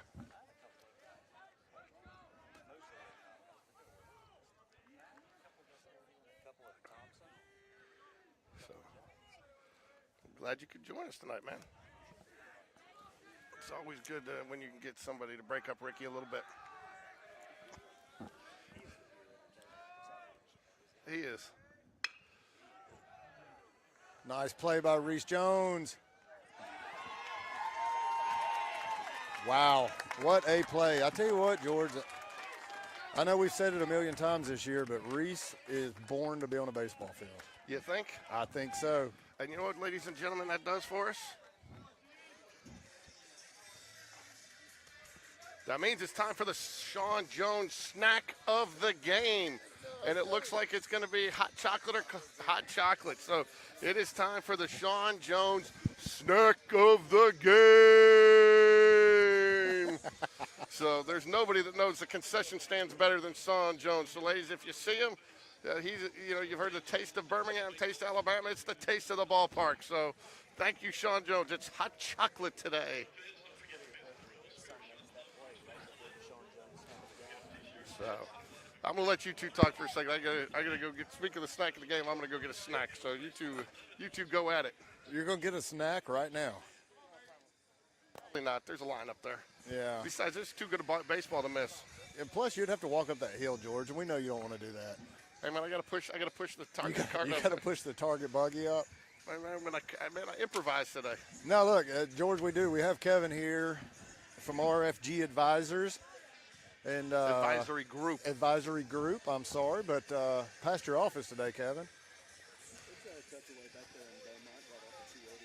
Yeah, well, I was driving down through there and I saw the sign, but I actually didn't know where it was. But no, it's nice to have you here, though. I think everybody really, really appreciates what you did, helping get that home run deck built out there in right field over at the high school.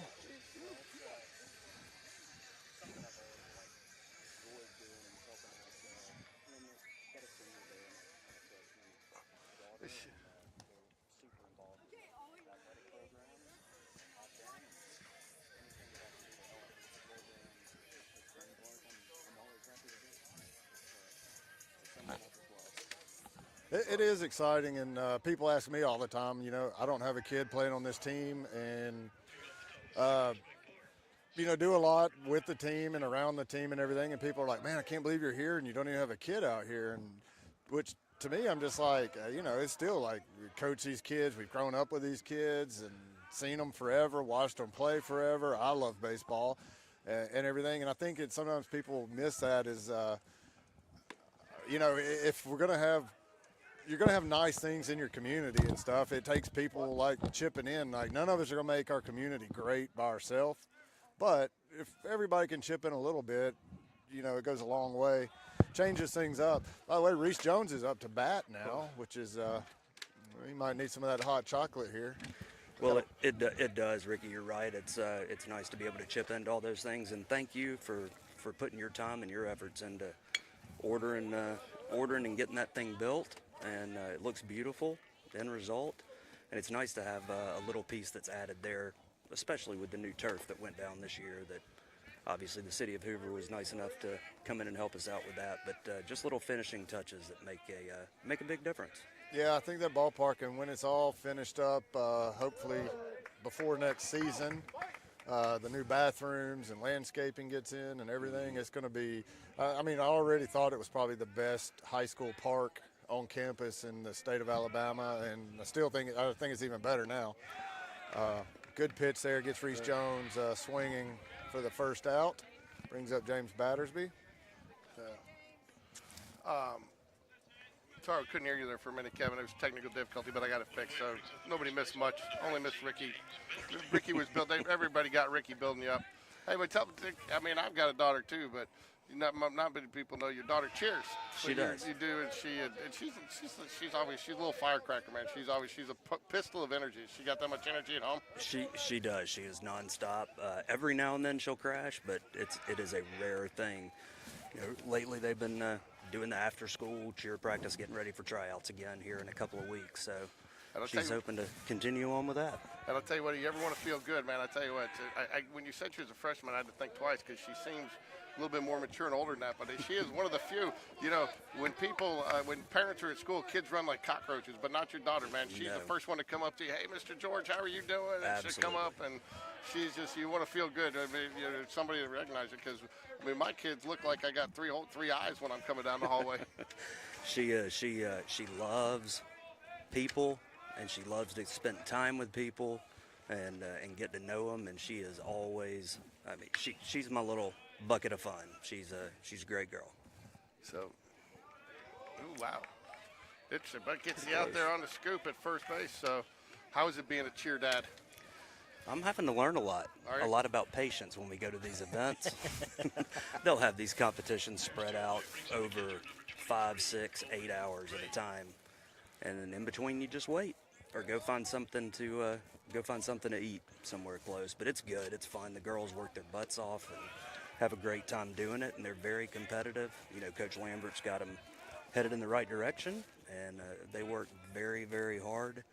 And just thankful that Coach Lambert's there leading them. She's a good example and a good role model for those girls. Yeah, and I think, you mentioned it, and I mean, I think we're very fortunate to have somebody like Maury Lambert, Coach Lambert, step in today. She cheered at Spain Park, so Shorty loves it beach. Then she went in as a collegiate cheer experience. And I'll tell you, she doesn't ask any more of those girls than she asks out of herself. I know she's hard on them, and I know she works them hard, but and I'll tell you, I love interviewing her. Probably going to get interviewed here again coming up pretty soon, because she's great to talk to. And you learn things like, there's no way to really train for cheer, because I mean there's no working, there's no extra. The only way to do it is by doing the stunts and stuff like that. There's no real exercise. And those girls get beat up too, man. It's a physical sport. It is. Lots of broken fingers. Ann Ellis broke her finger last year before tryouts, and lots of rib injuries and ankle injuries from the flips and the tumbling. And they work, their season. I was telling somebody. Oh, did he get it all? Did he get? Nope. No. It's right at him. So deepest part of the ballpark, but looked for a second like maybe he had got some of it. He was choked up on 0-2 and just kind of. he did get barrel on it. Yeah. Don't tell Matthew that. So we're gonna go to Big Time Bradley here. Big Time Bradley Jackson Bradley gonna come out, and he's gonna come in and see if he can't close this out. There's gonna be a little bit more action down in the bullpen, but Jackson Bradley, after the big save the other night against Thompson's going to come in and see if he can't get another one against Vestavia. And this is a true save situation. Unlike the other day, we were up, 11-1 against Briarwood? Yes. What is, by the way, what was the final pitch count on? I'll give you your final numbers here on CJ Gross for the night.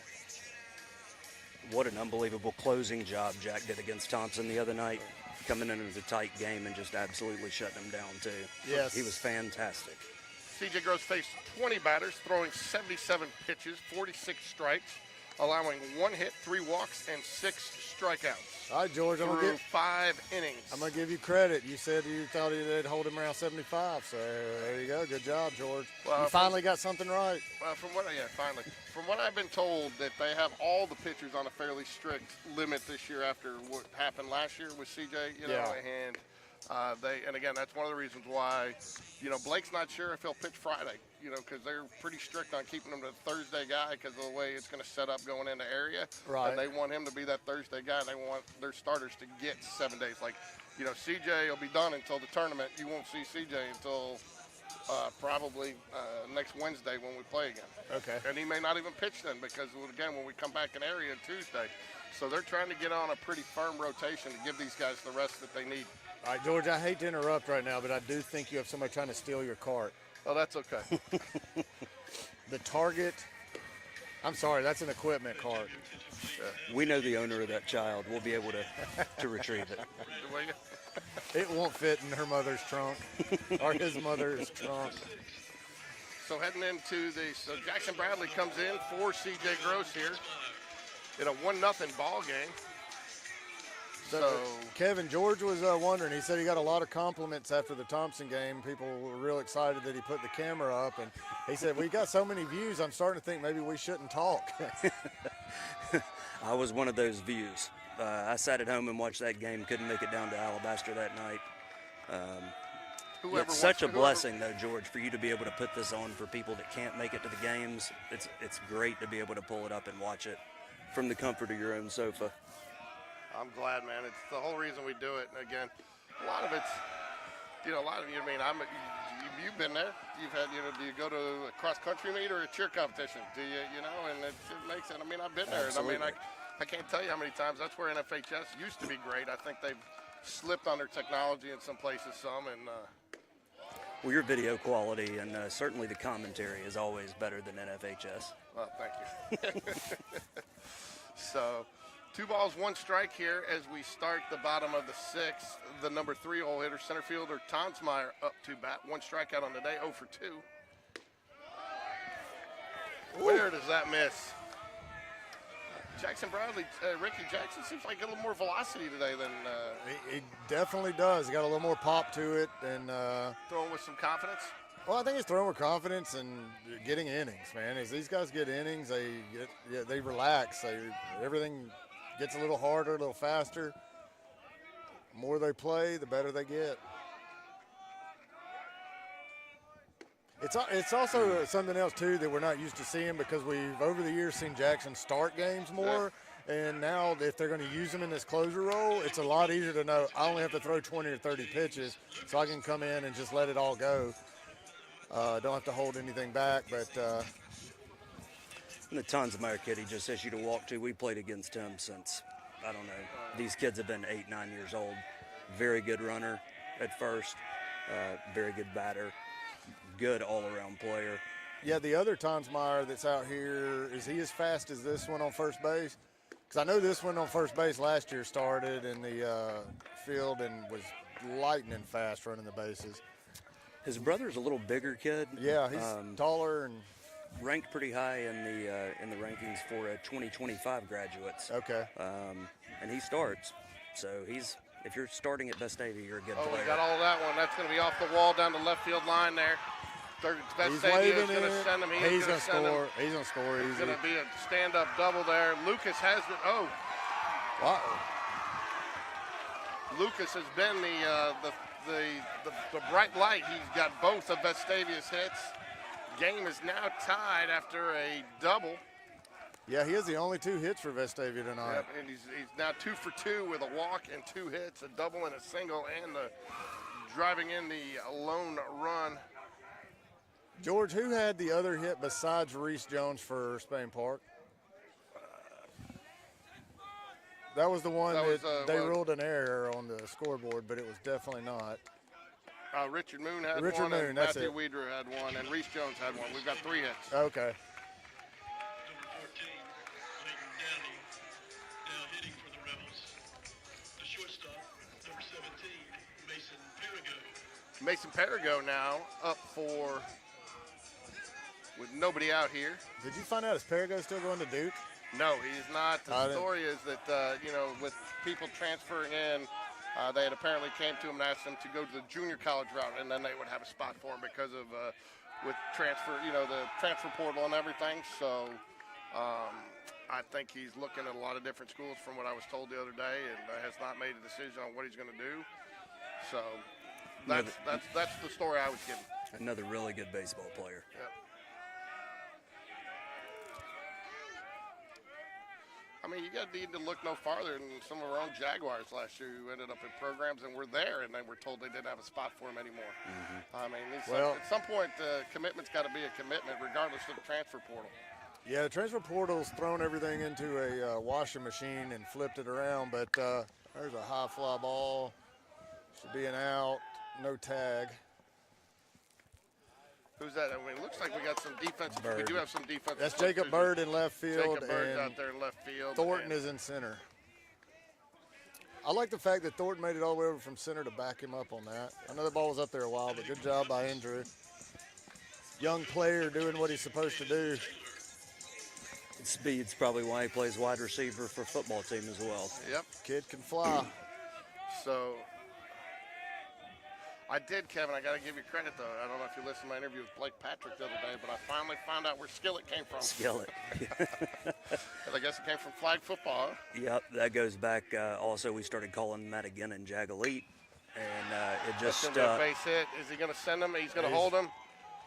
Throw. He's going to be cut by Richard Moon. Holds the runner at first base. Good defensive play there by Jacob Bird. That's why you have him out there. So first and third situation now with one out here. Yeah, well, Skillet's a much better pitcher than he is a flag football player. I heard he couldn't catch. Skillet's on his hands.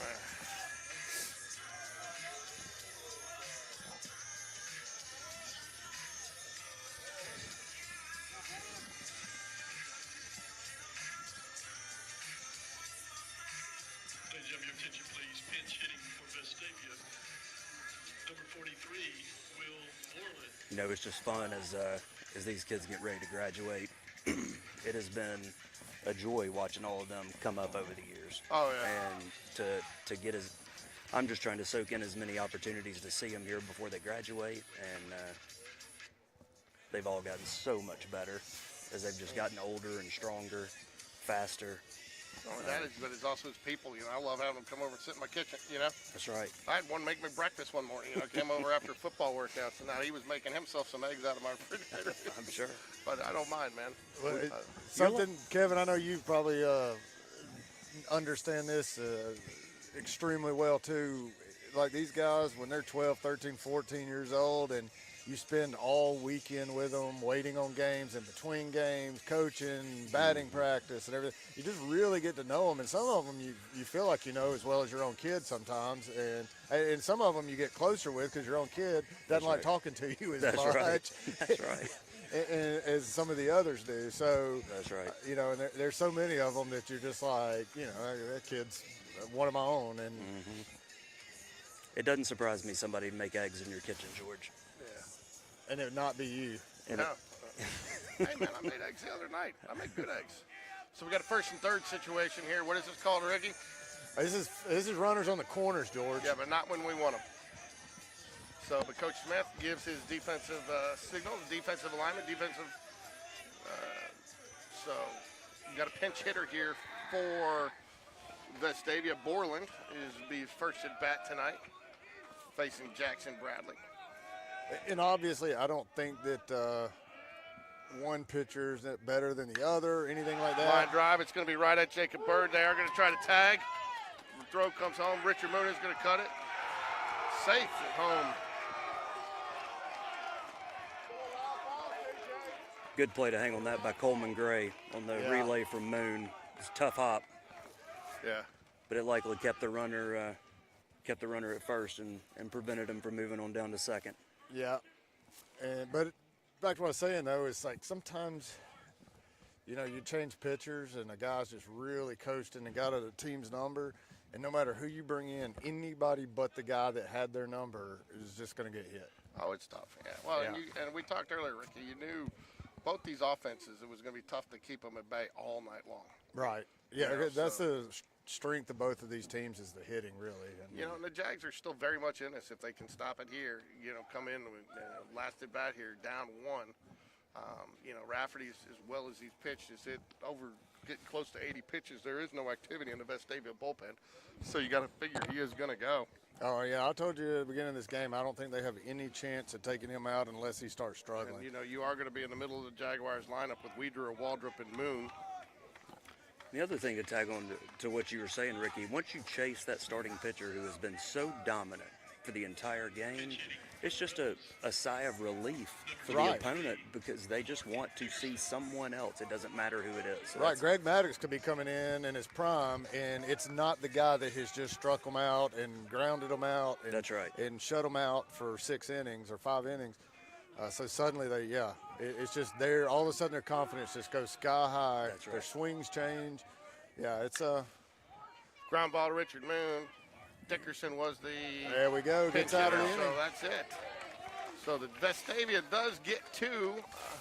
Still, though, I tell you this, too, though, we were talking, and Jags were leading 1-0 there, but it is hard to win ball games with only 1 hit. And actually, Jags have 3, but they've only gotten 1 on the board. But still, 1-1 game is, for all intents and purposes, a 0-0 game in baseball. Mm-hmm. But, so you will have Matthew Weidrer, Sam Waldrop, and Richard Moon coming up to bat here. Rafferty will come back out on the mound for the Rebels. What's his pitch count at, George? 90. It's getting on up there. Yeah, so, and Weidrer 1 for 2 on the day with an infield base hit. I don't see anybody in their bullpen either. It looks like they're going to go the distance They right are now. going to go the distance with them, so I guess they I don't blame them if they're, And honestly, he's been pitching. It's not like he's in CJ's situation where he's only got 1 real outing on the whole season. He's been pitching every week, and him going 90, 95 pitches is not, in my opinion, not too much. As long as he's not doing it, on 3 days rest. Right. Come on, Matthew. Let's get something going here. Yeah, love to see Matthew. He seems confident talking to him about hitting and everything. Get through. Dang it. Weeder's got wheels, but that was a nice recovery out there at second base. And is that Dean Walker?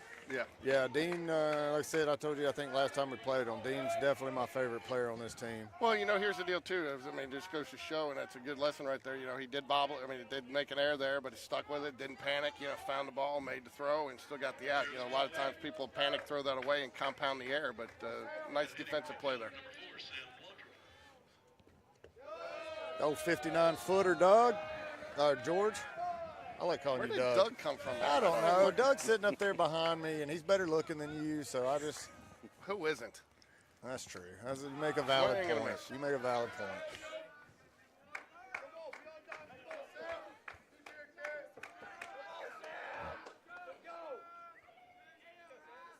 I'm looking for one of those Sam Waldrop doubles. Oof.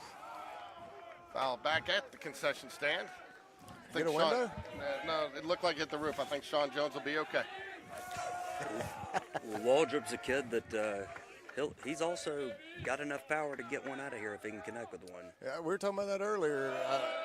He's very unlikely to hit one. He is a line drive machine. He is. Watching him the last few years in summer ball, when he gets on a roll hitting, he's one of the streakiest guys I've seen, and he will just hit the same hit in the gap over and over and over.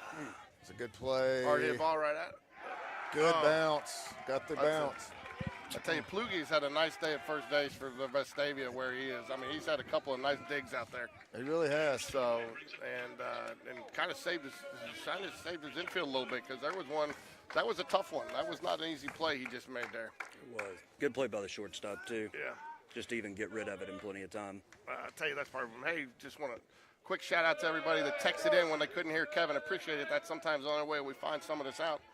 So the volume on his was just a little bit low, but we're glad to have him. And it's a good test because from what I hear, Jared and Doug Cole want to go three-man crew over spring break when Ricky's snowboarding.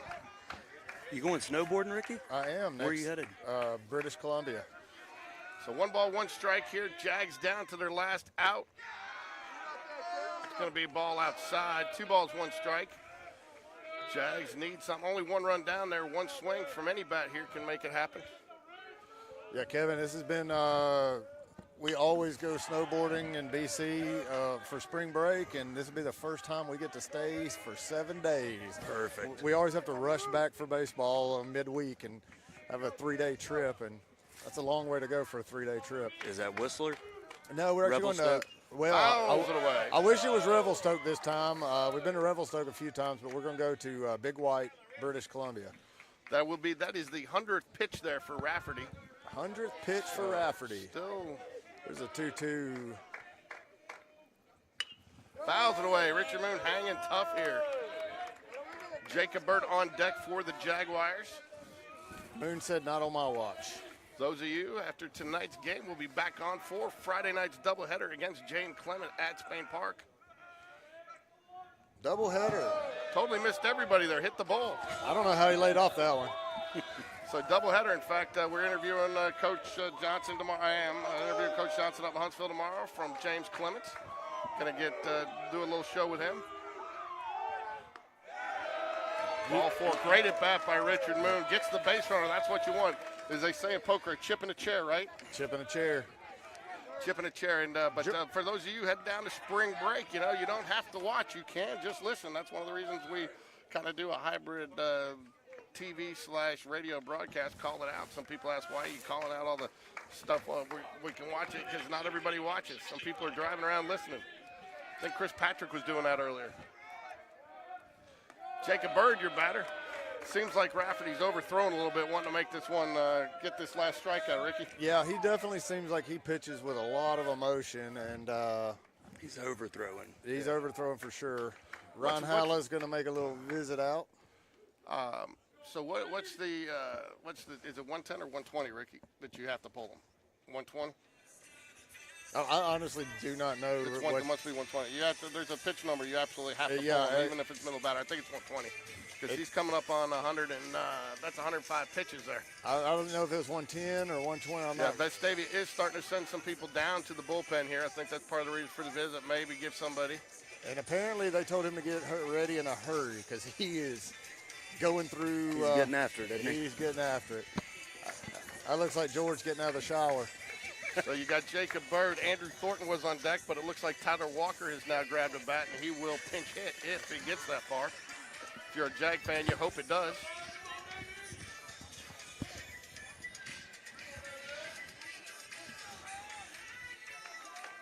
It would be a good night, though, for the guys to be in the tree stands, George.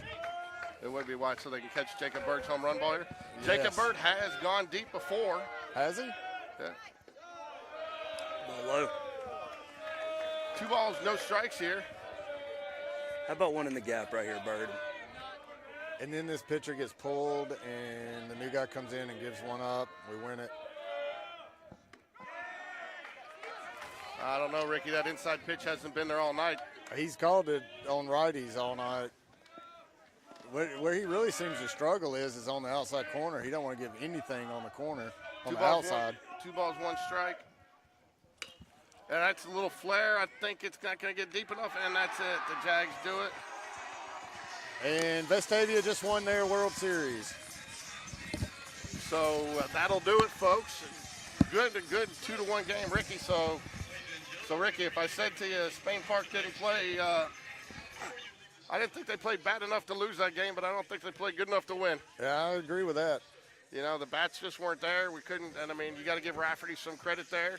I think Rafferty pitched a good game. He was very good. But at the same rate, I think you got to be very, very impressed with what you saw to C.J. Gross tonight, especially a couple times.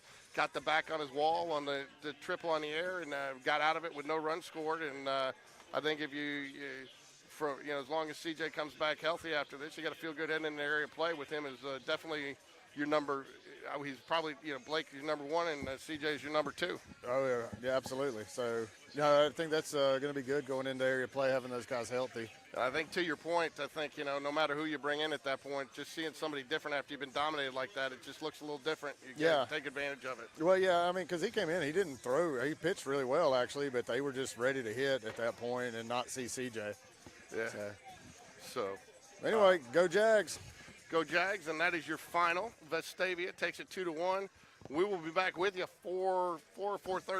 We'll get the out on Friday night against James Clemens, a doubleheader. We will have 2 shows this week with Johnny Johnson's show. James Clemens is going to talk to us about his team, and then next week, and then Thursday we'll get another Coach Smith show out. I want to thank everybody who's watched it. Over 2,200 people have watched Coach Smith this week, so keep watching. Make sure that you like and share it with people. So that'll do it for tonight from Vestavia, folks.